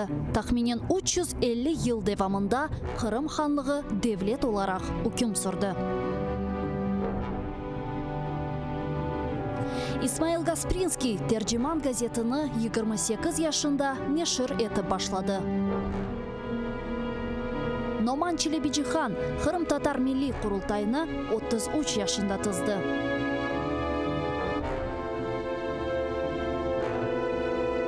Бекир Чобанзаде 27 yaşında профессор olarak Latin әліпбесіні Түрки devletlerге teşviqat etті. Шайыр Амди Герайбай 29 yaşında milletçilikte qabatlanıp, Moskvada Butyrka hapisxanesinde vahşice öldürüldü. Ahmetxan Sultan birinci kere qaramanlıqны 23 yaşında kazandı. 25 yaşında ise 2 defa qaraman oldu. Musa Mahmud 1978 senesi hakimiyetke karşı isyan etip ozunu yaktı. Milli meşal oldu. Ayşe Setmuratova 27 yaşında adalet күрешіне кірішті ve bütün ömrünü Kırım Tatar milli hareketine bağışladı. Genç ve yaşlar, fedakarlık ve kahramanlık için күреш meydanı açıktır.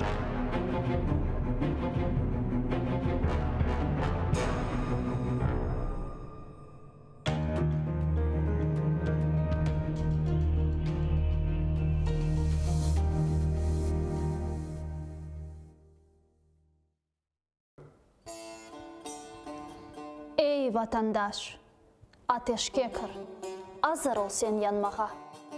Vatan için can vermesen, ne için geldin dünyaya?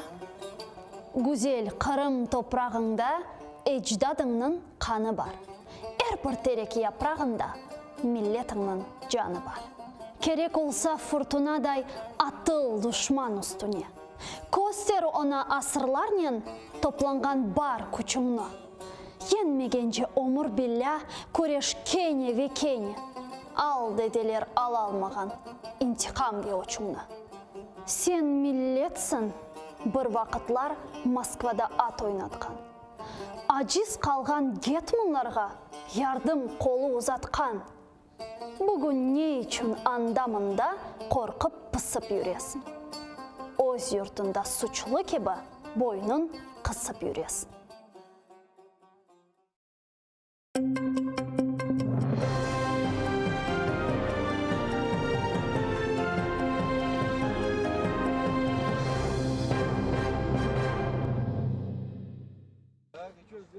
Найсуворіше покарання. Окупаційний суд Сімферополя присудив голові Центрвиборчкому Курултаю Заїру Смідлі 30 тисяч рублів штрафу. Його визнали винним у порушенні карантинних обмежень. Йдеться про події 4 вересня у Сімферополі біля будівлі ФСБ. Того дня десятки кримських татар зібралися там, щоб дізнатися про долю викрадених 5 співвітчизників. Окупантам це не сподобалося. Співробітники окупаційної поліції почали розганяти людей через нібито недотримання соціальної дистанції. Водночас ОМОН та Росгвардія почали хапати людей та кидати до автозаків та автобусів, чим самі створили небезпеку для людей. Так званий суддя Білоусов максимальне покарання пояснив тим, що Заїр Смідля своєї провини не визнав. Він працездатний та має громадянство іншої держави.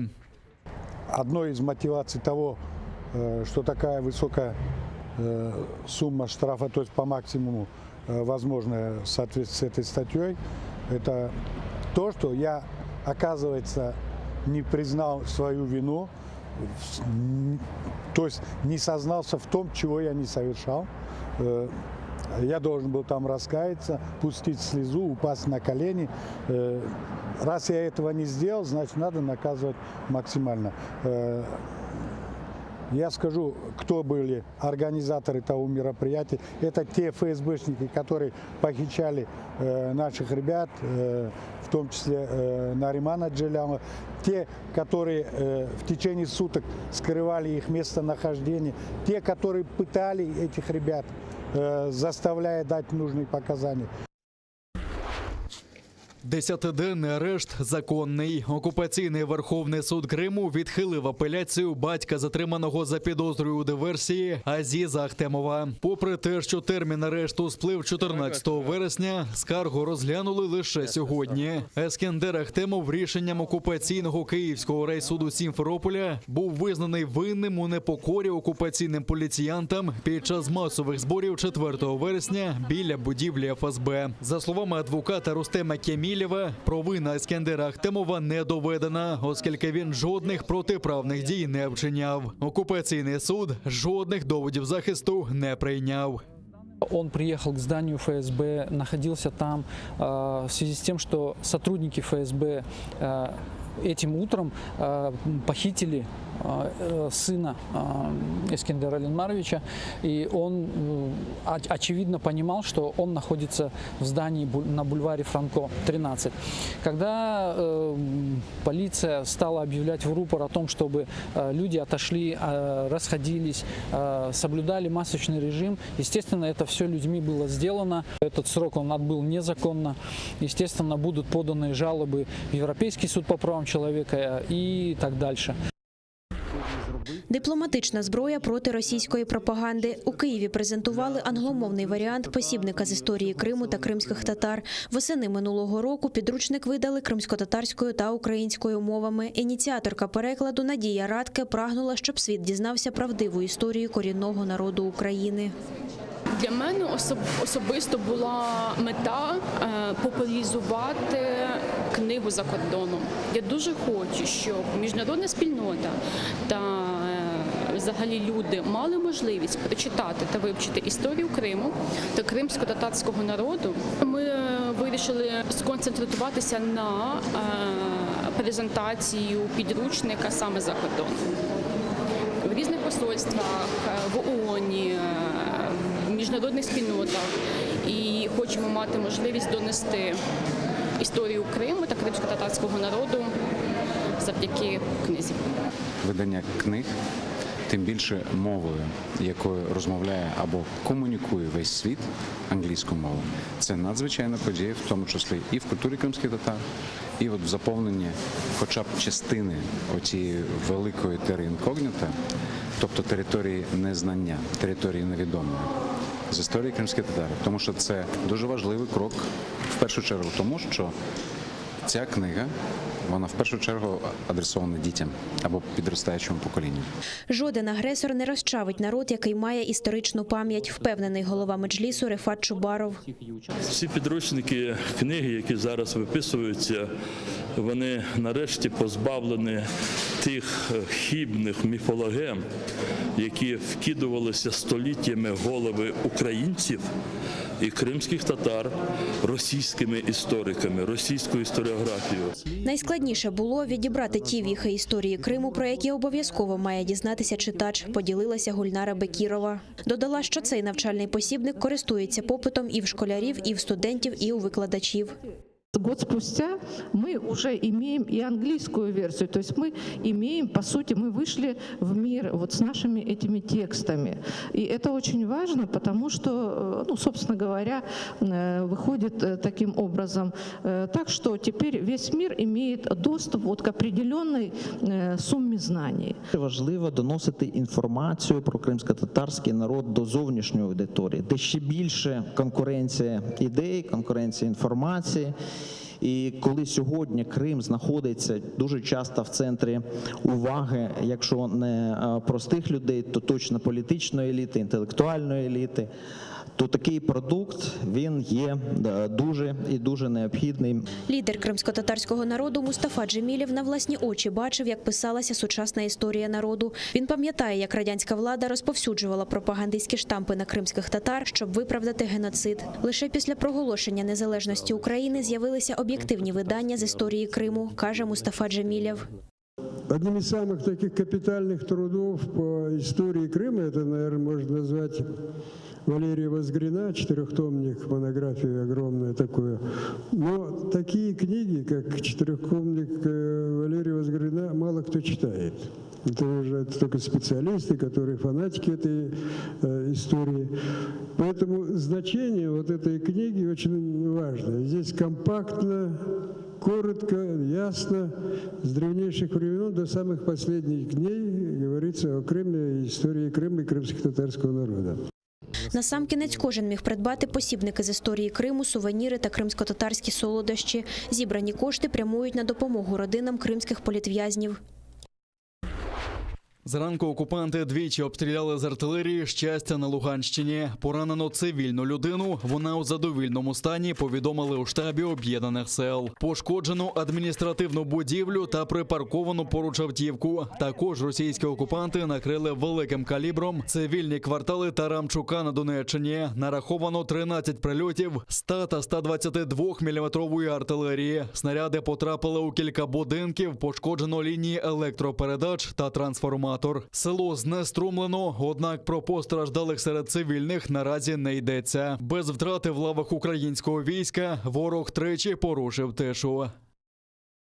Поблизу населеного пункту Новолуганське противник обстріляв позиції українських військовослужбовців з стрілецької зброї. У напрямку Південного збройні формування Російської Федерації здійснили обстріл зі станкових протитанкових гранатометів. Неподалік Авдіївки російські окупанти вели вогонь із заборонених мінськими домовленостями мінометів 120-го калібру. Біля межі з окупованим Кримом виявлено кілька груп озброєних диверсантів, які намагаються вчинити теракти в українському місті. Така легенда навчань для підрозділів десантно-штурмових військ. В підрозділах десантно-штурмових військ, які входять до складу угруповання, що підпорядковане командуванню Об'єднаних сил Збройних сил України та виконує завдання на адміністративній межі з тимчасово окупованої території Криму, пройшли чергові тренування. Незаконне збройне формування оточили та захопили населений пункт. Командири правильно прийняли рішення щодо розподілу особового складу по штурмовим групам та підрозділам посилення. Правильно розрахували способи вогневого ураження, які не перешкоджали мирному населенню та цивільним об'єктам. Під час навчань врахували також збереження життя цивільного населення та важливої міської інфраструктури. Ми відпрацьовували знищення диверсійно-розвідувальних груп противника в населеному пункті. Ми старалися максимально якісно та чітко відпрацювати дії під час бою в місті, під час зачистки будівель, під час зачистки вулиць, враховуючи цивільний фактор, для того, щоб в разі будь-якої ситуації, будь-який збройний інцидент, ми могли правильно, злагоджено та максимально без жертв відпрацювати по знешкодженню противника, звільненню будь-яких заручників. Я вважаю, що від росіян можна очікувати чого завгодно, напасти вони можуть будь-з якого боку, тому, звичайно, ми маємо бути тут. Велику увагу приділили плануванню, чіткій взаємодії та злагодженню штурмових підрозділів у міській місцевості. Очікувати можна від противника всього будь-чого. Ми воюємо і в полі, ми повинні бути готовими до бою в місті, до бою в полі, будь-де. Звичайно, до певного досвіду добув, але його завжди буде мало. Постійно намагаємося на навчаннях, на заняттях вдосконалювати свої навички, тому ці навчання нам тільки на користь. В нагоді бійцям став чималий бойовий досвід, набутий на Східному фронті. В ході тренування широко застосовувався досвід, набутий в антитерористичній операції та операції Об'єднаних сил. Тренування підтвердило, що резерви десантно-штурмових військ добре навчені і правильно виконують завдання у разі спроб дій незаконно збройних формувань в урбанізованій місцевості. Тренування особового складу мають надзвичайно важливе значення, адже вони весь час тримають в тонусі морально-психологічний стан, по-перше, особового складу, який розуміє, для чого він працює і що він робить конкретно, для чого він тут знаходиться, і плюс фізичну витривалість. Ми готові до здійснення певних задач в певному об'ємі і якості. Такі злагодження відбуваються регулярно, кажуть у командуванні Об'єднаних сил. Це дає змогу бути готовими до будь-яких бойових загроз. Австралія, Велика Британія та США уклали угоду про партнерство у сфері безпеки та оборони. Її головна мета – захищати та відстоювати спільні інтереси в Індо-Тихоокеанському регіоні. Документ підписали президент США Джо Байден, прем'єр-міністр Великої Британії Борис Джонсон та прем'єр-міністр Австралії Скотт Моррісон. Сполучені Штати, Австралія та Об'єднане Королівство давно були вірними та відданими партнерами, і сьогодні ми стаємо ще ближчими. Тепер ми робимо історичний крок для посилення співпраці між нашими народами, оскільки визнаємо необхідність миру та стабільності Індо-Тихоокеанського регіону у довгій перспективі. Більше немає тієї відносної сприятливої обстановки у плані безпеки, якою Австралія користувалася протягом багатьох десятиліть у нашому регіоні. Ми безумовно вступили в нову еру з новими викликами для Австралії і для наших партнерів, друзів і країн усього нашого регіону. Лідери домовилися спростити обмін інформацією та технологіями в області штучного інтелекту, кібербезпеки та підводних пристроїв. Так, в рамках договору Австралія повинна отримати технологію будівництва атомних підводних човнів і отримати не менше 8 готових. Крім того, 3 країни мають намір удосконалити можливості ракетних ударів з великих відстаней. Інші важливі теми – ядерна безпека та протистояння зростаючому впливу Китаю.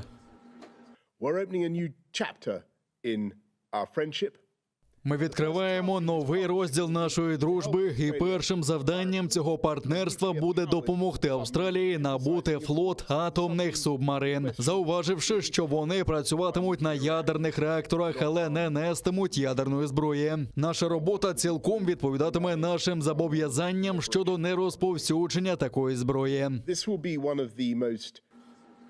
Впродовж наступних 18 місяців триватимуть консультації між країнами для узгодження кожного пункту програми співпраці. Надлюдський імунітет до COVID-19. Згідно з новим дослідженням у США, він є у деяких людей. Організм таких людей протистоїть вірусу набагато активніше. У більшості випадків це ті, хто вже перехворів коронавірусом, а потім зробив щеплення препаратами Pfizer або Moderna. Ми прийшли до цього, вивчивши антитіла цих людей. Виявили, що цих антитіл дуже багато. Крім того, у них розширений діапазон дії. Тобто вони здатні нейтралізувати мутації SARS-CoV-2, у тому числі альфа і дельта варіанти.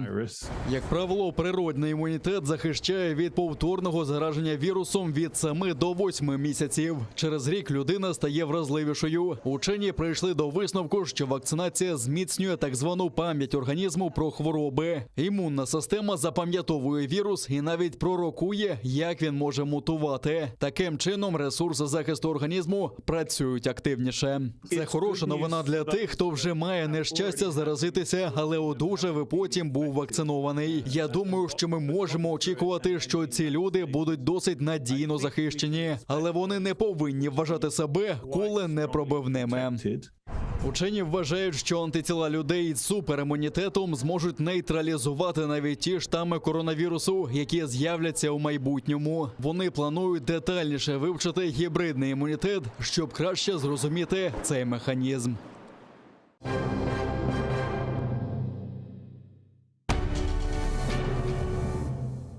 Ізраїльські вчені створили унікальний засіб, що містить природні інгредієнти.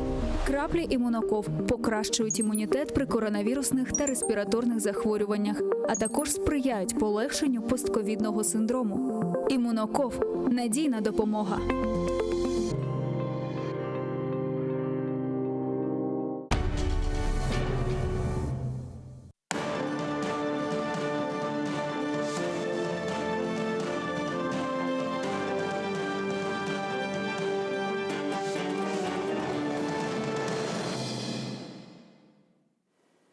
Хайрлах Шамбар, доброго вечора. А це ще 2 години ефіру Бугун на телеканалі АТР. Я проведу ці 2 години з вами, Осман Пашаєв в студії.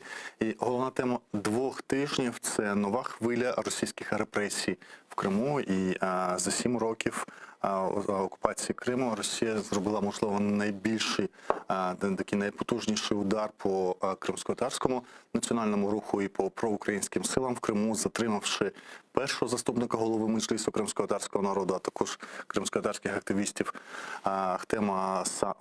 Асана Азіза Ахтемових. І ми бачимо, як російська пропаганда показує їхні зізнання, в яких лунає про те, що на них спричиняли тиск Служби безпеки України і загрожували здоров'ю їхніх дітей для того, щоб здійснити нібито диверсію в перевальному на газогоні. В принципі, ні для кого, ні для України, ні для Заходу, фахівців по російській дезінформації це не складає, не вправляє вражень. Зрозуміло, що це абсолютно така чітка відповідь Російської Федерації взагалі по кримськотатарському опору в Криму, і обіцянки і Захарової, Лаврової перед Кримською платформою ми чули про те, що відповідь обов'язково буде на Кримську платформу, яку вважають зазіханням на територіальну цілісність Російської Федерації, і саму Кримську платформу називали шабашем. Росія не може відповісти лідерам тих держав, або здебільшого це країни НАТО і країни Європейського Союзу, але принаймні показала це, що може взяти людину, яка всі ці роки відмовлялася покидати Крим, і всі злочини Росії, які відбуваються в Криму, вона могла про це коментувати, живучи на півострові. Ми кажемо про Нарімана Джеляла. І Наріман Джелял не боявся виступати на міжнародних форумах. Зокрема, от інаугураційна платформа, Кримська платформа, яка була в Києві, він брав в ній участь. І фактично це ляпаса всій Кримській платформі. І поки не зрозуміло, як сама Кримська платформа, не тільки держава України, відповість на ці кроки Росії, репресивні кроки Російської Федерації. От із новин останніх першого заступника голови Меджлісу Нарімана Джеляла поставили на облік в Кримському СІЗО як схильного до тероризму і екстремізму. Російські окупанти тримають його в спеціальному відділі ізолятора Сімферополя. Буквально напередодні нашої зустрічі Наріману повідомили, що його поставили на облік як особу, схильну до терористичних та екстремістських злочинів, що явно свідчить про повне незнання співробітниками СІЗО принципів кримінального процесу і такого поняття, як презумпція невинуватості. Звісно ж, всі подібні незаконні адміністративні рішення ми будемо оскаржувати. І свою оцінку тому, що відбувається в Криму, дав голова Меджлісу кримськотатарського народу Ріфат Чубаров, його пряма мова. Весь світ знає про те, як вибивалися показання з затриманих кримських татар, в тому числі з братів, і особливо з братів Асана і Азіза. Їх жорстоко катували, і ФСБ Путіна виявила виявилися не лише старанними учнями гестапо Гітлера, НКВС Сталіна, але вони багато в чому перевершили тих катів ХХ століття. Ми сьогодні знаємо всі деталі, обставини, як вибивалися ці показання. Зрозуміло, що вибиваючи такі показання, російські окупанти намагаються далі компрометувати представницький орган корінного народу Криму, Меджліс кримськотатарського народу, Курултай. Але це все ніяким чином не спрацює на їхні плани. Обов'язково ці кати, ті, хто здійснював ці тортури по відношенню до Асана, до Азіза, Ахтемова, вони будуть покарані. Прийде час, в цьому немає жодних сумнівів. Ми бажаємо нашим політв'язням витримки. Ніхто їх ні в чому не буде звинувачувати, бо вони невинні, вони пізнали таких жорстоких фізичних тортур, які, здається, мало би хто в цьому світі витримав. Винні Путін, російські окупанти і безпосередньо ті кати, які здійснювали ці тортури. Ну, це їхні, знаєте, плани, вони не міняються для того, щоб розчавити, роздавити кримських татар.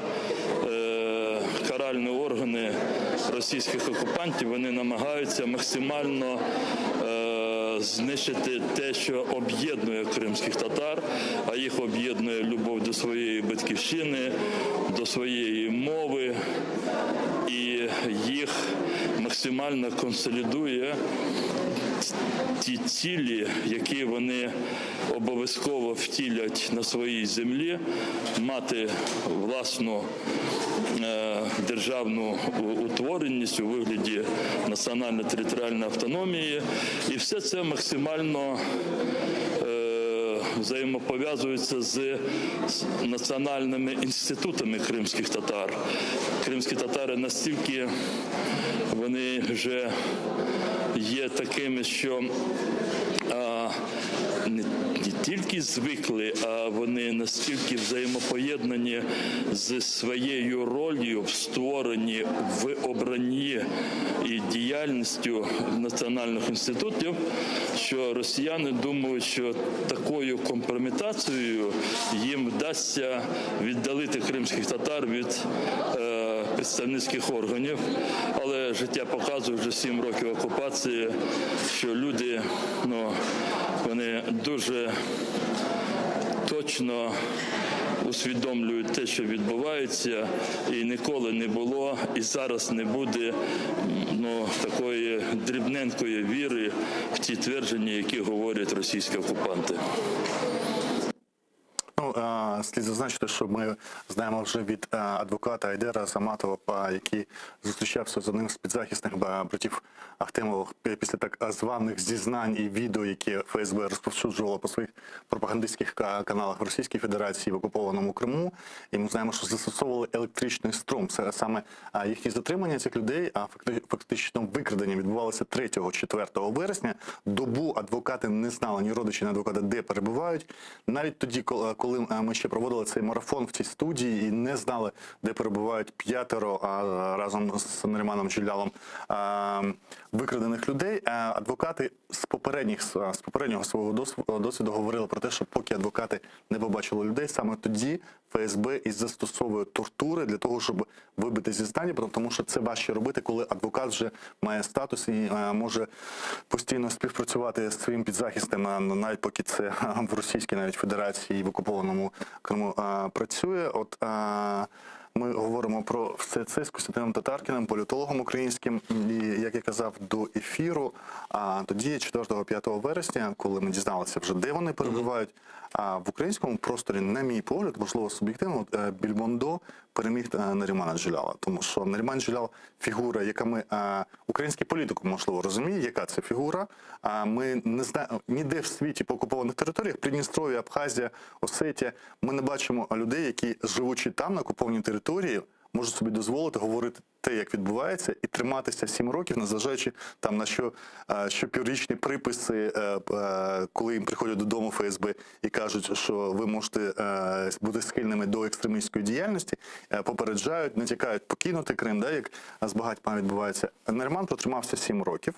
Але в інформаційному плані він програє навіть французькому актору. Чому це так відбувається? Доброго вечора, Османе, доброго вечора всім.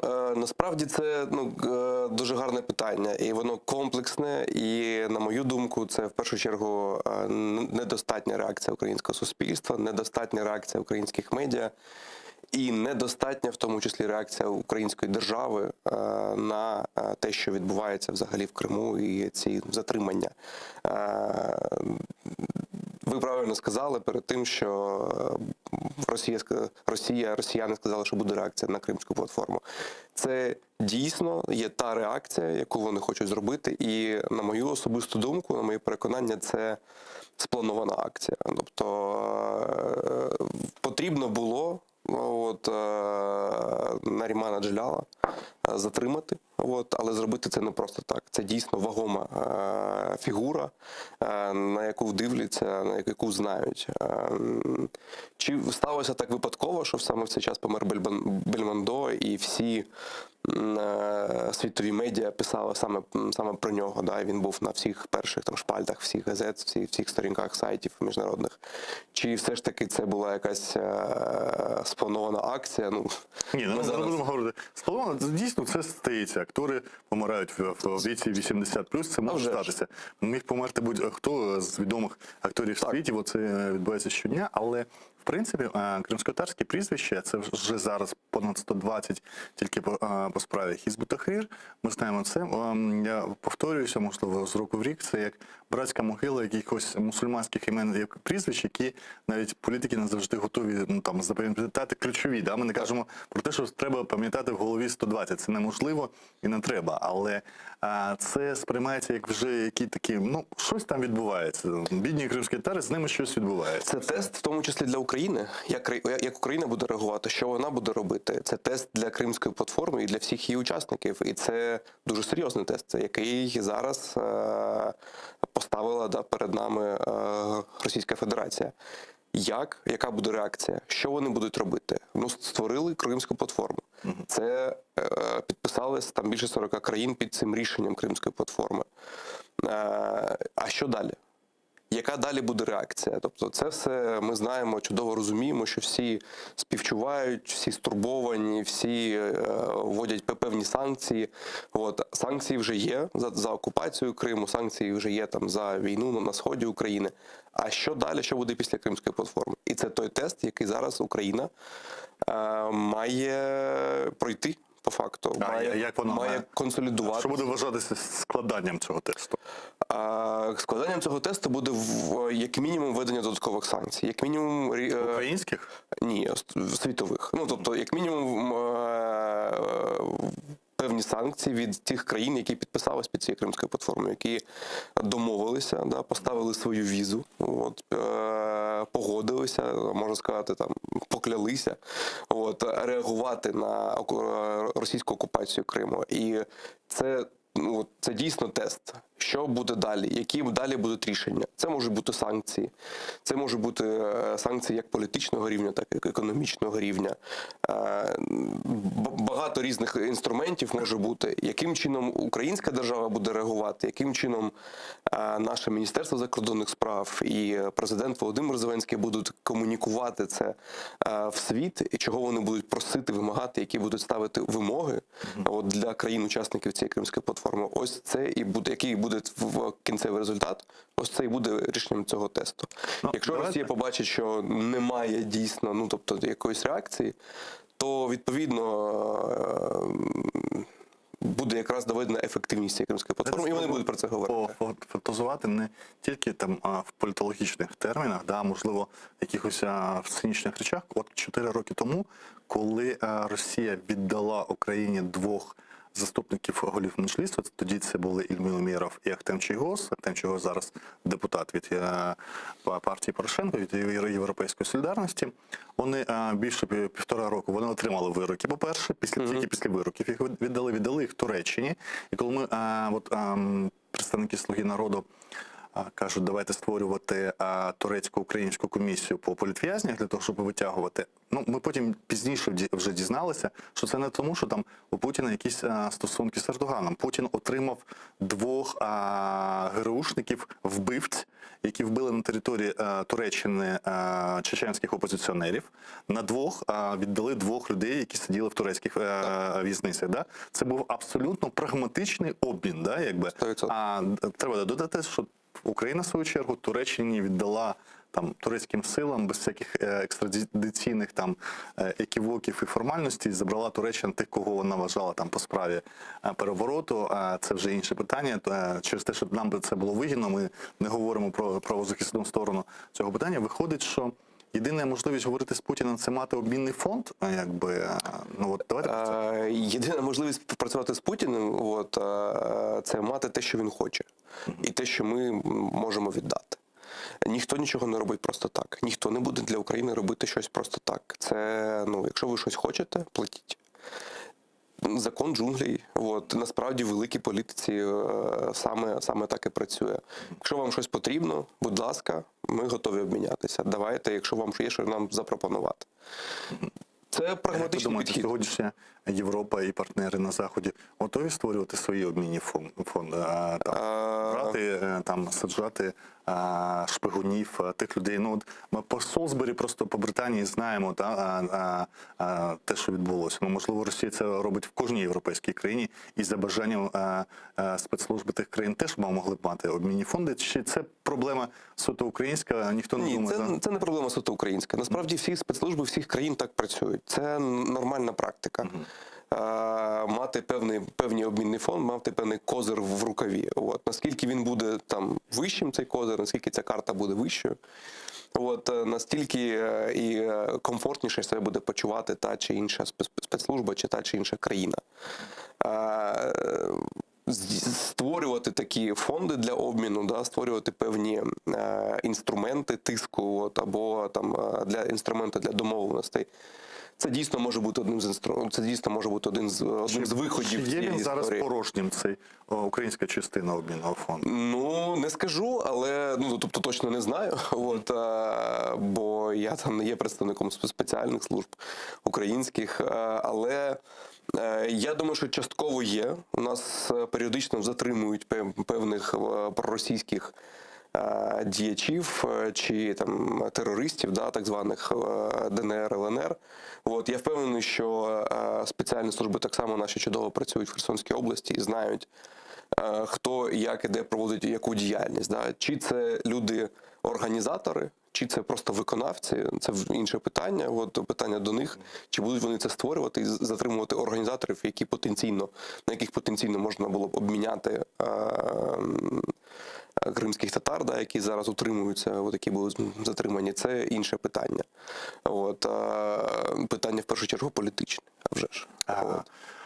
Президент Зеленський, багато чого від нього залежить, бо розуміємо, що фактично країною керує він і його оточення, він як... У нас парламентсько-президентська республіка.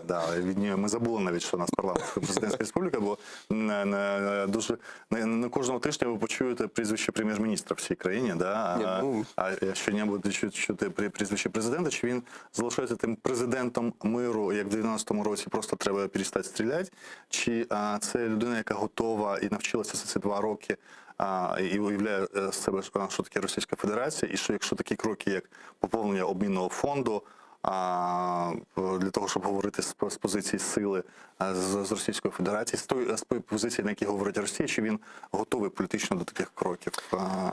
Мені здається, що так. Що зараз це вже інша людина, це людина, яка отримала величезний досвід в роботи в українській політиці.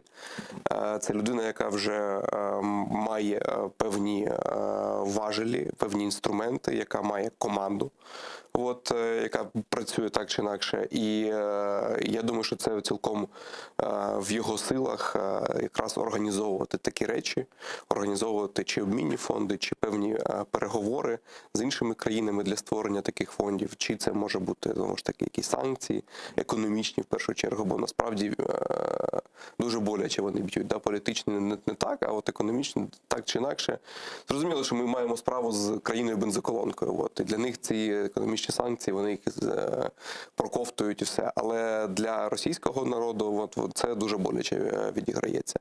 І так само, як і для російського народу в Криму. З останніх новин Європейський парламент підтримав, ми з Європейської правди знаємо, жорстку доповідь про майбутні стосунки Євросоюзу з Російською Федерацією. Повного тексту ще нема. Ми знаємо з Європейської правди приблизно про що йдеться в цій доповіді. Його підтримали майже 500 депутатів Європарламенту, 103 проти, 72 утрималося. Ключові положення: розрізняти російську владу, російський народ, підтримувати демократичні тенденції в Росії і громадянське суспільство, бути готовими запроваджувати санкції, протидіяти потоку брудних грошей з Росії, позбавлятися енергозалежності. Російську Федерацію називають стагнуючим авторитарною клептократією, яку очолює пожиттєвий президент в оточенні олігархів. Закликають не визнавати результати майбутніх виборів до Держдуми, якщо вони будуть проведені з порушенням демократичних принципів та міжнародного законодавства. Європарламент від Литви Андрюс Кубілюс після голосування закликав, зокрема, в такому разі вимагати призупинення членства Росії в міжнародних парламентських асоціаціях, в тому числі в ПАРЄ. З одного боку, Європейська правда каже про жорстку резолюцію, якою, зокрема, і Україна задоволена, але, по-перше, про невизнання в разі порушення. Невизнання в разі порушення буде, тому що буде проведено на території окупованого Криму. Це вже порушення. Це вже порушення. Це автоматично вже Потім бути готовими запроваджувати санкції, щоб захиститися від потоку брудних грошей. Зараз поток грошей не брудний, він є брудний поток грошей. Це чому так само по декларації Кримської платформи сторони будуть готові обговорювати майбутні санкції в разі загострення ситуації в Криму. Що вважати за загостренням ситуації? Затримання нових людей із заступника голови Меджлісу? Загострення чи не загострення? Що мається на увазі під обговоренням?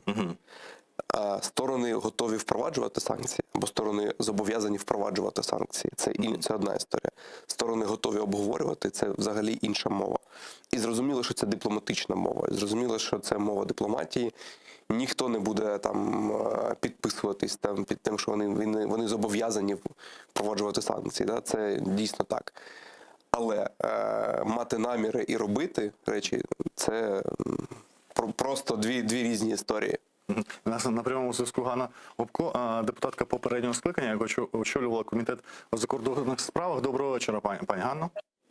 Доброго вечора, вітаю вас, студія, всіх, хто дивиться. Так, і те саме запитання, яке ми зараз обговорюємо, це другий тиждень, це затримання російською окупаційною владою першого заступника голови Меджлісу кримсько-татарського народу Нарімана Джелялова, який брав участь на інаугураційній саміті Кримської платформи. От тоді країни говорили по Кримської платформи, в своїй декларації сказали, що готові будуть обговорювати майбутні санкції щодо Росії в разі загострення ситуації в Криму. І от Росія там за тиждень, за 10 днів затримує ту людину, яка з Криму брала участь в Кримській платформі. Чи є, на вашу думку, це достатнім загостренням, щоб Кримська платформа і країни, 46 країн, мали якось відповісти? І якою має бути відповідь? Очевидно, що є, тому що якщо ми подивимося про документ фінальний Кримської платформи інавгураційного саміту, то порушення прав людини, репресії, взагалі гуманітарний блок є одним з топ-пріоритетних. І, очевидно, посилення санкцій мало би бути на порядку денному. Я дуже сподіваюся, що президент України під час Генеральної асамблеї ООН в своєму виступі, і, зокрема, через нашу присутність, там зможе мобілізувати підтримку України і посилення тиску на Російську Федерацію. Для Путіна це був величезний удар запуск Кримської платформи, достатньо успішна подія, інавгураційний саміт, присутність лідерів держав, президентів, прем'єр-міністрів. І тому, очевидно, це такий акт помсти. І я вважаю, що світова громадськість і ті лідери держав, які готуються зараз до Генеральної асамблеї ООН, вони мали би також, і це зараз на двосторонньому рівні, я дуже сподіваюся, що і Канада, і Сполучені Штати Америки, і Британія, і наші сусіди, як Польща, також країни Європейського Союзу, Литва і навіть Франція, Німеччина, незважаючи на те, що в Німеччині готуються до парламентських виборів, мали би звернути увагу на цей кричущий факт і взагалі загострення з питанням порушенням прав людини. Пані Ганно, одразу виникає з того, що ви сказали, два запитання. Кримська платформа мала б реагувати, але вона не створила якогось постійно діючого механізму. Ми маємо координаційний механізм у вигляді зараз постійного представництва президента України в Криму. Антон Кориневич, їхній офіс став фактично офісом Кримської платформи, але країни самої Кримської платформи, ці 46, вони не створили цього механізму, яких відповідальних по своїй країні, які швидко будуть на щось реагувати. А друге, ви кажете про Організацію Об'єднаних Націй. Дмитро Кулеба закидає саме ООН, те, що вони з політичних мотивів не приєдналися як організація до Кримської платформи.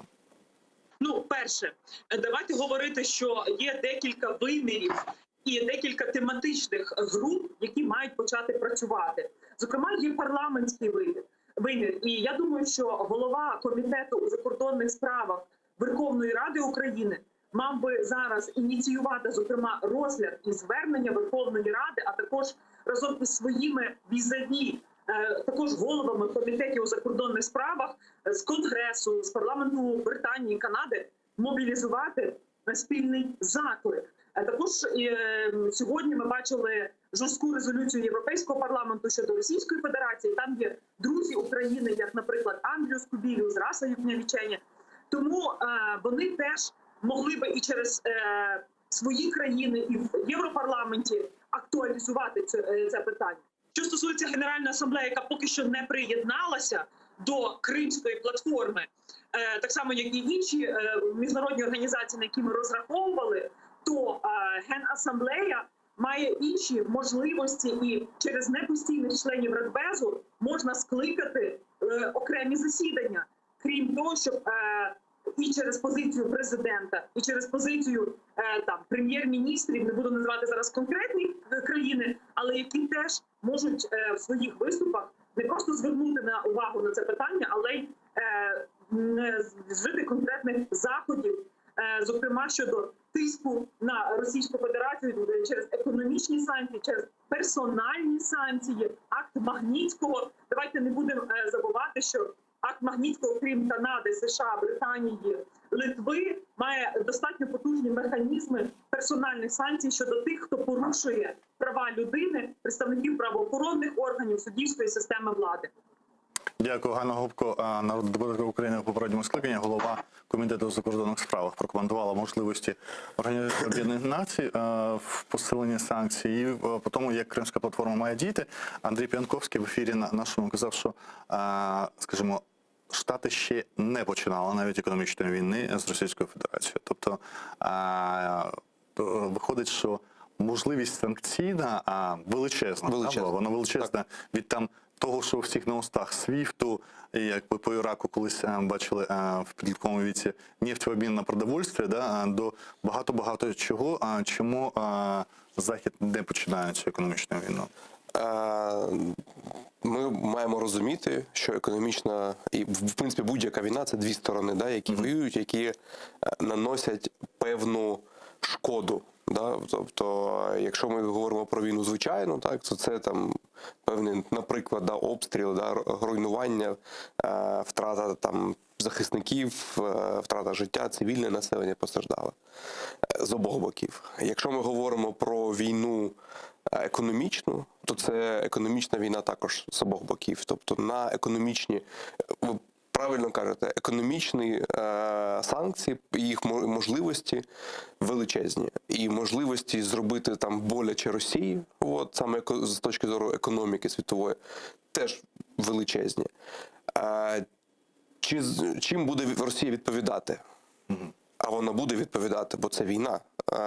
І тут якраз кожна країна, перш ніж кожна організація, перш ніж починати цю таку війну економічно, оцінює ризики. І це правильно. Всі роблять, всі оцінюють ризики. Тема от затримання окремих людей, ув'язнення окремих людей – це не та тема, яка змусить західне суспільство до економічної війни з Росією? До економічної війни – ні. До впровадження санкцій додаткових – так. Санкції хіба не частина економічної війни? Чи це слабка частина? Це слабка частина. Санкції можуть йти проти конкретних осіб, наприклад, проти російських олігархів додатково. Проти конкретних осіб ми за затримання Нарімана Джеляла не можемо вимагати санкцій для Олега Дерипаски. Да? Можна хотіти санкції до тих, хто катує людей, затримує або виносить вироки. А ці люди зазвичай не мають на Заході ніяких своїх інтересів, рахунків, нічого. І ці санкції, що є, що немає. Тоді про що ми говоримо? Ми говоримо про санкції для компаній, які можуть стояти за цими людьми. І ось ці санкції для певних компаній, не державних, не російських, державних компаній, ось про такі як «Газпром», наприклад, хоча б з іншого боку, казалось би, тобто давайте впровадимо санкції проти «Газпрому», закриємо десь трошечки їхні можливості в світі. І це буде потужним ударом в тому числі для російської економіки. Бо «Газпром» сотнями мільярдів доларів має певні оборудки в світі. І ось це було б потужним ударом економічним. А економічні санкції проти певних компаній, які стоять за певними людьми, які стоять за виконавцями цих катувань людей, в тому числі в Криму, це ті маленькі кроки, які вони можуть робити. Якщо проаналізувати ситуацію з правозахистом в світі, з ув'язненими людьми в диктаторських режимах, Китай час від часу піддається тиску, час від часу відпускає, бо економічно занурений в взаємини зі світом. Північна Корея нікому ніколи не віддає, і навіть американський громадянин колись був виданий майже вже в передсмертному стані і помер, коли вже через кілька тижнів, коли його випустили з Північної Кореї. Відбитий режим, економічно незалежний, можна сказати, від світу, хоча закритий режим, хоча потерпає постійно від голоду в країні. А інші країни, це теж азійські, якщо жорсткіший режим, як в М'янмі був до Аун Сан Су Чжі, то ні на що не реагує. Якщо пом'якше, то реагує на утиски. Росія, до яких режимів куди вона котиться? Чи це той режим, який все ж таки економічно пов'язаний зі світом, і він буде реагувати хоча б на економічний тиск, чи Росія вже схиляється до таких північно-корейського штибу, на який мало що буде справляти враження? По-перше, Росія є однією з тих небагатьох країн, які економічно можуть бути зациклені самі в собі. Їм нічого можуть бути, які їм нічого не потрібно буде з світу, ззовні. Вони можуть бути, в них є все на її території, майже всі корисні копалини для того, щоб забезпечувати себе. З іншого боку, ми бачимо, як Росія забезпечує природнім газом свої села, там, де люди і досі палять дровами, хоча ці села знаходяться буквально за 100 кілометрів від Москви. Моя думка, Росія йде в закриту частину. Більше того, це така унікальна країна і такі унікальні люди, які для того, щоб устрашити світ, тобто заставити світ боятися самих себе, будуть навіть всередині своєї країни проти своїх же вводити певні санкції. І яскравий тому приклад – це якраз це закриття кордонів для певних продуктів, які знешкоджувалися тракторами прямо на кордонах. З одного боку, це економічна санкція проти інших країн, які ввозили в Росію продукти, тому що просто люди втратили гроші. З іншого боку, це ті продукти, які самі ж росіяни використовують, споживають, з яких сама ж російська держава отримує податки, тому що ПДВ платять всі.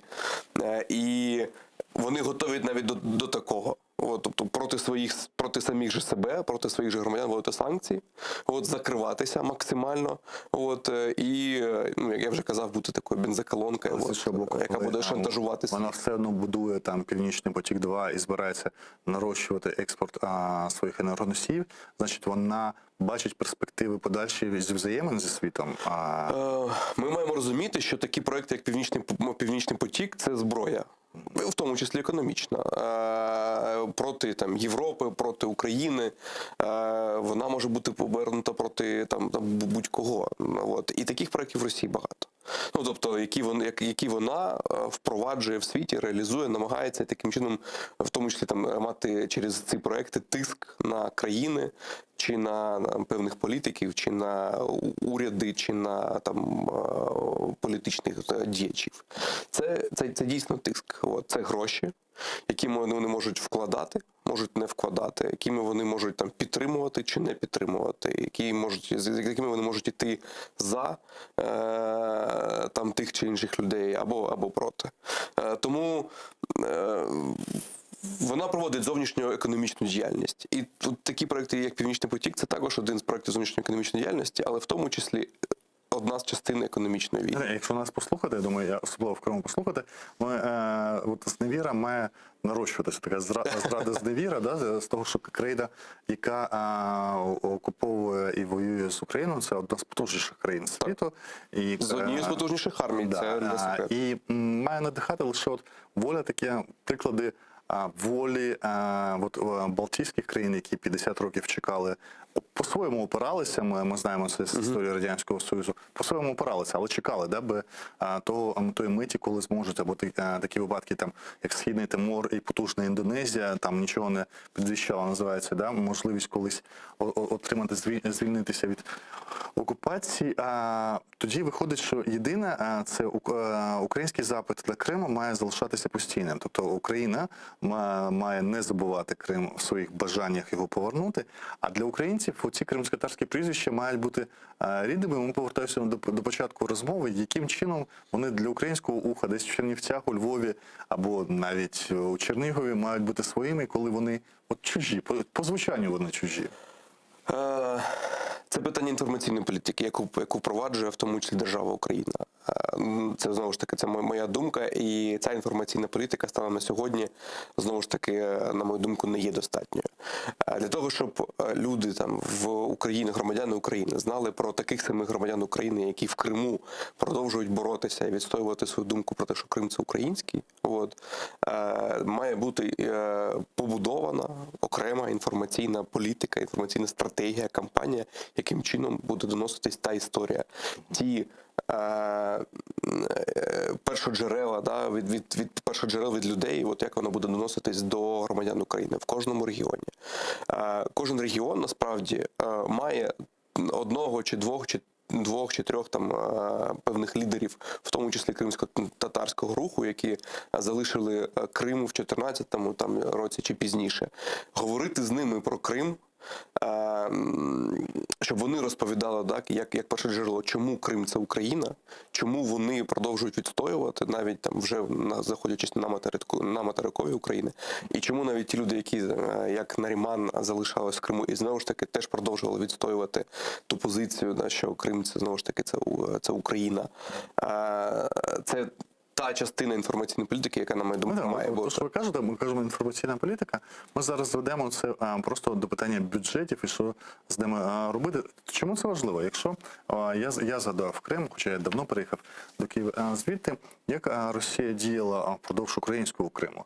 Росія організовувала якісь політологічні школи, музичні фестивалі. Багато було того, що не є politics в прямому сенсі цього слова. Це скоріше англійське слово policy, це інше слово для визначення політики. Культурні, дитячі, всі ці проєкти, і все це через музику. Навіть їхній гумор. Ми зараз розуміємо, всі їхні гумористичні програми або стендапи популярні, це теж частина політики, коли це робиться. Фактично, Україна програвши на цьому етапі битви, не будемо вважати війну, битву, і втративши в Крим, тепер має робити то, що не робилося в український час. От в контентному плані діти, молодь, фестивалі, щось на кордоні постійно.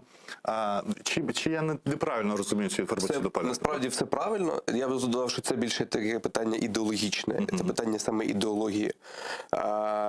Росія протягом 20 років, навіть більше, ще на мою думку, навіть вже одразу після закінчення Другої світової війни, одразу почала цю політику асиміляції, політику насаджування культури. Вона її проводила не тільки в українському Криму, вона її проводила в усіх інших тоді країнах Радянського Союзу, учасниках, членах Радянського Союзу, але і в тому числі постраждала і Україна, і Крим. І ця політика асиміляції, виселення одних народів, заселення іншими народами, проведення заходів, в тому числі культурних, проведення культури, проведення різних, впровадження мови, зрозуміло. Тому що людина, коли її кудись перевозять, переміщують, вона опиняється в новому місці, вона не знає, що відбувається з нею, вона намагається чіплятися за якусь більш-менш стабільну установу. Для неї, у випадку, наприклад, зараз в російської окупації в Криму, для неї цією стабільною установою є певна держава, певна адміністрація, до якої людина прив'язана з метою платити за свою квартиру, певні комунальні пільги, просто пільги отримувати, якщо вона, наприклад, особа з інвалідністю і так далі. І тому таким чином, переміщуючи населення стає залежним від держави, від державної інституції, яку репрезентує, в якій в цьому випадку є намальований двоголовий орел. Дякую, це був Константин. Якщо є закінчити, буквально 20 секунд. 20 секунд. І тут та ідеологічна політика, яку має зараз проводжувати Україна, це має бути контрідеологічна війна. Ми маємо її робити. Костянтин Татаркін, політолог, ми обговорювали і ситуацію останню з репресіями в Криму, і того, що має робити Україна в робочій політиці, щоб повертати в Крим. Залишайтеся з нами. Далі новини за вами. Після того остання година студії Бугунь на АТР.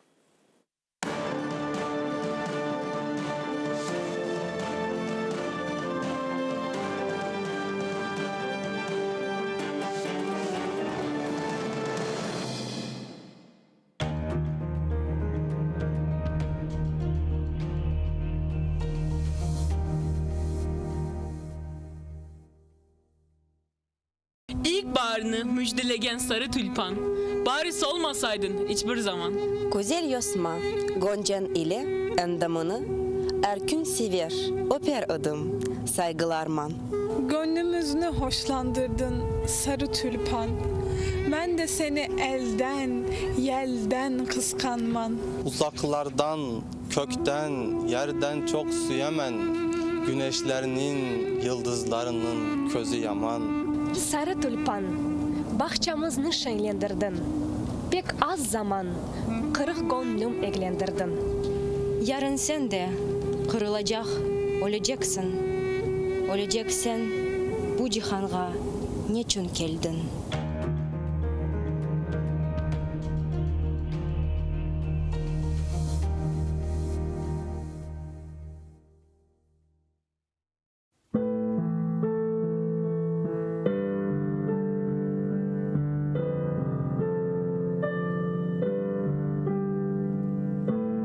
Басқаныңыз ерлерні топырақ деп кечмеңіз. O topraklarda sizin adınızı saklamak için nice kurbanlar verildi. Binlerce şehitlerinin kanları var o topraklarda. Kurudu dep bellemeniz. Ali da sinmedi şu kan toprağının içine. Keçkeniniz yerlerini sokak dep keçmeniz. O sokaklarda nice cesur askerler yürüdü. Vatanımны korçalayım dep kılıçlar sallandı.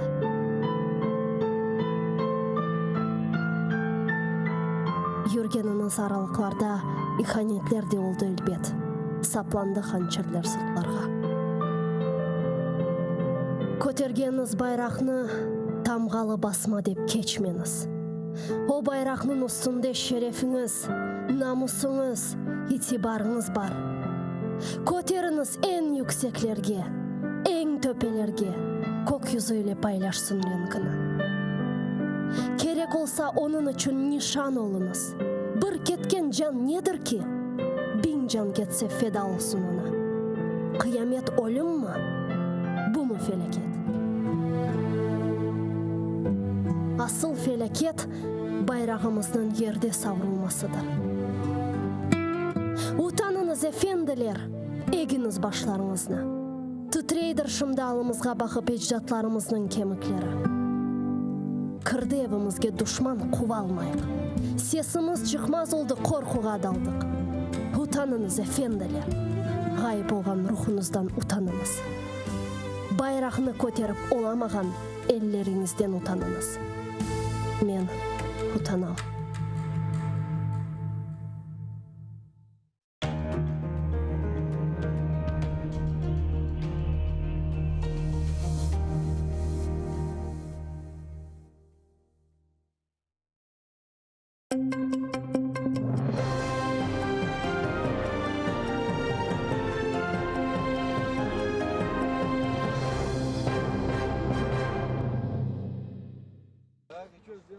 Найсуворіше покарання. Окупаційний суд Сімферополя присудив голові Центрвиборчкому Курултаю Заїру Смідлі 30 тисяч рублів штрафу. Його визнали винним у порушенні карантинних обмежень. Йдеться про події 4 вересня у Сімферополі біля будівлі ФСБ. Того дня десятки кримських татар зібралися там, щоб дізнатися про долю викрадених 5 співвітчизників. Окупантам це не сподобалося. Співробітники окупаційної поліції почали розганяти людей через нібито недотримання соціальної дистанції. Водночас ОМОН та Росгвардія почали хапати людей та кидати до автозаків та автобусів, чим самі створили небезпеку для людей. Так званий суддя Білоусов максимальне покарання пояснив тим, що Заїр Смідля своєї провини не визнав. Він працездатний та має громадянство іншої держави. Одной из мотиваций того, что такая высокая сумма штрафа, то есть по максимуму возможная в соответствии с этой статьей, это то, что я, оказывается, не признал свою вину, то есть не сознался в том, чего я не совершал. Я должен был там раскаяться, пустить слезу, упасть на колени. Раз я этого не сделал, значит, надо наказывать максимально. Я скажу, кто были организаторы того мероприятия. Это те ФСБшники, которые похищали наших ребят, в том числе Наримана Джиляма. Те, которые в течение суток скрывали их местонахождение. Те, которые пытали этих ребят, заставляя дать нужные показания. 10 тисяч рублів штрафу присудили також Нурі Халілову. Його визнали винним у нібито порушенні карантинних обмежень під час масових зборів біля будівлі ФСБ 4 вересня. Окупаційні судді відхилили клопотання захисту про виклик прокурора та свідків, які нібито бачили Халілова. Також відмовили у наданні перекладача на кримсько-татарську мову. Захист зауважив, що у протоколі Нурі Халілова відсутні підписи, що є черговим свідченням його незаконності. Також клопотали про припинення провадження через відсутність складу злочину, але окупаційні судді відмовили. Мой подзащитный не участвовал в каком-либо митинге, а пришел туда как обычный гражданин, абсолютно законным путем, как и обычные люди, проходящие рядом, и интересовался судьбой своих соотечественников, похищенных накануне 4 сентября. 10-денний арешт законний. Окупаційний Верховний суд Криму відхилив апеляцію батька затриманого за підозрою у диверсії Азіза Ахтемова. Попри те, що термін арешту сплив 14 вересня, скаргу розглянули лише сьогодні. Ескендер Ахтемов рішенням окупаційного Київського райсуду Сімферополя був визнаний винним у непокорі окупаційним поліціянтам під час масових зборів 4 вересня біля будівлі ФСБ. За словами адвоката Рустема Кемілєва, провина Ескендера Ахтемова не доведена, оскільки він жодних протиправних дій не вчиняв. Окупаційний суд жодних доводів захисту не прийняв. Он приехал к зданию ФСБ, находился там в связи с тем, что сотрудники ФСБ этим утром похитили сына Эскендера Ленмаровича, и он очевидно понимал, что он находится в здании на бульваре Франко, 13. Когда полиция стала объявлять в рупор о том, чтобы люди отошли, расходились, соблюдали масочный режим, естественно, это все людьми было сделано. Этот срок он отбыл незаконно. Естественно, будут поданы жалобы в Европейский суд по правам человека и так дальше. Дипломатична зброя проти російської пропаганди. У Києві презентували англомовний варіант посібника з історії Криму та кримських татар. Восени минулого року підручник видали кримськотатарською та українською мовами. Ініціаторка перекладу Надія Радке прагнула, щоб світ дізнався правдиву історію корінного народу України. Для мене особисто була мета популяризувати книгу за кордоном. Я дуже хочу, щоб міжнародна спільнота та взагалі люди мали можливість прочитати та вивчити історію Криму та кримсько-татарського народу. Ми вирішили сконцентруватися на презентацію підручника саме за кордоном. В різних посольствах, в ООН, в міжнародних спільнотах. І хочемо мати можливість донести історію Криму та кримсько-татарського народу завдяки книзі. Видання книг, тим більше мовою, якою розмовляє або комунікує весь світ, англійською мовою, це надзвичайна подія, в тому числі і в культурі кримських татар, і от в заповненні хоча б частини оцієї великої тери інкогніта, тобто території незнання, території невідомої, з історії кримських татар. Тому що це дуже важливий крок, в першу чергу, тому що ця книга, вона в першу чергу адресована дітям або підростаючому поколінню. Жоден агресор не розчавить народ, який має історичну пам'ять, впевнений голова Меджлісу Рефат Чубаров. Всі підручники, книги, які зараз виписуються, вони нарешті позбавлені тих хибних міфологем, які вкидувалися століттями в голови українців і кримських татар російськими істориками, російською історіографією.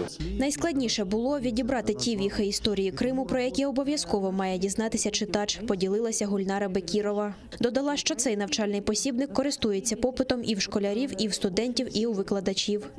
Год спустя мы уже имеем и английскую версию, то есть мы имеем, по сути, мы вышли в мир вот с нашими этими текстами. И это очень важно, потому что, ну, собственно говоря, выходит таким образом так, что теперь весь мир имеет доступ вот к определенной сумме знаний. Важливо доносити інформацію про кримсько-татарський народ до зовнішньої аудиторії, де ще більше конкуренція ідей, конкуренція інформації. І коли сьогодні Крим знаходиться дуже часто в центрі уваги, якщо не простих людей, то точно політичної еліти, інтелектуальної еліти, то такий продукт, він є дуже і дуже необхідний. Лідер кримсько-татарського народу Мустафа Джемілєв на власні очі бачив, як писалася сучасна історія народу. Він пам'ятає, як радянська влада розповсюджувала пропагандистські штампи на кримських татар, щоб виправдати геноцид. Лише після проголошення незалежності України з'явилися об'єктивні видання з історії Криму, каже Мустафа Джемілєв. Одним из самых таких капитальных трудов по истории Крыма, это, наверное, можно назвать Валерия Возгрина, 4-томник, монографию огромную такую. Но такие книги, как 4-томник Валерия Возгрина, мало кто читает. Это уже только специалисты, которые фанатики этой истории. Поэтому значение вот этой книги очень важно. Здесь компактно, коротко, ясно, с древнейших времен до самых последних дней говорится о Крыме, истории Крыма и крымско-татарского народа.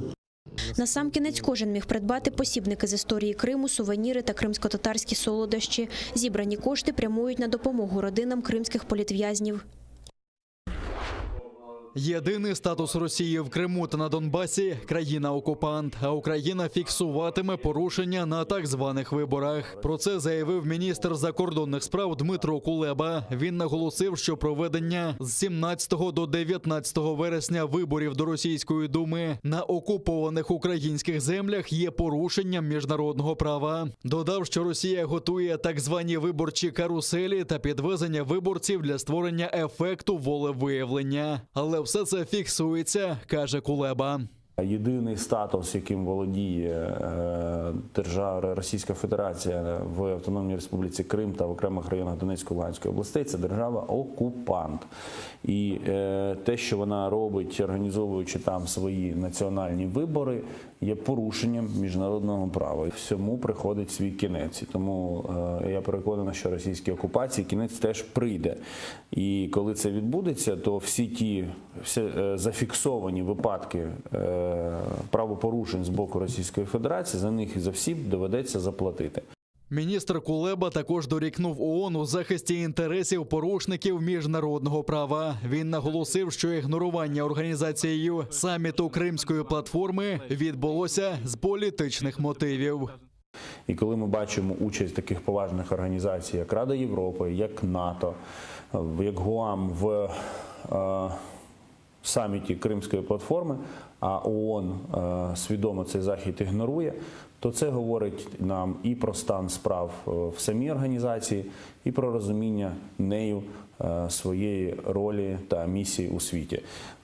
Можу відверто дипломатично сказати, що це неправильне розуміння, яке ми будемо змінювати. Тому що потрібно захищати принципи, а не інтереси окремих держав, які порушують міжнародне право.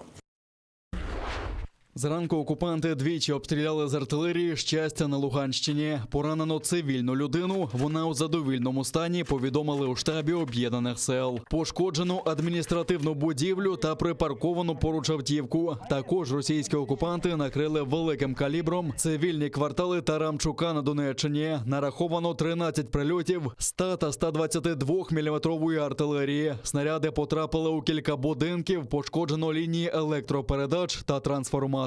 Село знеструмлено, однак про постраждалих серед цивільних наразі не йдеться. Без втрати в лавах українського війська ворог тричі порушив тишу. Поблизу населеного пункту Новолуганське противник обстріляв позиції українських військовослужбовців з стрілецької зброї. У напрямку Південного збройні формування Російської Федерації здійснили обстріл зі станкових протитанкових гранатометів. Неподалік Авдіївки російські окупанти вели вогонь із заборонених мінськими домовленостями мінометів 120-го калібру. Біля межі з окупованим Кримом виявлено кілька груп озброєних диверсантів, які намагаються вчинити теракти в українському місті. Така легенда навчань для підрозділів десантно-штурмових військ. В підрозділах десантно-штурмових військ, які входять до складу угруповання, що підпорядковане командуванню Об'єднаних сил Збройних сил України та виконує завдання на адміністративній межі з тимчасово окупованої території Криму, пройшли чергові тренування. Незаконне збройне формування оточили та захопили населений пункт. Командири правильно прийняли рішення щодо розподілу особового складу по штурмовим групам та підрозділам посилення. Правильно розрахували способи вогневого ураження, які не перешкоджали мирному населенню та цивільним об'єктам. Під час навчань врахували також збереження життя цивільного населення та важливої міської інфраструктури. Ми відпрацьовували знищення диверсійно-розвідувальних груп противника в населеному пункті. Ми старалися максимально якісно та чітко відпрацювати дії під час бою в місті, під час зачистки будівель, під час зачистки вулиць, враховуючи цивільний фактор, для того, щоб в разі будь-якої ситуації, будь-який збройний інцидент, ми могли правильно, злагоджено та максимально без жертв відпрацювати по знешкодженню противника, звільненню будь-яких заручників. Я вважаю, що від росіян можна очікувати чого завгодно, напасти вони можуть будь-з якого боку, тому, звичайно, ми маємо бути тут. Велику увагу приділили плануванню, чіткій взаємодії та злагодженню штурмових підрозділів у міській місцевості. Очікувати можна від противника всього будь-чого. Ми воюємо і в полі, ми повинні бути готовими до бою в місті, до бою в полі, будь-де. Звичайно, до певного досвіду добув, але його завжди буде мало. Постійно намагаємося на навчаннях, на заняттях вдосконалювати свої навички, тому ці навчання нам тільки на користь. В нагоді бійцям став чималий бойовий досвід, набутий на Східному фронті. В ході тренування широко застосовувався досвід, набутий в антитерористичній операції та операції Об'єднаних сил. Тренування підтвердило, що резерви десантно-штурмових військ добре навчені і правильно виконують завдання у разі спроб дій незаконно збройних формувань в урбанізованій місцевості. Тренування особового складу мають надзвичайно важливе значення, адже вони весь час тримають в тонусі морально-психологічний стан, по-перше, особового складу, який розуміє, для чого він працює і що він робить конкретно, для чого він тут знаходиться, і плюс фізичну витривалість. Ми готові до здійснення певних задач в певному об'ємі і якості. Такі злагодження відбуваються регулярно, кажуть у командуванні Об'єднаних сил. Це дає змогу бути готовими до будь-яких бойових загроз. Австралія, Велика Британія та США уклали угоду про партнерство у сфері безпеки та оборони. Її головна мета – захищати та відстоювати спільні інтереси в Індо-Тихоокеанському регіоні. Документ підписали президент США Джо Байден, прем'єр-міністр Великої Британії Борис Джонсон та прем'єр-міністр Австралії Скотт Моррісон.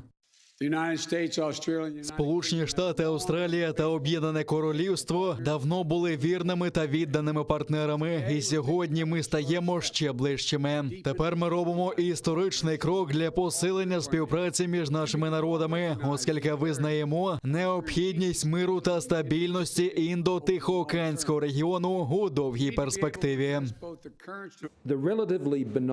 Більше немає тієї відносної сприятливої обстановки у плані безпеки, якою Австралія користувалася протягом багатьох десятиліть у нашому регіоні. Ми безумовно вступили в нову еру з новими викликами для Австралії і для наших партнерів, друзів і країн усього нашого регіону. Лідери домовилися спростити обмін інформацією та технологіями в області штучного інтелекту, кібербезпеки та підводних пристроїв. Так, в рамках договору Австралія повинна отримати технологію будівництва атомних підводних човнів і отримати не менше 8 готових. Крім того, 3 країни мають намір удосконалити можливості ракетних ударів з великих відстаней. Інші важливі теми – ядерна безпека та протистояння зростаючому впливу Китаю.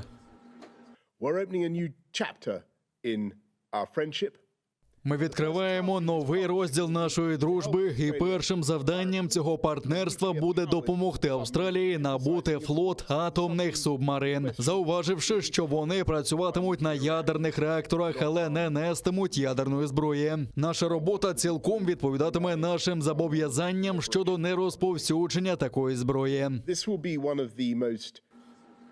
Впродовж наступних 18 місяців триватимуть консультації між країнами для узгодження кожного пункту програми співпраці. Надлюдський імунітет до COVID-19. Згідно з новим дослідженням у США, він є у деяких людей. Організм таких людей протистоїть вірусу набагато активніше. У більшості випадків це ті, хто вже перехворів коронавірусом, а потім зробив щеплення препаратами Pfizer або Moderna. Ми прийшли до цього, вивчивши антитіла цих людей. Виявили, що цих антитіл дуже багато. Крім того, у них розширений діапазон дії. Тобто вони здатні нейтралізувати мутації SARS-CoV-2, у тому числі альфа і дельта варіанти.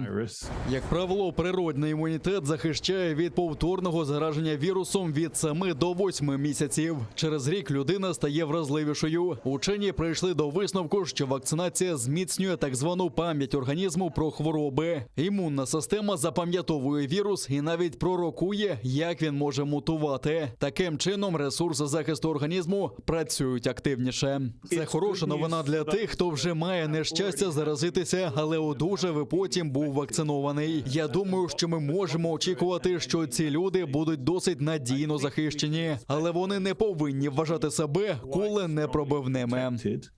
Учені вважають, що антитіла людей з суперімунітетом зможуть нейтралізувати навіть ті штами коронавірусу, які з'являться у майбутньому. Вони планують детальніше вивчити гібридний імунітет, щоб краще зрозуміти цей механізм.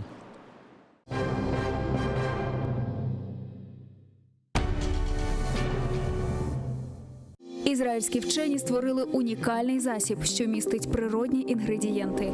Краплі імуноков покращують імунітет при коронавірусних та респіраторних захворюваннях, а також сприяють полегшенню постковідного синдрому. Імуноков – надійна допомога.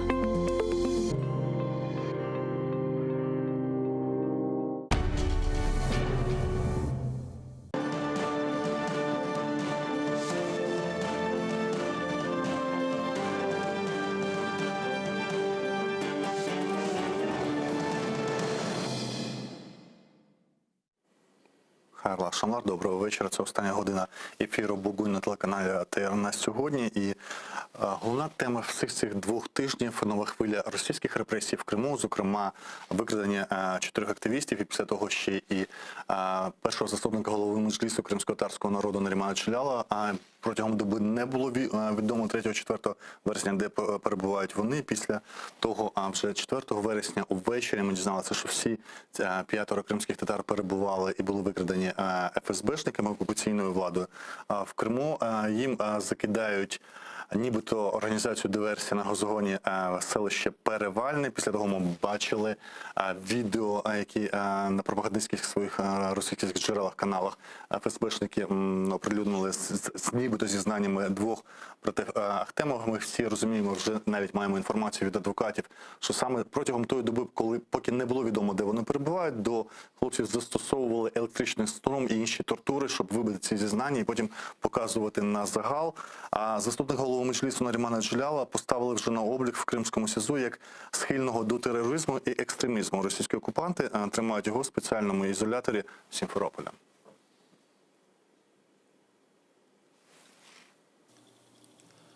Буквально напередодні нашої зустрічі Наріману повідомили, що його поставили на облік як особу схильну до терористичних та екстремістських злочинів, що явно свідчить про повне незнання співробітниками СІЗО принципів кримінального процесу і такого поняття, як презумпція невинуватості. Звісно ж, всі подібні незаконні адміністративні рішення ми будемо оскаржувати. У нас на прямому зв'язку адвокат Микола Полозов. Пан Микола – адвокат по більшості політичних справ протягом цих років окупації, стосовно кримських татар також. Пане Микола, доброго вечора. Здравствуйте. Скажіть, будь ласка, в якому стані зараз перебуває Наріман, наскільки часто ви можете його бачити, що ми останньому можемо почути про його стан? Наримана Джелялова я и моя коллега, адвокат Эминея Вамилева, видели вчера. Мы встречались в следственном изоляторе, в специальном помещении под названием «Следственный кабинет», куда его вводили. Состояние здоровья у него удовлетворительное, но вот, собственно, он нас известил о том, что буквально накануне ему сообщили о постановке на вот этот профучет. Что касается, в принципе, условий содержания, то его держат на спецблоке. Это такая тюрьма в тюрьме, где не только с внешним миром ограничены какие-либо связи, но даже между камерами никакой связи нет. То есть люди там находятся абсолютно в изолированном состоянии. Его поместили в камеру двухместную. Сокамерником является некий человек, которого преследуют за участие в деятельности организации свидетелей Иеговы. Отношения у них достаточно ровные, то есть никаких конфликтов нету. Но, несмотря на то, что камера формально отвечает требованиям закона, в самой камере отсутствует холодильник, что исключает возможность хранить продукты питания скоропортящиеся. Поэтому этот вопрос мы тоже будем решать. Ни на какие следственные действия его не вызывают. То есть вот на протяжении, можно сказать, недели он просто находится в СИЗО. Я розумію, що брати Ахтемові не ваші клієнти, але ми, мабуть, і ви бачили ці так звані зізнання з відео ФСБ, які вони розповсюджували по пропагандистських каналах Росії. Як на них слід реагувати? І що ви самі знаєте від колег-адвокатів про тортури, які застосовувалися до братів Ахтемових? Но здесь важно понимать, что сразу после того, как их выкрали, сотрудники ФСБ применяли пытки, прежде всего к Асану. Это пытки электричеством, на уши цепляли электроды, пропускали электрический ток. В принципе, ни один человек выдержать эти пытки не может. Весь вопрос, сколько есть времени. Также имитировали расстрел, вывозили в лес, стреляли, значит, над головой. И что касается этих видеозаписей, что и первоначальные видеозаписи, где их лица были заретушированы, что и последующие видеозаписи, все они были сделаны в один день, то есть после суток пыток 5 сентября. Никакой новой информации ФСБ не предоставила. На основе полученных незаконными методами информации они фабрикуют уголовные дела. Я правильно розумію, що все це застосовувалося, поки вони не отримали своїх адвокатів вже не за призначенням, а от за угодами? Чи тортури застосовуються і після того, як вже мають власних адвокатів ці політичні в'язні? Нет, собственно, адвокатов по соглашению, независимых адвокатов не допускали, как раз для того, чтобы успеть выбить эти показания. Причем по имеющейся у меня информации, как минимум один адвокат по назначению присутствовал при проведении пыток. И на вопрос Асана, что же они делают, он сказал, что это стандартная процедура. Конечно же, в отношении этого коллеги, в кавычках, необходимо возбуждать дисциплинарное производство. Но я надеюсь, что адвокаты Асана і Азіза будуть займатися цим вопросом. І ім'я адвоката відомо, який був присутній при застосуванні тортур до Асана Ахтемова? Його фамілія Глушко. Ми не раз про це говорили по інших справах, що політичні справи в Росії адвокати насамперед потрібні для того, щоб розповідати на загал світові про те, що відбувається з тими в'язнями, яких переслідує Російська Федерація, а не для того, щоб там якось сприяти процесу. Що ви скажете зараз в цьому випадку, коли йдеться мова про переслідування після Кримської платформи, зокрема політика Нарімана Джеляла, як діяти Україні і світу треба, чи є важелі тиску для того, щоб звільнити цих людей? Ну, действительно важно понимать, что последние аресты, они во многом связаны с проведением саммита Крымской платформы. На проведение этого саммита у российских властей была буквально истерическая реакция. И сейчас мы видим, что они начали применять вот эти вот меры по фабрикации уголовных дел, по применению пыток и так далее, исключительно как ответ на то, что Украина не отказывается от своих притязаний на оккупированную территорию. Как и в случае с другими украинскими политзаключенными, важно понимать, что текущих действий, которые осуществляют как непосредственно власти Украины, так и украинские союзники и партнеры на Западе, явно недостаточно. Ситуация никоим образом в лучшую сторону не меняется. А единственный принцип, который позволяет говорить о том, что российские власти будут готовы каким-то образом освободить, обменять или иным образом выпустить из застенков политических заключенных, заключается в формировании таких условий, при которых цена удержания этих людей становится гораздо выше, чем их освобождение. Це нові санкції. Це про якісь нові санкції ви маєте на увазі? Я не хочу давать рецептов в эфире, потому что меня следующего посадят за эти рецепты. Но важно понимание самого принципа. Инструменты могут быть абсолютно различны. Но важно понимать, что Кремль понимает только позицию сил. Дякую. Це був Микола Полозов, адвокат Нарімана Джеляла, першого заступника голови Меджлісу кримськотатарського народу, якого ФСБ ж таки викрили 4 вересня в Сімферополі. І у нас є реакція голови Меджлісу кримськотатарського народу Ріфата Чубарова на ці так звані зізнання братів Ахтемов, зізнання навколо цієї вигаданої справи російської щодо диверсії на газогоні в Привальному. Весь світ знає про те, як вибивалися показання з затриманих кримських татар в тому числі з братів, і особливо з братів Асана і Азіза. Їх жорстоко катували, і ФСБ Путіна виявилися не лише старанними учнями гестапо Гітлера, НКВС Сталіна, але вони багато в чому перевершили тих катів ХХ століття. Ми сьогодні знаємо всі деталі, обставини, як вибивалися ці показання. Зрозуміло, що вибиваючи такі показання, російські окупанти намагаються далі компрометувати представницький орган корінного народу Криму, Меджліс кримськотатарського народу, Курултай. Але це все ніяким чином не спрацює на їхні плани.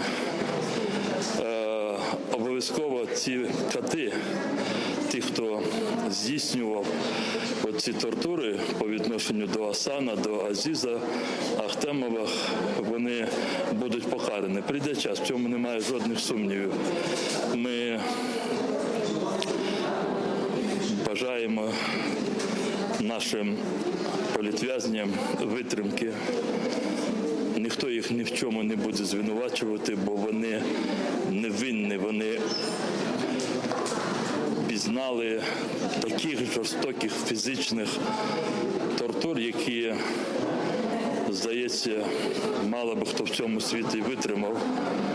Винні Путін, російські окупанти і безпосередньо ті кати, які здійснювали ці тортури. Ну, це їхні, знаєте, плани, вони не міняються для того, щоб розчавити, роздавити кримських татар. Каральні органи російських окупантів, вони намагаються максимально знищити те, що об'єднує кримських татар, а їх об'єднує любов до своєї батьківщини, до своєї мови, і їх максимально консолідує ті цілі, які вони обов'язково втілять на своїй землі, мати власну державну утвореність у вигляді національно-територіальної автономії. І все це максимально взаємопов'язується з національними інститутами кримських татар. Кримські татари настільки вони вже є такими, що не тільки звикли, а вони настільки взаємопоєднані з своєю ролью в створенні, в обранні і діяльністю національних інститутів, що росіяни думають, що такою компрометацією їм вдасться віддалити кримських татар від представницьких органів. Але життя показує вже 7 років окупації, що люди, вони дуже точно усвідомлюють те, що відбувається, і ніколи не було, і зараз не буде такої дрібненької віри в ті твердження, які говорять російські окупанти. Це була реакція голови Меджлісу кримсько-татарського народу Ріфата Чубарова. Говоримо з політологом Андрієм Ковальовим. Доброго вечора. Доброго вечора. Давайте і не забувати, окрім Нарімана Джелялова, про цих 120 майже хлопців, які йдуть по справі Хізбут Тахрір.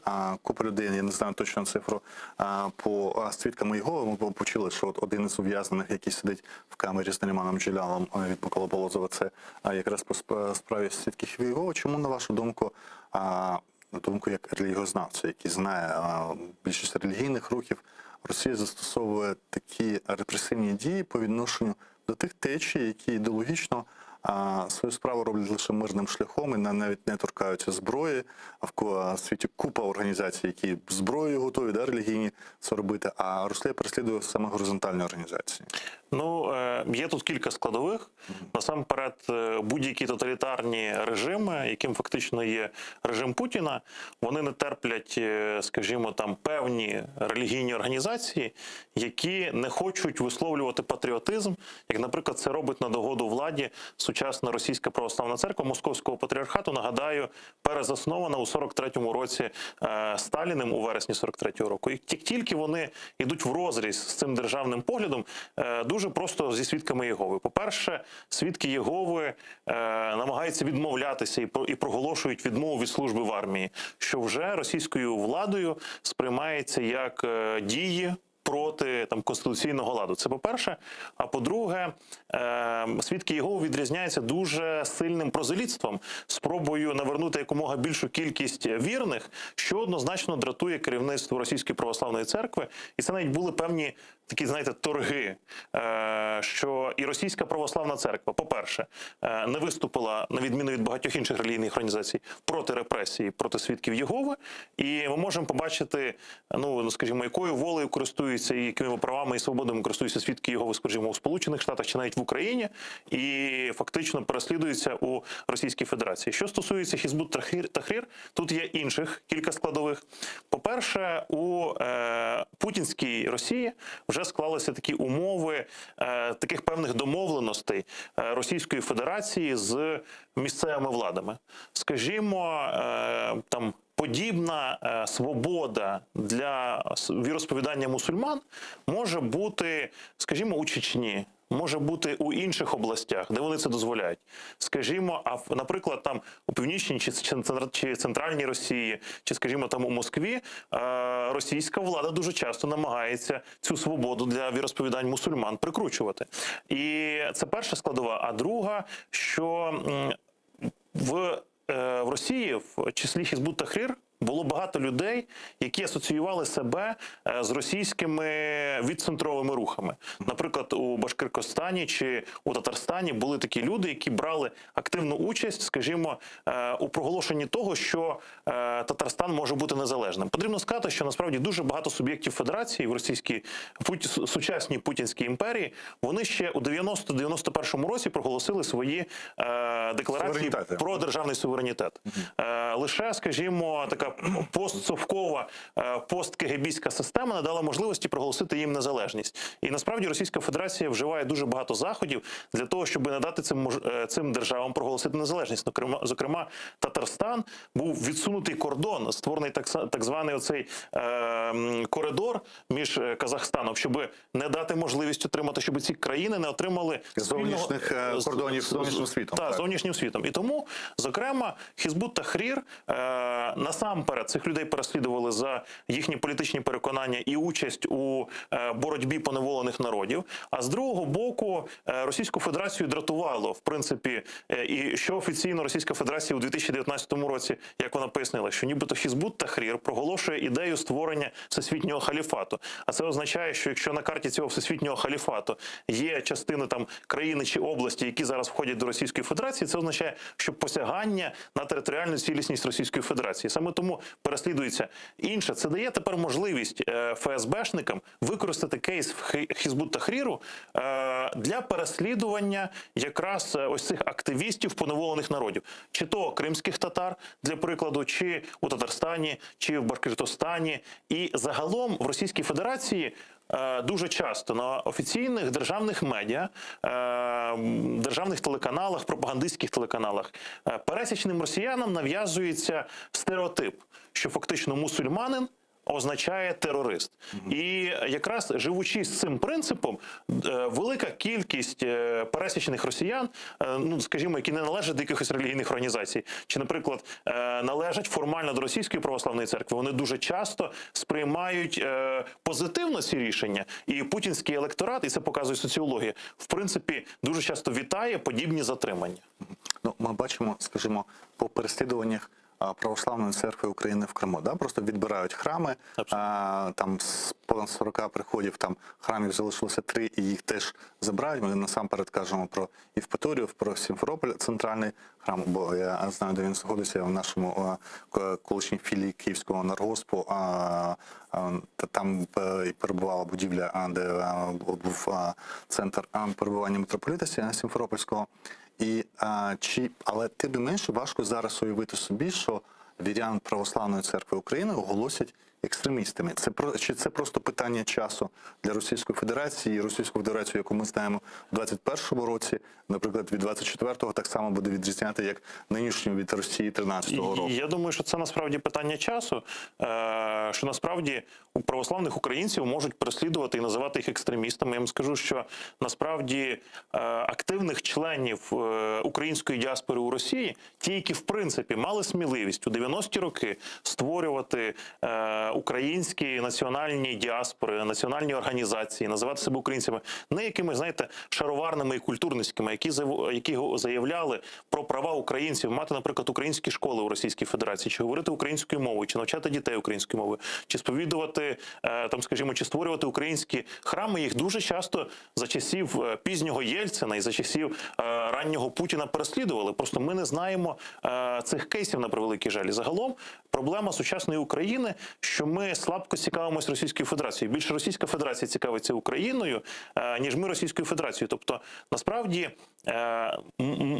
моя думка, що українська влада, українські спецслужби повинні більше працювати на підтримку від центрових рухів, на підтримку і навіть бути свого роду, знаєте, таким дипломатом, послом, голосом в міжнародній арені ось цих поневолених народів. Тому що таких поневолених народів у Російській Федерації є приблизно 40. Коли вони відчують цю підтримку в образі України, то, очевидно, це створить для Російської Федерації проблеми всередині Російської Федерації. Коли вона буде мати всередині своєї країни проблеми, тоді буде менше можливостей фінансових і, в принципі, заглядати десь за кордон і створювати проблеми для своїх сусідніх держав. І насправді я переконаний, що те, що зараз складається Російська Федерація, це путінська Росія, це насправді імперія, яка скоро розвалиться. Я сподіваюся і, в принципі, прогнозую, що ми будемо ще свідками розвалу Російської Федерації на приблизно 30-40 незалежних держав і, можливо, навіть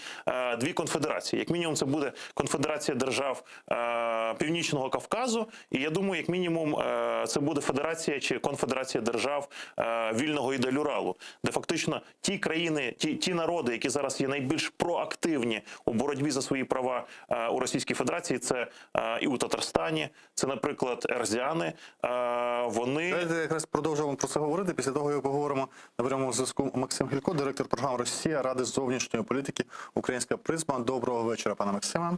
Доброго вечора. Пан Андрій каже, що Україна погано знає Російську Федерацію. Україна може бути голосом поневолених народів Російської Федерації і таким чином сприяти сепаратистським відцентровим рухам Росії і спричиняти, скажімо, її швидший розвал. Що ви думаєте з цього приводу? Чи може бути проактивна позиція України в взаємодії з народами, які мають формально досі ще мають автономію свої в Російській Федерації?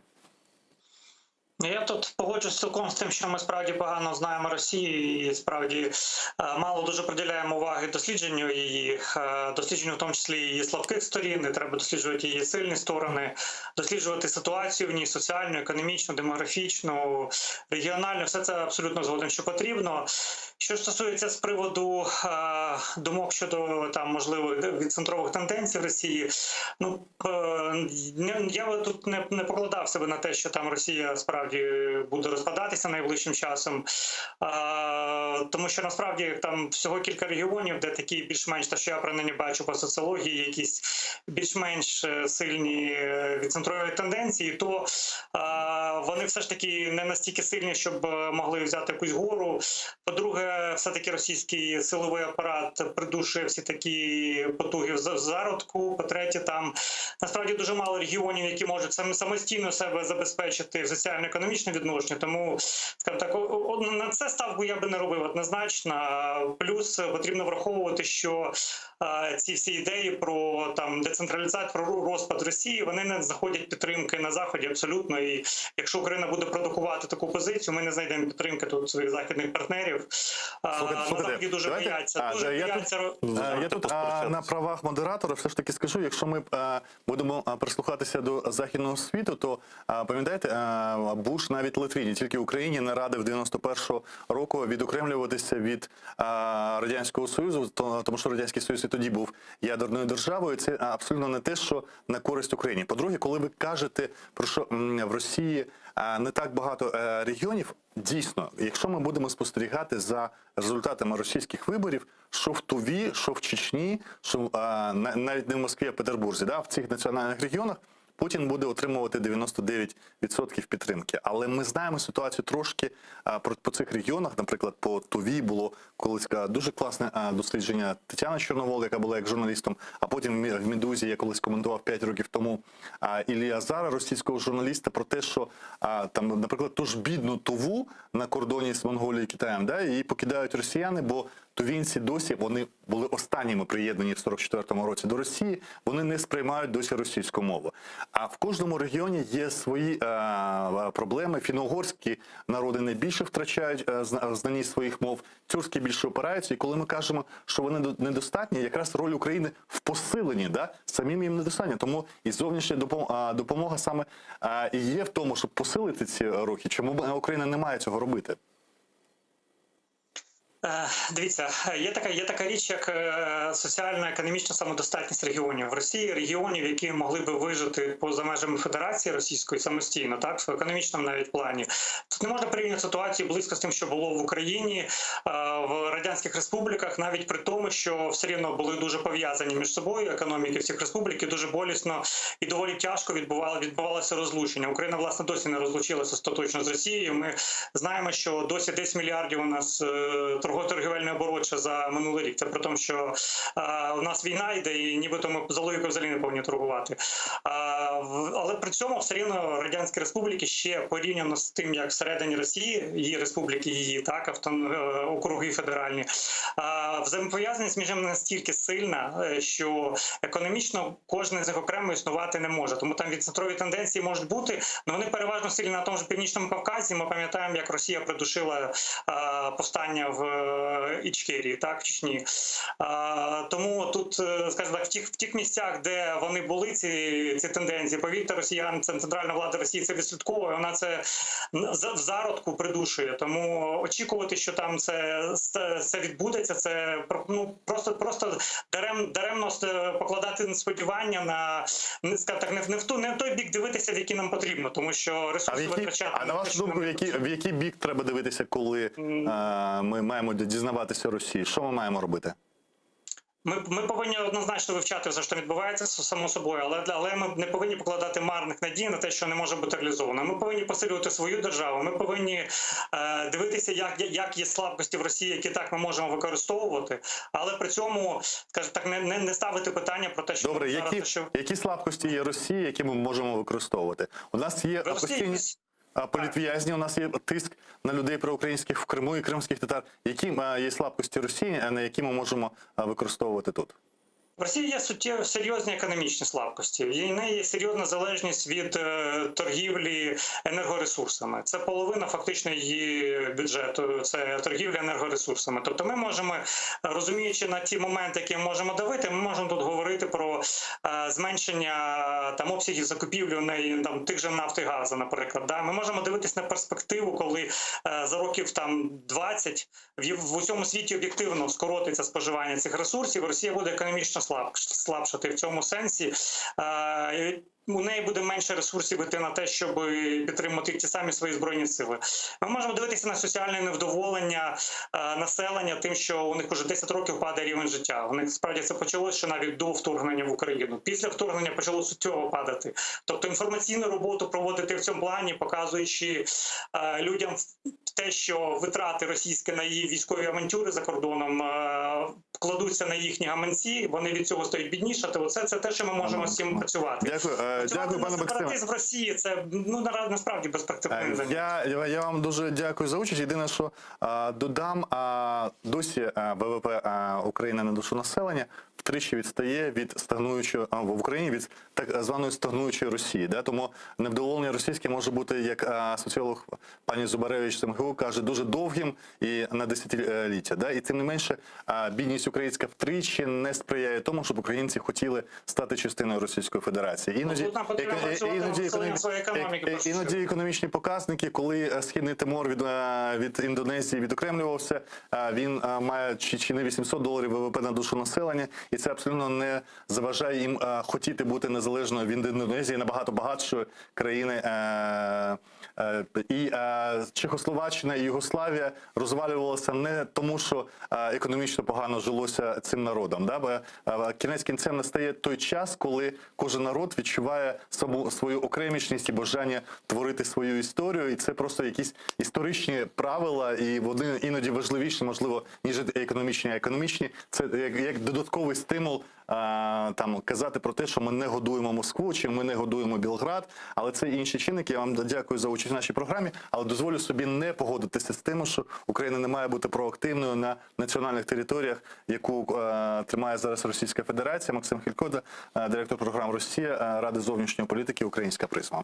Андрію, ваш... Пане Османе, трошки обурений словами пана Максима. Знаєте, мені нагадали його слова. Ну, з одного боку, ви дуже правильно сказали про промову Буша, про цю, як вона називалася, київська котлета чи котлета по-київськи, коли він закликав українців в 91-му році не розвалювати Радянський Союз, не відділятися. І насправді підтримка Радянського Союзу, якщо ми там можемо брати якийсь там 98-89 рік, якщо українців запитати, що Україна може бути незалежною, це все сприймалося романтикою, так само такі, як Максим Хилько, мабуть, говорили, що не треба розвалювати Радянський Союз, все не так погано, але одномоментно ми побачили, що цей крах стався за лічені місяці. Насамперед, місцева еліта усвідомлює себе, що вони можуть стати на чолі держави. І ось такий прагматизм, насправді, він перемагає. І тому дуже швидко, як тільки почне тріскатись Росія, почне тріскатись путінський режим, навіть місцеві начальники так званої Росгвардії у цих областях, у цих національних республіках можуть відчути, що він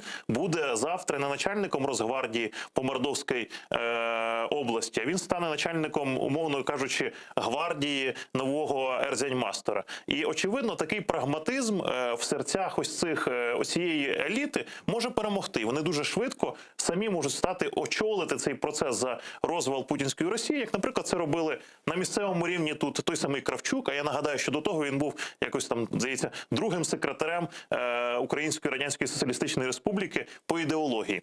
Тобто, очевидно, що ідея незалежних національних республік у Російській Федерації може перемогти, і для цього є всі підстави. А щодо корисних копалин чи забезпечення себе, ну, як тільки Татарстан усвідомить, що він може перестати годувати Російську Федерацію, і насправді у Татарстана є всі шанси стати новою Саудівською Аравією. Або великою за територією Якутії, де живе лише мільйон населення, з такими ресурсами, де вони, от Еміратами можуть стати, до речі, Якутія, да? Але я нагадаю також про те, що напередодні розвалу Радянського Союзу всі переконували, що як тільки Естонія відділиться від Радянського Союзу, Естонія не зможе вижити, тому що мінімальні корисні копалини, погано розвинена промисловість, і казали, що Естонія це буде взагалі ізгой Центральної Європи. Але ми побачили, як Естонія перепрофілювала свою економіку.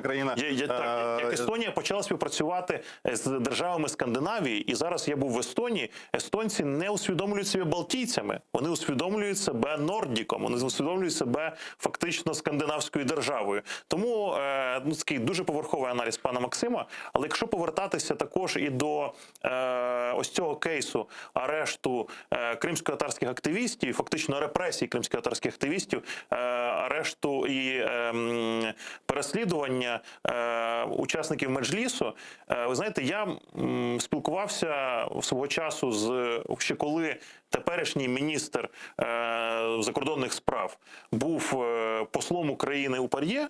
Він колись сказав мені дуже мудру річ. Він каже, ти знаєш, що для України геополітично кримсько-татарський кейс – це найдієвіший кейс. І тому зараз Російська Федерація докладає всіх зусиль, щоб знищити цей кримсько-татарський кейс. Особливо після Кримської платформи. Їм зараз життєво необхідно показати світовій спільноті, що кримські татари – це терористи. І тому, якщо, скажімо, раніше Меджліс був проголошений у Російській Федерації екстремістською організацією, то зараз вони набирають в'язнів, щоб спробувати довести, що Меджліс – це насправді терористична організація. І як вони зараз називають, ФСБ назвала Меджліс головним провідником українського реваншизму. Ну, абсолютно. І дивіться, я просто хочу навести дуже простий історичний приклад. 100 років тому, коли українська нація програла свої визвольні змагання і фактично свою державність, яка була проголошена у 1918 році, фактично тут на Київщині і тут у Києві, на Східній Україні, в Центральній Україні почали діяти активні повстанські рухи. І, до речі, Державний центр УНР і влада УНР за кордоном говорила, що в Україні йде активний опір і просила всю світову спільноту підтримати той фактично повстанський рух, який ведеться за незалежність України і в 20-ті роки, а пізніше після Другої світової війни. І тоді, під час перших визвольних змагань, під час Другої світової війни, завдання Совєтського Союзу було переконати всю спільноту, що насправді це ніякі не повстанці, не боротьба за незалежність, а це насправді терористи, бандити. І з того часу у лексиконі совєтських НКВДистів з'явилося слово «бандит». Я нагадаю вам, що і борців за незалежність України в 20-ті роки, і в 40-ві, і 50-ті роки називали бандитами. Тому просто Російська Федерація зараз намагається змінити картинку, що це не кримські татари і не українці борються за визволення Криму, а що це якісь терористи. І насправді таким чином, фактично повісячи на них ярлик, отак от заклеймувавши їх, вони намагаються підірвати легітимність їхньої боротьби. Ось на це спрямовані зараз зусилля фактично російського терористичного окупаційного режиму у Криму. І спроба, я, на жаль, але мушу прогнозувати, що за рік ми можемо побачити гучний процес, коли Меджліс буде проголошений терористичною організацією. І будь-які... Тобто недостатньо, що вони оголосили його екстремістською організацією. А потрібно буде, на їхню думку, проголосити її терористичною організацією, щоб, в принципі, будь-яка поява лідерів Меджлісу, навіть якщо вони будуть у статусі народних депутатів, поява на міжнародних форумах, Росія завжди буде вимагати через свої посольства вилучити представників Меджлісу з офіційних делегацій або вилучити їх з міжнародних форумів.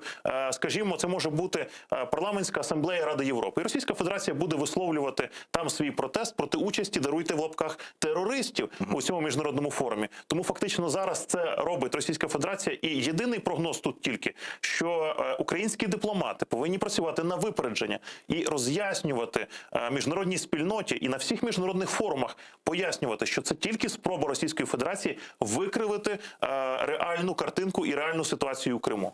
Дякую, Андрій Ковальов, релігієзнавець і кандидат політичних наук, говорили про останні репресії в Криму і про те, як має діяти Україна, до речі, не тільки по захисту тих, кого Росія зараз переслідує, це кримських татар, а як взагалі має вивчати Україна Російську Федерацію і, можливо, підтримувати відцентристські рухи вже і діяти проактивно на території Російської Федерації. Це був Бугунь, далі новини Заман на АТР.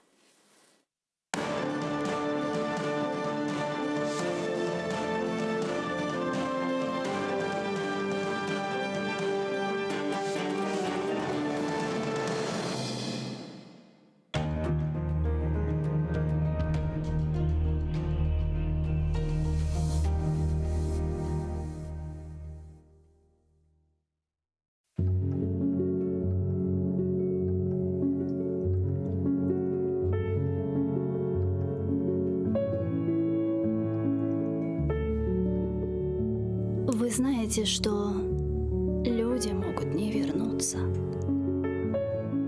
Зажав всю волю в кулаке, вас отпустить. И как-то утром с мыслями, но не о вас проснуться. И больше вас не ждать, и не о вас грустить. Вы знаете, что люди могут не вернуться. Не выдержав свой мир, сломав, вас не простить. И со слезами на глазах от вас на 1000 ключей замкнуться. И понимая, что нет сил вас навсегда забыть. Вы знаете, что люди могут не вернуться. И могут не писать, не волноваться, не звонить. И никогда вам больше к ним не прикоснуться. Задумайтесь. А кто еще вас сможет так же полюбить?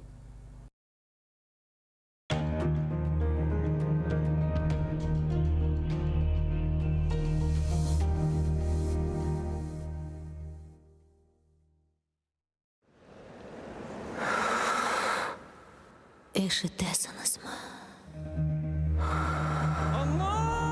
Менахтауны тынызма.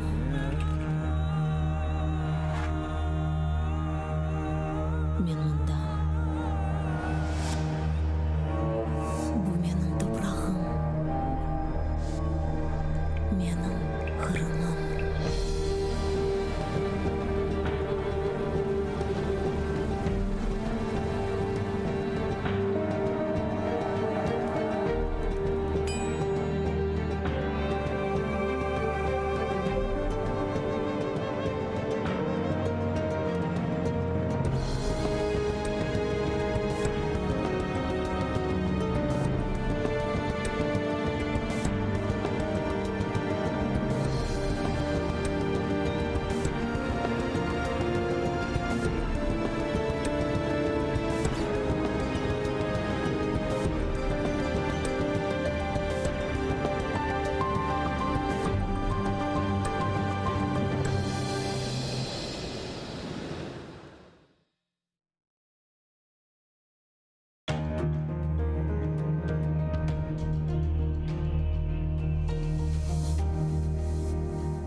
Сен яратқан әрбір күнге шүкір дейім, қалбим жошып сені ділейім. Саңа ялвармақ істейім, сенің аджиз құлын олам. Ей Аллахым, дор тарафтан жәмелерге есе рүзгар, құруған яш диварға ете зарар. Көкке баққан минарені қапла ефкар, ұмытымыз ялыныз саңа. Ей Аллахым, ел фурте ябанларны башқа елден, йықылмасын бұ диварлар ақ темелден, сафларымыз имдат арай хақ елінден, тұтучындан бұ рүзгарны. Ей Аллахым, ecdatlарының ezan сесін айдамасын, дінімізде миллетімні айырмасын, тынч олмаған өлкелерні аңдырмасын, дуамызны қабыл ейле. Ей Аллахым, сақла бізні, өзімізні біз жоймайық, ecdatlарының бағларыны іш қоймайық, бір-біріне далларны сық байлайық, авучына ал халқымны. Ей Аллахым,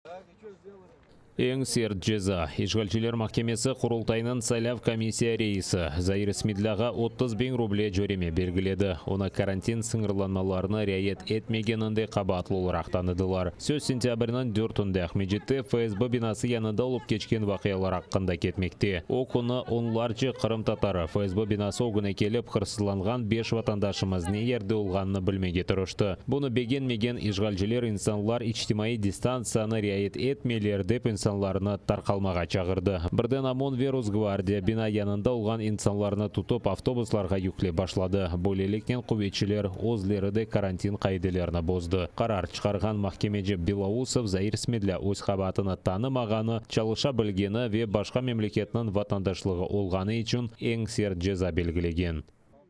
Одной из мотиваций того, что такая высокая сумма штрафа, то есть по максимуму возможная в соответствии с этой статьей, это то, что я, оказывается, не признал свою вину, то есть не сознался в том, чего я не совершал. Я должен был там раскаяться, пустить слезу, упасть на колени. Раз я этого не сделал, значит, надо наказывать максимально.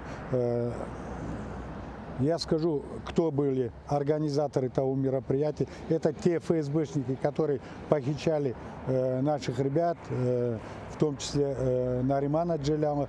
Те, которые в течение суток скрывали их местонахождение. Те, которые пытали этих ребят, заставляя дать нужные показания. Ахмеджеттің işgalçiler mahkemesi Nuri Халиловқа 10.000 рубль пара жазасыны белгіледі. Оны сентябрьдің 4-інде ФСБ бинасы янында нумайыш вақтында карантин сыңырламалары бозылмасында қабатлы рақтаныды. Имайджи тарафы Халиловны көрген шаатларны ve прокурорны mahkeme топлашуына чағырмаға мұражат етті. Бұнен берабер mahkeme кеті шаты Қырым татар тіліне тержіме етілмесіні талап еттілер. Имай тарафы Nuri Халилов давасының бақылмасы вақтында чоқ бозма бар деп қайдеті. Бұндан ғайры Nuri Халилов протоколы имзалар жоқ. Бұда оның қанунсызлығына таздықлай. Имайы тарафы протокол қанунсыз тізілгені үшін мемори дава тоқтатылмасыны талап етті. Ама işgalçiler mahkemесі бұны рет етіп жүреме белгіледі. Мой подзащитный не участвовал в каком-либо митинге, а пришел туда как обычный гражданин, абсолютно законным путем, как и обычные люди, проходящие рядом. И интересовался судьбой своих соотечественников, похищенных накануне 4 сентября.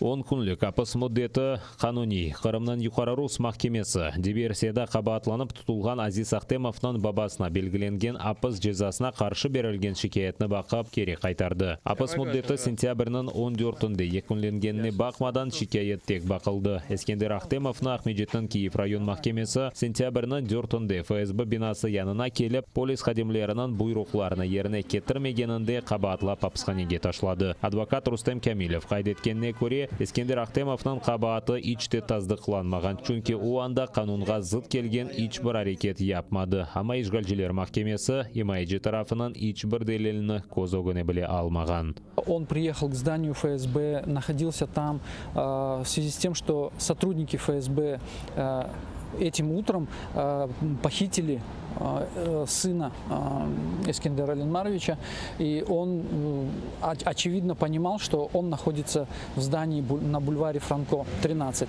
Когда полиция стала объявлять в рупор о том, чтобы люди отошли, расходились, соблюдали масочный режим, естественно, это все людьми было сделано. Этот срок он отбыл незаконно.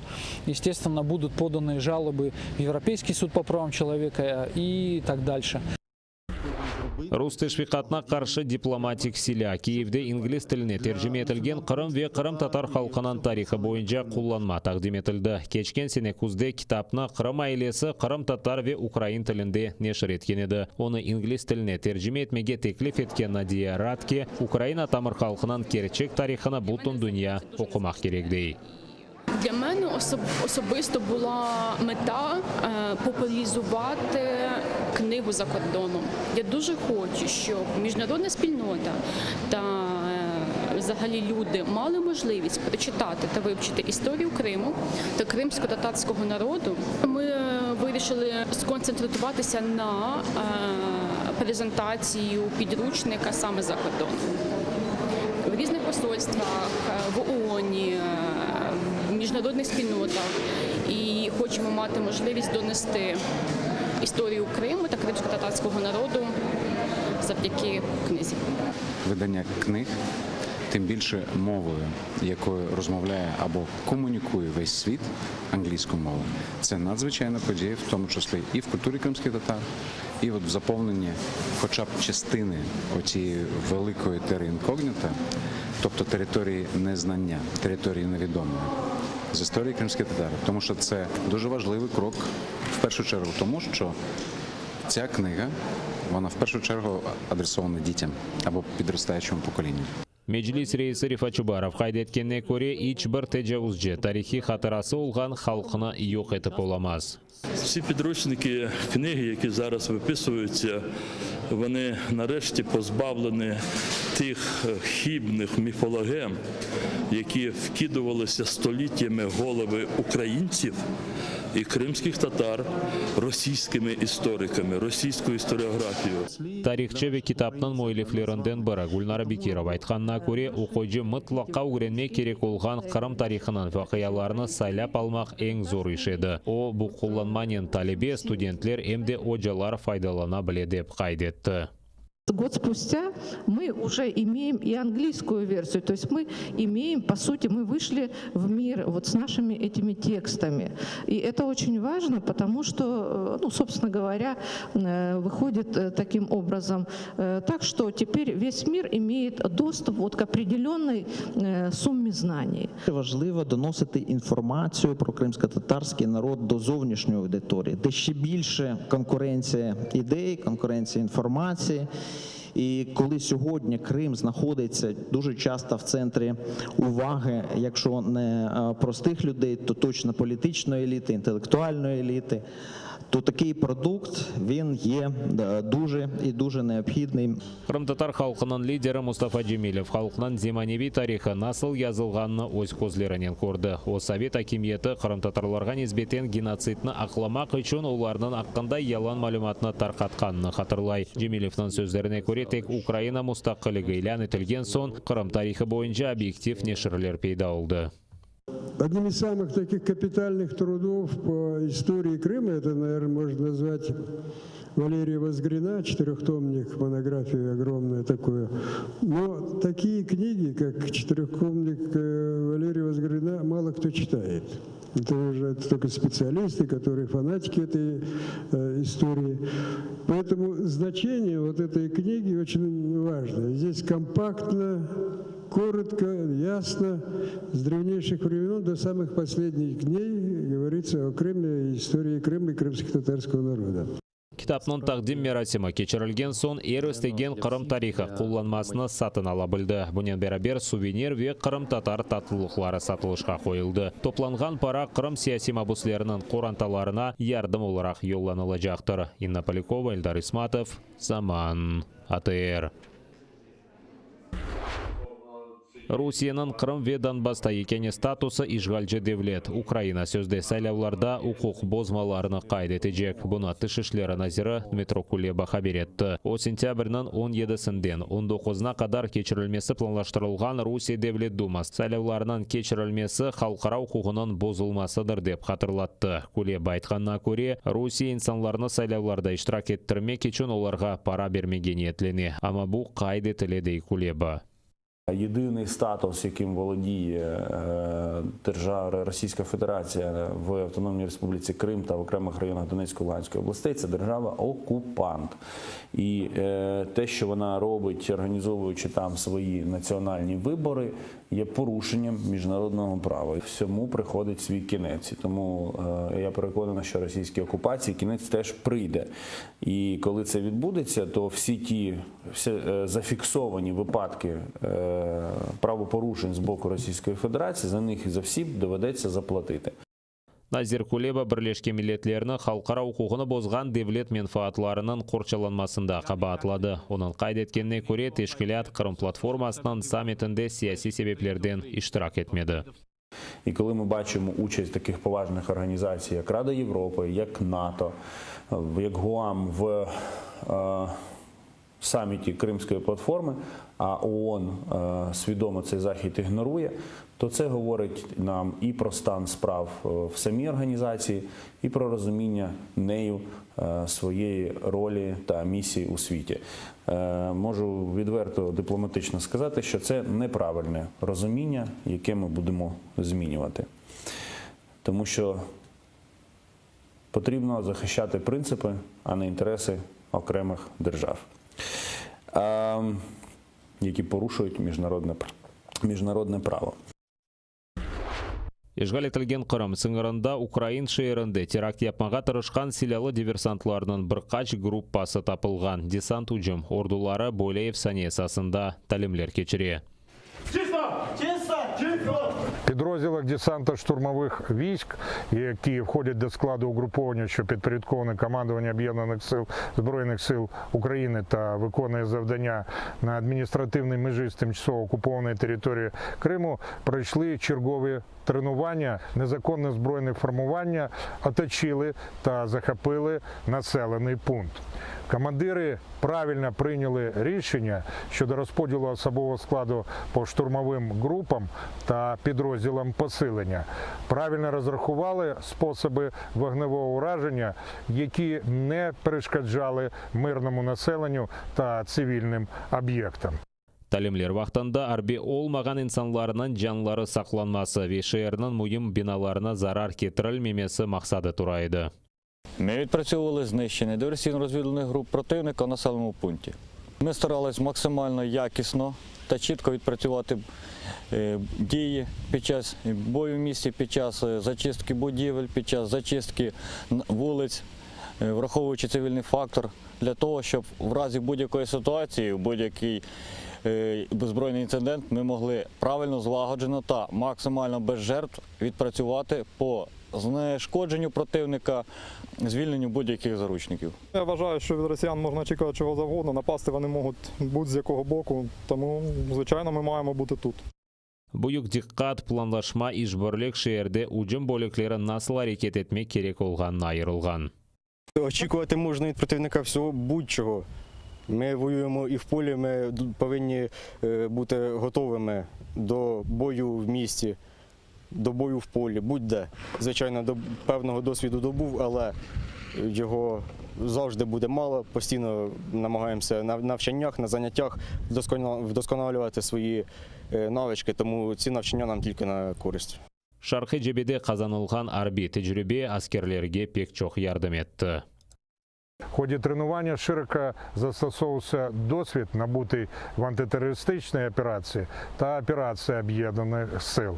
Тренування підтвердило, що резерви десантно-штурмових військ добре навчені і правильно виконують завдання у разі спроб дій незаконно збройних формувань в урбанізованій місцевості. Тренування особового складу мають надзвичайно важливе значення, адже вони весь час тримають в тонусі морально-психологічний стан, по-перше, особового складу, який розуміє, для чого він працює і що він робить конкретно, для чого він тут знаходиться, і плюс фізичну витривалість.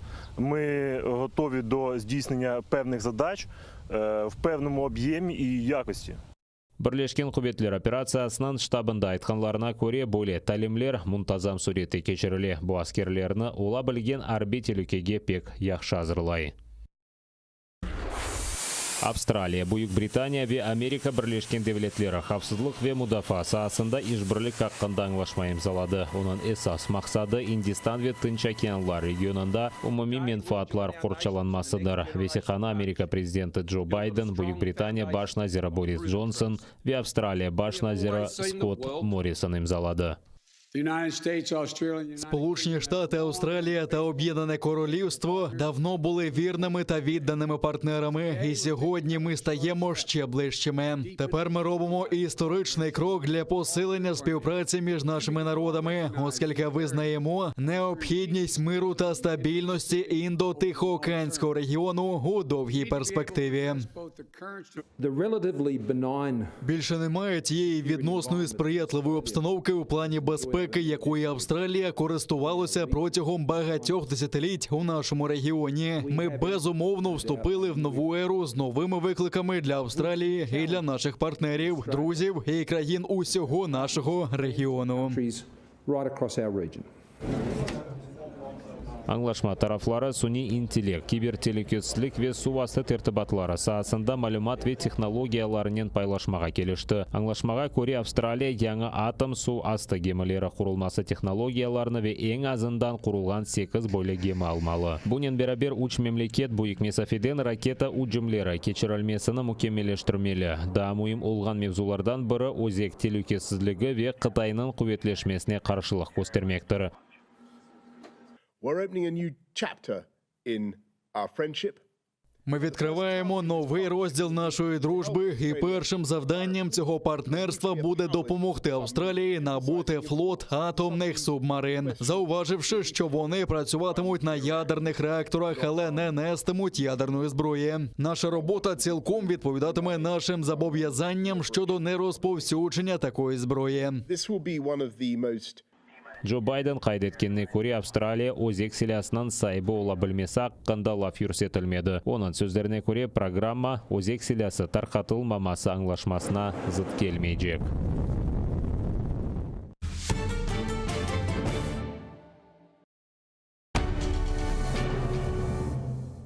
Ізраїльські вчені створили унікальний засіб, що містить природні інгредієнти. Краплі імуноков покращують імунітет при коронавірусних та респіраторних захворюваннях, а також сприяють полегшенню постковідного синдрому. Імуноков – надійна допомога.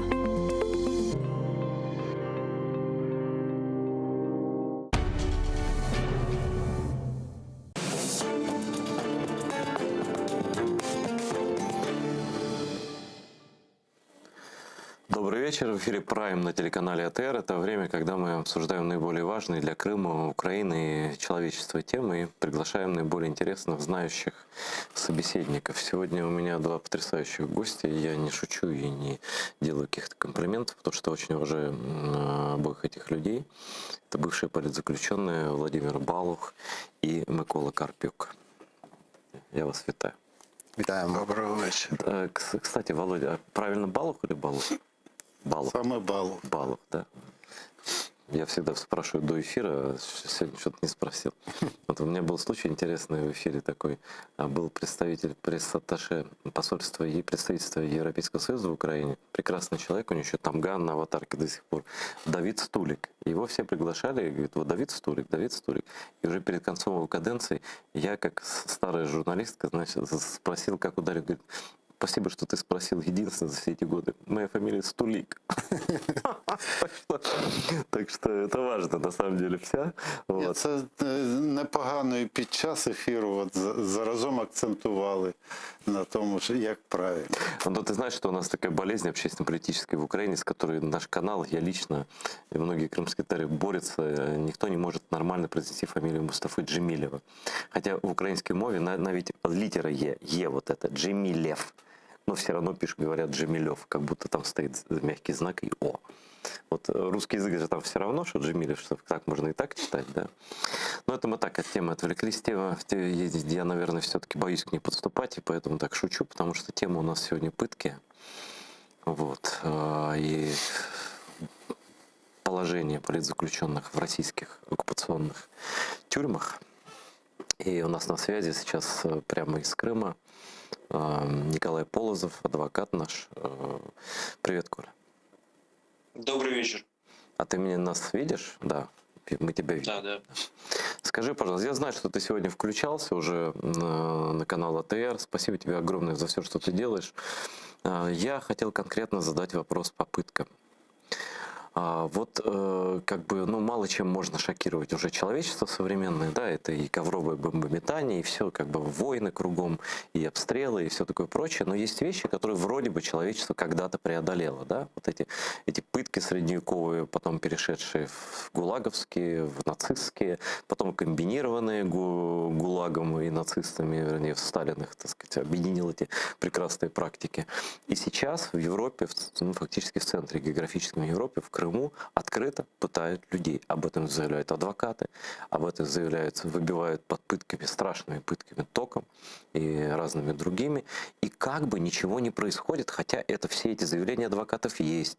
И признание... То есть это пытки стали обыденностью. Почему так? И что с этим делать? Ну, почему так? Это потому что свойство российского режима, оно себя считает правопреемником Ивана Грозного. Ивана Грозного, советского режима. Не случайно в каждом кабинете следователя ФСБ висит портрет Дзержинского. Мало того, в Симферополе на днях открыли памятник Дзержинского. Ну, то есть они уже тащат все свою символику из собственных кабинетов наружу, полностью устанавливая свое безраздельное владение над населением, над людьми. Поэтому, если мы говорим об эстетике производимых событий, происходящих событий, конечно же, это очень сильно напоминает 30-е годы, события, которые происходили и в Европе, в центре Европы, в Германии, и на территории бывшего Советского Союза. То есть фактически перед, скажем так, органами политического руководства ставят конкретные задачи, а те в меру своего разумения, при наличии полной безнаказанности, потому что никто не несет никакой ответственности, эти задачи выполняют. Вот буквально сегодня стало известно о том, что, например, один сотрудник ФСБ, который был осужден за то, что он пытал бизнесмена, и он, извиняюсь, засунул карабин в задний проход, порвав там все ему, получил условный срок. Сначала его осудили, а вот сегодня оправдали. То есть мы видим, что тренд на защиту палачей от любой формы покарания со стороны закона, он в России восходящий. Ну, то есть я понимаю, что в любом случае, что бы они ни делали, вот эти люди, которые пытали Асана, да, которые пытали Миколу Крупика когда-то, они не то, что они потерпят каких-то выговоров там или что-то, а наоборот, их могут еще и за это и наградить путевкой в Крым, там, я не знаю, или что-то еще. То есть это в современном вот этом КГБ, ФСБ, НКВД, это устоявшаяся, распространенная практика такая. Ну, конечно. Главная проблема заключается в том, что те палачи, которые осуществляли пытки, убийства в советское время, в сталинские годы, никто из них не понес наказание. Даже после падения Советского Союза не была проведена хоть какая-то маломальски даже иллюстрация. И, естественно, они дали вот эти вот, распылили свои споры вот этой безнаказанности, вот этого расчеловечивания, которое сейчас дает очень крепкие всходы уже в путинской России. Вот лично ты, с какими видами пыток, вот ты лично в Крыму, работая, ну и по украинским делам, так называемым, в России, с какими видами пыток, я не прошу деталей, но с какими видами пыток ты как адвокат сталкивался? Ну, сейчас самая популярная пытка – это пытка электричества. То есть чем она удобна для заинтересованных в ее проведении лиц, тем, что, во-первых, электричество эффективно, оно не оставляет каких-то серьезных следов, то есть впоследствии, даже когда допускаются до человека независимые адвокаты, уже очень сложно найти какие-то отметки от примененного воздействия. Она эффективна тем, что она доставляет очень сильные болезненные ощущения человеку, не требуется много времени для того, чтобы посредством этой пытки получить нужные показания. То есть, в принципе, за несколько часов можно сломать любого человека. Либо сломать, либо убить, от болевого шока умрет. На втором месте это избиения обыкновенные. То есть, тоже стараются бить таким образом, чтобы не оставлять следов. Ну, по животу, да? По животу. Да, так, чтобы внутренние органы могли пострадать, и это было болезненно. Живот, пах, то есть, такие болевые точки. Также используется методика имитации расстрела, когда человека выводят, это может быть перед выкопанной могилой, это может быть просто в безлюдном месте, в лесу. У виска разряжают, допустим, незаряженный пистолет или автомат, или заряженный холостыми патронами, или говорят «беги», а мы тебя застрелим, это будет попытка побега. Ну и стандартные такие такие уже давно практикуемые пытки, вроде ласточки подвешивания с закованными сзади руками в наручниках на какой-то крюк для того, чтобы выворачивать суставы, пытки посредством удушения, там противогаз надевают, в противогаз какой-нибудь перцовый газ начинают в трубку в эту плевать. То есть на самом деле палитра достаточно разнообразная, но пытка электричеством сейчас, если можно так выразиться, в Крыму самые модные среди силовиков. И только за этот год, помимо братьев Актемовых, ну вот буквально весной фрилансер Крымреалий Владислав Есипяк подвергался тоже пытке электричеством. У них есть специальный прибор, который можно увидеть, показать, сфотографировать. Как они пытают? Ну, я имею в виду Как правило, это стандартный армейский коммутатор, который есть в распоряжении. А телефон вот этот, который в фильмах про войну, да, вот это с ручкой? Да, он дает определенный ток, вот, более чем достаточно для того, чтобы у человека возникали болезненные ощущения. Что надо делать? Понимаешь, ну, по крайней мере, от пыток западные страны очень отворачиваются от наших дел, от нашей войны часто, да, от наших, ну, они живут своей счастливой жизнью. Здесь вот мюнхенская колбаска, здесь французский сыр, здесь итальянская паста, пицца, все классно, здорово, замечательно, да, и что-то там какие-то средневековые пытки где-то там, где им не интересно. Они вот этого шарахаются. Ну, как нам сделать так? Я просто этот эфир тоже для этого, в общем-то, собрал. Как нам сделать так, чтобы обратить внимание Запада на то, что это системное использование пыток, то есть в России работает гестапо, аналог гестапо, да? Вот, и на оккупированных территориях. Как нам это донести до всех этих судов, всех этих парламентских ассамблей и так далее, и так далее, и так далее? Ну, конечно же, как минимум об этом надо говорить вслух, этого не надо стесняться. Конечно же, необходимо брать вот каждого доступного европейского функционера и буквально носом тыкать его в то, что происходит на оккупированной территории, заставлять, настаивать. Другого пути никакого нет. То есть они должны понимать, что это та реальность, которая существует помимо их замкнутого счастливого мира. Коль, ты устал уже, я знаю. Мы тебя больше мучить не будем. Если ты хочешь что-то сказать, есть что сказать, добавить, говори. Ну, я хочу сказать, прежде всего, благодарность всем тем, кто поддерживает и не забывает украинских политзаключенных.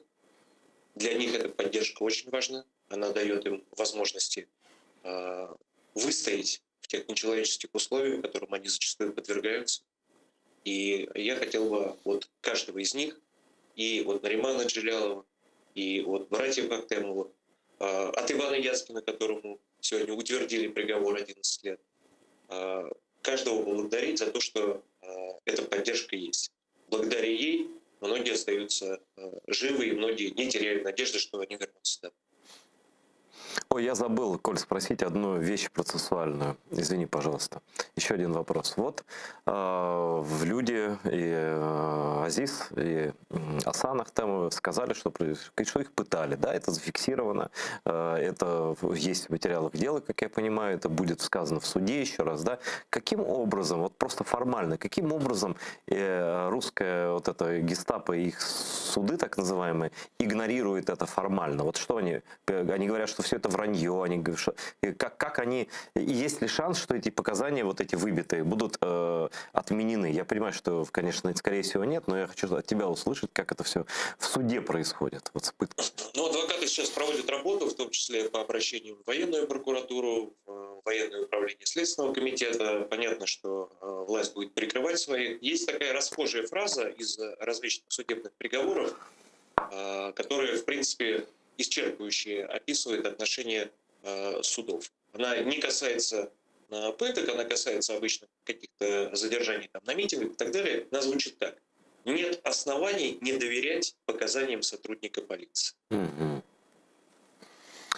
Вот я тебя понял, я тебя. Ну, конечно, ну слушай, ну разве можно не доверять сотруднику НКВД, который пытает японских шпионов, вымогает у них признание в том, что там они работали на... Ну, кстати, по иронии судьбы, некоторые сотрудники НКВД потом сами становятся в роли подопытных от своих товарищей, и в этой ситуации также суды абсолютно реагируют на них. То есть меняется статус с хищника на жертву, и они ничем уже не отличаются. Но мы знаем, что русский рейх — это кастовое общество, где просто ты занимаешь в пищевой цепочке определенное место, да? Ну, вот, это абсолютно звериный мир, совсем не человеческий, вот, ну, не о чем говорить. Спасибо тебе, что включился. Вот. Спасибо, что вы об этом говорите. Ну, вот такой эпиграф к нашему разговору, и я знаю, что вы оба подвергались физическому и психологическому давлению. Вот. Я хочу начать с Миколы Карпюка, потому что вас как раз вас пытали током электрическим. Вы можете рассказать, что это для понимания простого зрителя, который нас сейчас смотрит в Украине, в Европе, где угодно? Ну, мене 4 вечора вивозили на тортури електричним струмом. Це відбувається таким чином. Є ІВС-1 у місті Владикавказ на Пушкінській, 10. Увечері, коли вже стемніло, виводять з камери, одягають кульок на голову, заклеюється він скотчем, щоб нічого не було видно. Руки в кайданках ззаду. Привозять в якісь приміщення, піднімають, я порахував по сходах, на 4-й поверх.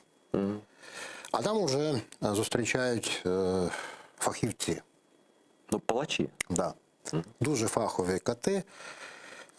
І клема підключається на правий палець, на другий палець правої ноги стабільно. А друга клема підключається до різних частин тіла, до руки, сюди, на сонну артерію, для того, щоб пропускати через серце електричний струм і до інших частин тіла. Цей струм він пропускається, може пропускатися ривками по секунді. Може пропускатися протягом десь 20 секунд, 30 секунд. Это они вручную вот крутят мясорубку эту, да? Да, вони крутять. То есть он крутит быстрее или меньше и наблюдает, что с человеком происходит? Да. І після цього мене привозили назад в ІВС і утримували в клітці металевій, в кімнаті для допитів, в клітці металевій метр на метр. Не давали спати. А там только стоять можно? Только стоять можно? Ну, можна сидіти. Можна стояти, можна сидіти. Там табуретка прикована к полу, да? Стілець прикований до підлоги, і ось вона така металева клітка. Знаєте, Микола, одну секунду. Не, можна в будь-який момент добавляти. Я просто до того, що стілець є, це от в Сімферополі, да, де цей так званий Верховний суд, ну, це апеляційний суд, і там стакани, в яких ти сидиш, очікуєш суду. І от начебто формальності всі дотримані. Є лавочка, так би мовити. Але просто уявіть собі, от стіна стакана і лавочка завширшки, ну там до 15 сантиметрів, от вона вплотну до стіни. А зачем так? Тобто ти сидіти можеш виключно, ну от головою клюючи в підлогу, ну ти не можеш сісти просто як людина. Ну формальність дотримана, лавочка є, тобі ж лавочка є, але те, що ти на ній сидіти як людина не можеш, а виключно от маєш згинатись. Вроде такая мелочь, с одной стороны, она и психологически, наверное, я це хотів. Система побудована по тому принципу, щоб... Всі деталі інтересні, правда. Щоб людина перестала відчувати себе людиною, щоб вона просто втрачала свою людську гідність і перетворювалася в якогось піддослідного кролика і усвідомлювала собі, що такий ти вже є. Тобі нав'язують питання того, що ти є жертва. Тут треба зрозуміти одну річ. Я це говорив в Росії, коли пробував ФСБшникам, що Росія – це приклад того, що не можна давати владу в руки одній спецслужбі. Ну, візьміть Путін, це офіцер КГБ. Він виховував в системі презумпції винуватості всіх. Это Дзержинский, достаточно сказать. Это все от Дзержинского идет. Вот и все. І тому, від Івана Каліти. Ну, это Івана Каліти, да. І ось тому при ньому нарощувалась оця система тортур, залякування суспільства, десь зганяння їх всіх в єдину орду для того, аби розвивати подальшому імперію. Але тортури струмом це один із тільки напрямків. Того, що мені там вдалося побачити на Кавказі, Ну, на Кавказі вже тоді. Ох, там они наловчились уже за зверем чеченских войн, за время вот этих репрессий против мусульман и так далее, и так далее. Да. Там їх просто в Чечні, в тій самій, коли я був у Грозному СІЗО у Владикавказі, коли вдавалося перетинатися з якимись людьми, то їх слідчого комітету просто називають електриками. Там взагалі не відбувається дізнань без електричного струму. Їх так і називають електриками. Это обязательная программа. Да. И специальный палач электрик, да? Так. Который должен мучить так, чтобы человек не умер, с одной стороны, а с другой стороны все подписал. Ну, до речі, фахівці ФСБ, ті, які працювали зі мною, це дуже фахові палачі. Вони дуже чітко знають край, до которого нельзя доходити. Певні межі, да, за які виходити не можна. Але я говорю, електричний струм – це ще не все. До мене застосовували, я цього не знав, я потім це усвідомив, підсипали психотропні якісь препарати. Перший раз це було у квітні 2014 року, а я просто на цілу добу втратив пам'ять. От взагалі не знаю, що відбувалося. При этом ви ходили, спали, просыпались, просто неизвестно, я просто прокинувся, я думав, це, скажімо, там 15 квітня, а це вже було 16. А як ви узнали, що сутки пройшли? Мене на тиждень вивезли із ІВС в СІЗО ФСБ, я там тиждень пробув, і коли я повернувся, втратив години. У мене була підозра, там була розмова дуже ввечері, накрита поляна, значить я слідкував за тим, щоб нічого не підсипали ніде. І була підозра, що щось зі мною не то. Десь я загубився в часі. А потім вже, коли я зустрівся в вересні 2015 року, ми зустрілися із Клехом на судовому процесі, то він мені розказував про те, що йому просто в наглу це все робили. А прямо при ньому? Так, да, прямо от розказував, береться чарка горілки, наливають йому цю горілку, руки прив'язані до стільця, рухатись він не може. І кажуть, який препарат сиплють, вливають силою, і далі він втрачається. І смисл какой? Ти розкажеш нам все равно все. Ти можеш сопротивлятися, можеш не сопротивлятися, ти все одно нам все розкажеш. Ну, для чого це робилося, я не знаю. Ну, для чого язик розв'язати? Для чого? Для подавлення волі? Или для чого? Мабуть, що стосувалося Клеха, вони настільки нахабно все це з ним робили, що мені здавалося, що просто для того, щоб повністю подавити. Ну, а вас зачем? А з мене, можливо, хотіли випитати якусь інформацію. Ну, то есть в такому состоянии, как это называется? Сыворотка правди. Ну, так, такое название. Ну, дуже, мені потім ще було так, втрата такої пам'яті десь на годин 6-8, це ще було декілька разів вже пізніше. Ну, досить неприємна штука, коли ти виходиш, коли ти приходиш до тями, дуже серйозні боліві головні болі. Після цього препарата. Це ще один напрямок, який вони досить фахово застосовують. Є ще гіпнотичний вплив. А це як? Є гіпнотизер, який намагається... І ви бачили таких людей? Наді мною це працювалося, я відчував це все, але щось там в них не так пішло. А он в форме тоже? Или они приглашают как кого? Как психолога или как кого они приглашают? А вони вам не представляють. А, просто... ФСБшники, їх називали в Росії, зараз, мабуть, називають фейси. Чому? Тому що вони не представляються. От вас приводять в кімнату, сидить ряд людей, і вони починають зразу тобі задавати питання, щось там розказувати, вони не представляють. Тобто вони і серед них може бути і гіпнотизер в тому числі. Да. І ви такою виділи? Ну, це виключно набір фейсів, облич, набір фейсів. От, і ну, тобі не положено знати, хто перед тобою сидить. Якщо людина тут в камері з тобою, значить вона має на це право, а в тебе вибору нема.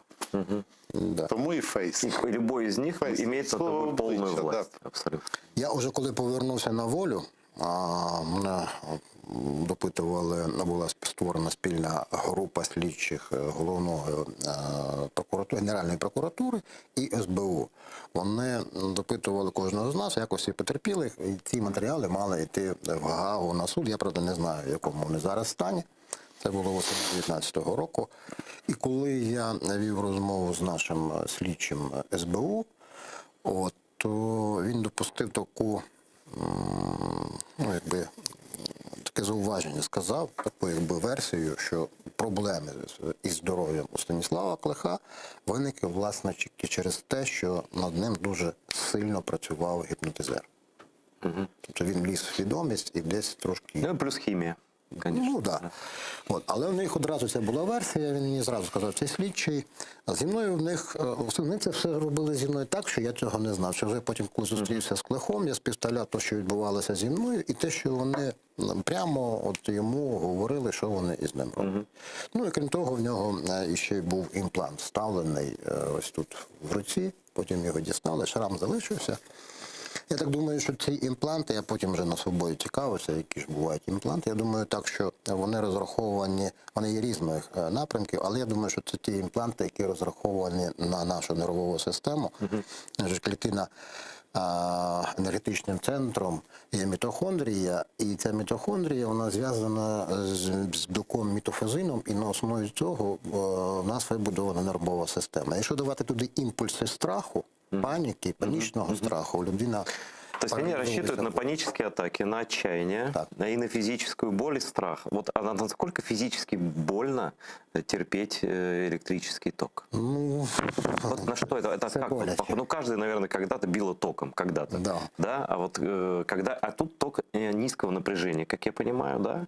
Но сила тока большая, или как? Я не знаю. Ну, навпаки, там це висока напруга, це 11 тисяч вольт, а ампераж маленький. Это я в школе плохо учился просто. Это хорошо, поэтому... Да, там сила струму, вона йде слабкою, а напруга йде висока. Спазм йде повний. То есть тело полностью вот так сжимается? Я вам скажу таку річ. Ну, я дещо так розуміюся в езотериці. І в певних метафізичних процесах, і вже усвідомлюючи те, що у мене виходу немає, перебуваючи там на Кавказі, я для себе налаштовував себе, таку психологічну установку робив, що в процесі удару струму зупинити серце, мобілізуватися, зупинити серце, це можливо зробити. Зачем? Ну, для того, щоб покінчити життя. Я понял. Перспектив вже немає ніяких. То есть отчаяние такое было, что... Да, але струм паралізує волю. Неможливо. То есть человек превращается абсолютно, он собой не управляет, да? Он теряет контроль над собой полностью. Да. Поэтому это действительно правда, что при пытке электрическим током ты подпишешь все, что угодно, и сделаешь все, что скажешь. Ну, тут залежить від того, як його застосовують. От мені, я ж говорю, мені 4 вечора мене ввозилися, десь 1,5-2 години застосування цих тортур. От потім ж не дають спати, а на 5-й вечір вони вже мене привезли, і цей старший, який назвався Максимом, я його не бачив, але дуже добре пам'ятаю його тембр голосу і все інше.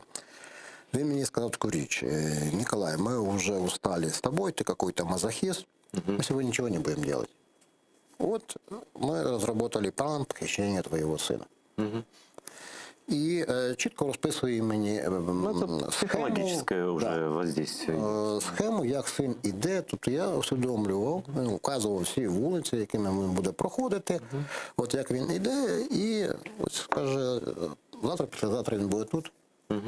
Ми тобі знімемо цей кульок, і ти будеш дивитися, все те саме, що робили з тобою, будемо робити з твоїм сином. Ну, це чисте гестапо просто, чисте НКВД, просто чисте. І коли я сказав, не зачіпайте моєї сім'ї, я вам все, що необхідно, підпишу, він тут же зробив дзвінок, відбій операції, я не пам'ятаю, як вона там називається. Ну, може, він і блефував, звісно, але ти ж не перевіриш там. Ну, можливо, але тут така одна деталь. Звичайно, я сумнівався, чи це справді було, чи не був це блеф. Але для себе робив таку одну штучку, щоб переконатися, чи слідкують за моєю сім'єю, чи ні. Я знав, що моя дружина виїжджає з Києва з сином на літні канікули до тещі на Рівненщину. Ось. І вони там проводять ціле літо, літні канікули. І ось кінець травня 2014 року нам зі мною спілкується один майор слідчого комітету, якого там призначив генерал-лейтенант ФСБ якби відповідальним. І мене приводять до нього, я запитую, а що там з моєю сім'єю? А цей майор щось там рився в своїх документах. Та що там з вашою сім'єю? Все там нормально. Они вообще сейчас не в Києві, они уїхали где-то на Западну Україну. Я зрозумів, да, вони відслідковують. Все-таки хтось докладує. Да. Я понял. Ну и последний вопрос по электрическому току. Это больше больно физически или это больше страшно, потому что ты беспомощный абсолютно? Ну, як на мене, да, це боляче дуже сильно, але страху вже потім немає. А вот им, ребятам, прикрепляли, как они рассказали, проводки кидали на уши. Вот так. И пропускали. Ну, понятно, что ток идет, вот что я из-за физики помню, это ток идет по кратчайшему пути всегда. Ну да. И кратчайший путь от уха до уха – это мозг.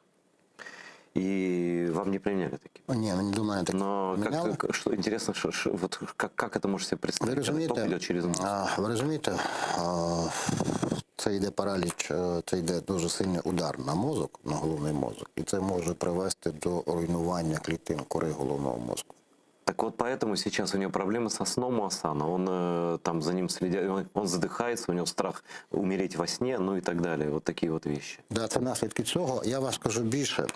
В мене протягом 3 місяців після оцих катувань у мене були порушені, я вже потім це зрозумів, порушений кровообіг в носі. І сучилася кров, ніс настільки розбухав, що неможливо було терпіти. Я виколупив звідти ці згустки крові, їх дуже складно, тяжко витягнути, бо воно болюче, цей процес.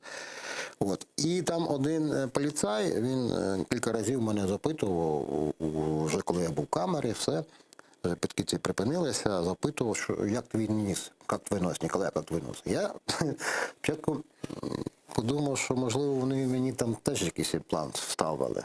Справді, я себе цілий тиждень, коли вже потрапив в камеру, коли припинилися ці катування, я себе тиждень всього, все своє тіло прощупував. Ну, тим більше, коли не знаєш, де ти сутки знаходишся. І так. Я там просто через те, що людина довгий час, якщо людині не давати спати, то на 3-ю, на 4-ту добу він втрачає пам'ять, свідомість і йому починають ввижатися різні кошмари.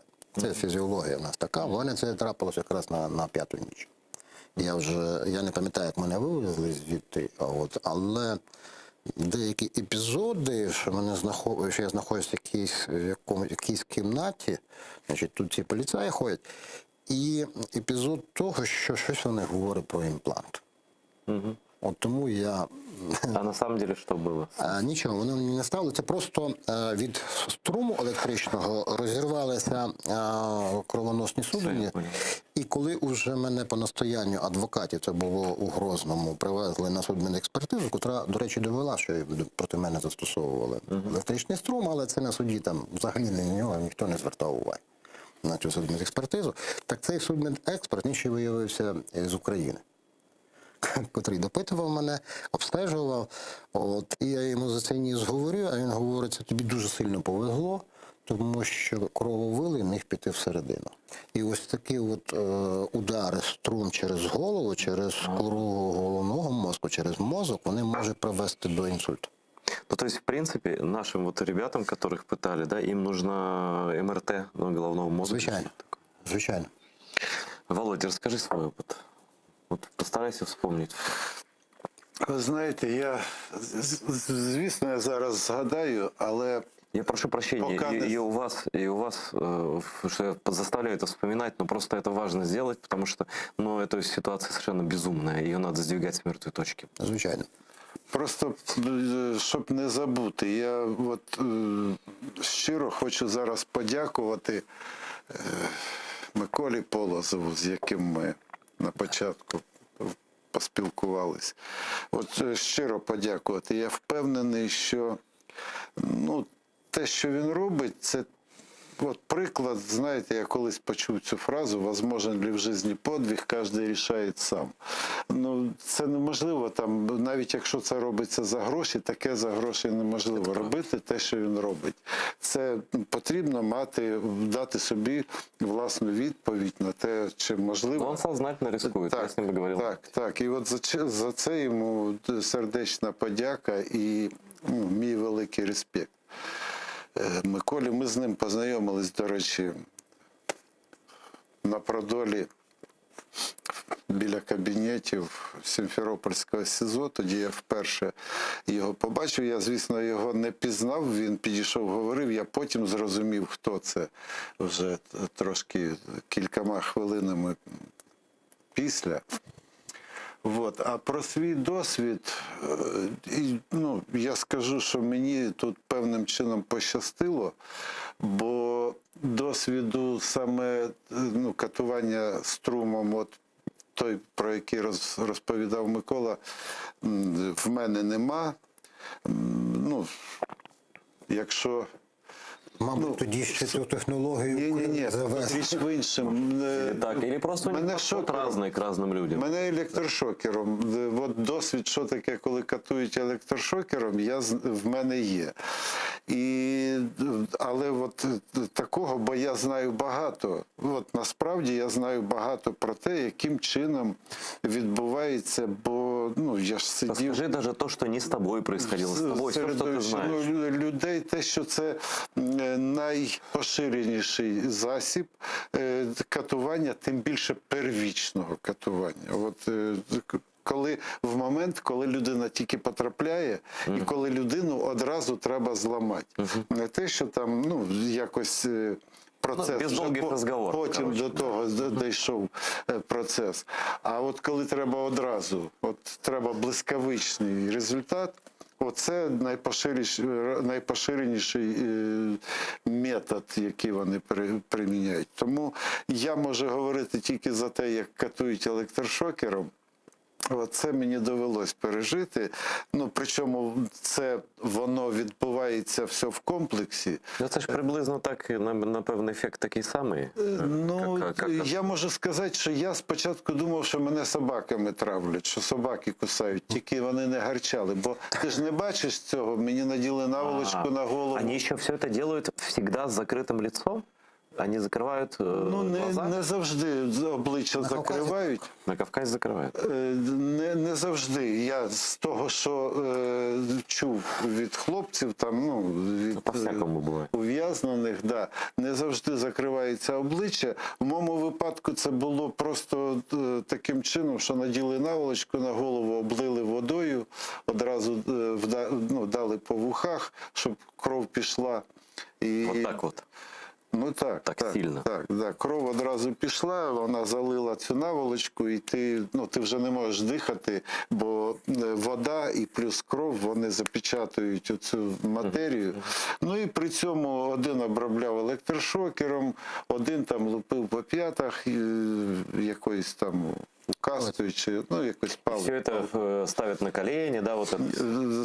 Мене спочатку повалили на пол, розділи догола, а потім отак, як кабанчика, на стіл. Стіл був завширшки, так, як оцей, тільки вужче. Железо? Ні, дерев'яний такий, хитався, там не одну людину, там кожен день майже когось вони препарують отаким чином. І оце ж обхажували. Я спочатку, я думав, що це собака кусає. А ти зв'язаний був, да, Володь? Звісно, руки ззаді застібнуті в наручники. То есть они создают ощущение полной беспомощности. Ты ничего не можешь. Коли ты голый... это же раздевание же тоже ради этого, чтобы показать, что ты никто, просто растоптать. Это же все на самом деле, конечно, средневековые, но очень хорошо применяемые фашистами, советами и так далее.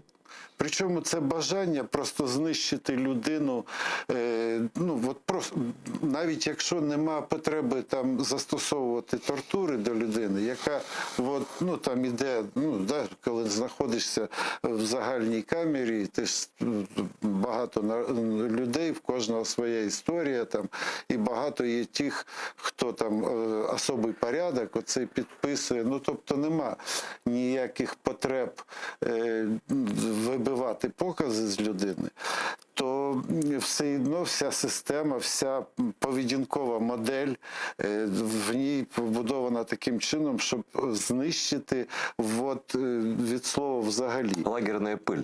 Да, знищити в людині все людське, все там, що стосується гідності, честі людської і взагалі самого розуміння, що ти людина. От щоб ти виключно інстинктами керувався.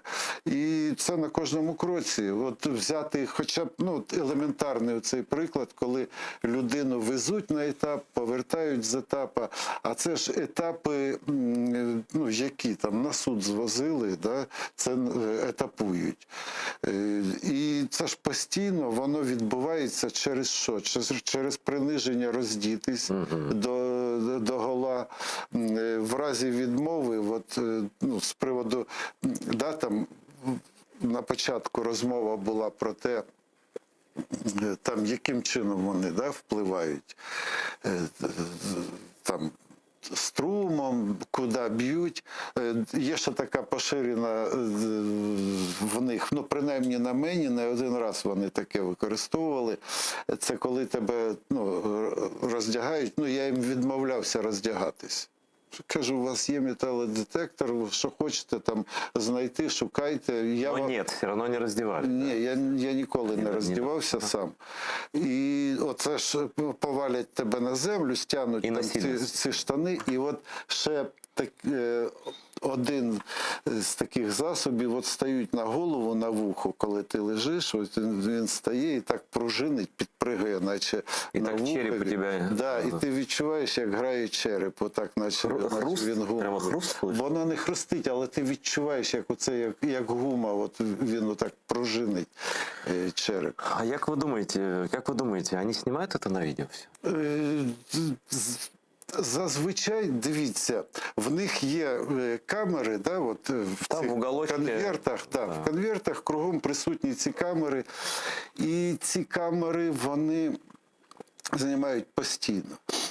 Але це таке внутрішнє. А для питок це спеціальне поміщення? Ні, в кожного ж є оцей відеореєстратор, реєстратор, який висить тут.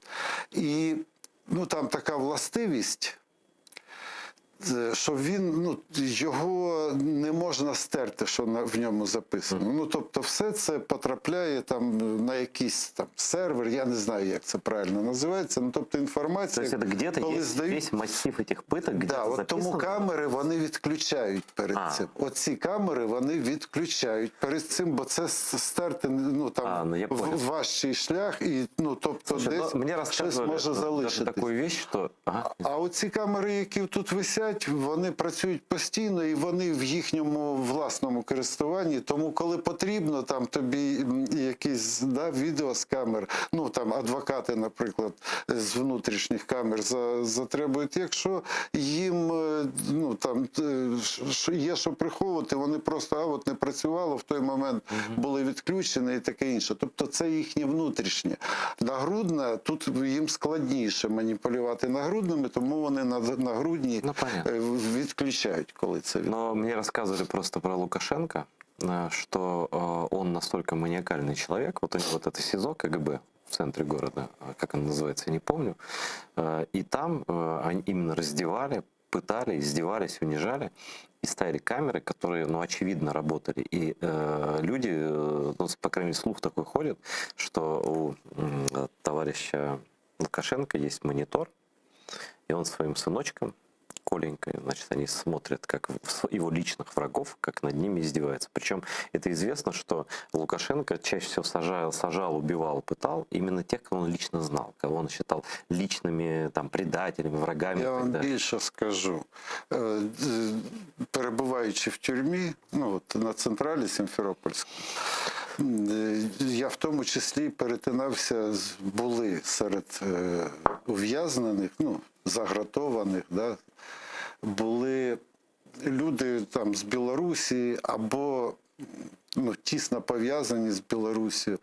І були люди обізнані там, на тому, що відбувається там всередині тюрем, в цьому середовищі. І от то, що зараз, Айдар, розповідаєш нам, я все це років з 5 тому чув, як розповідали, як він особисто присутній був і знімав, коли це не в тюрмі було, а в психушці з дружиною, він же ж там, вони ж займалися з колишньою дружиною.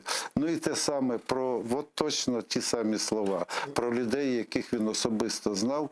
От 5 років тому відбувалися такі в спілкуванні, точно таке саме. Володя, я, может, перебил тебя немножко. Расскажи, какие еще физические пытки применялись, а потом мы перейдем к моральным, к таким не физическим, но эффективным методам. Ні, в мене такий, який можна окремо класифікувати як тортури, то це був один такий випадок, як фізичні тортури, там з електрикою і таке інше. Фізичного впливу було багато, і він відбувався там, буквально на кожному кроці. Від того, що ти виїжджаєш на суд, там їхати 1,5 хвилини від ІВС, ІТТ до суду. Але тобі так кайданки стисне, вже коли тебе вивели, бо там ці нижча ланка, так би мовити, вони знали там мене певним чином. І я не знаю, чи можна це слово вживати, що з повагою ставились до мене.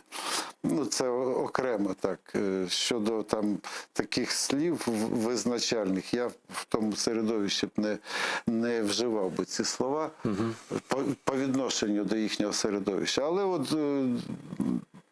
цей начальник ІТТ проверить, застегнуті ли кайданки чи ні, провірю, і затягує їх повністю. І тебе поки привозять до суду, руки в тебе сині. Сині руки, а що там, якщо ти чекаєш, поки виведуть туди, поки знімуть, а це ж все ж... Навіть вроді в таких мелочах, да, фізичний вплив, він насправді відбувається постійно. В якому вигляді, в вигляді таких речей він відбувається, прикладів можна насправді багато приводить. Як на мене, найголовніше розуміти, що це невід'ємна частина тої поведінкової моделі. Обычная, повседневная. Так. А скажите, а вот эти пытки к политическим, они особенно, именно политических так пытают в основном? Да. Я думаю, що поширена і в системі поліції російської. Бо коли я йшов по етапу, я так мало взагалі за весь термін перебування спілкувався з ув'язненими. В основному мене тримали самого, але йшов по етапу, то я спілкувався так само з арештантами, які йшли. По уголовним ділам? Так. Звичайні були кримінальні елементи. І ця тема, вона застосовується і в поліції так само.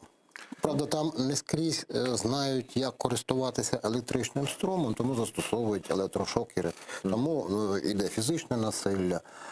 І у них дуже поширене це є. А психологически, кроме угроз расправы с близкими, с родными, как они еще пугали? Как запугивают людей, ломают их? Вспоминайте.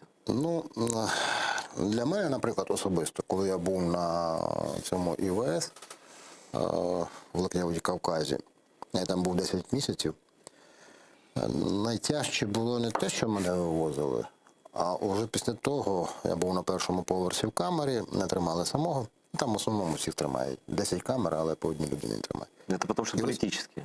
Так. І ось вечір, і виводять людину з камери, звукової ізоляції там як такої серйозної немає на цьому ІВС. І оцей скрегіт скотчу, це вже ти розумієш, що якусь бідолаху вивозять на тортуру.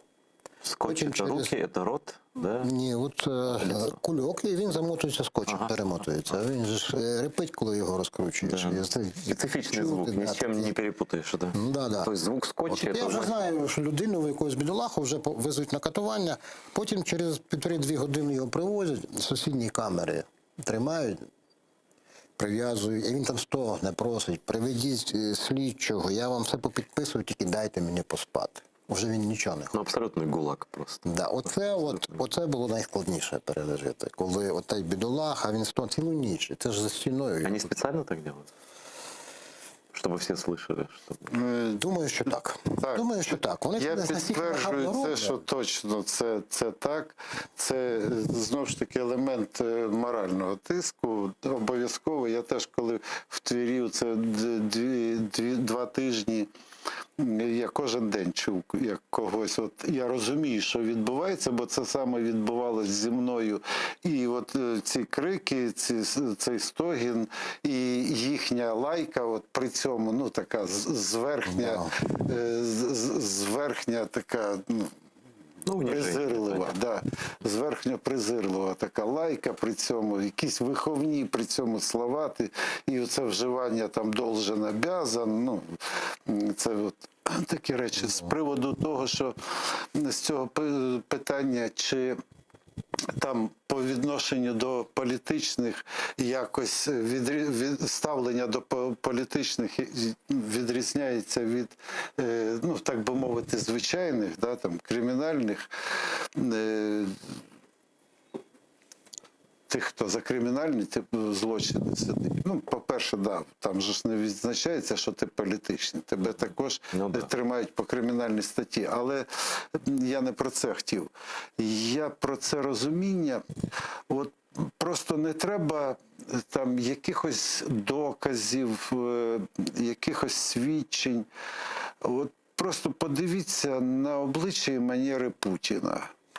От просто подивитись, ну це ж 100% маніяк. Це 100% маніяк. Так думаєш? Розкажи, інтересно. Ну так це в кожній манері його. От так он же може бути і добрим таким, і таким і так, от це і є маніяк.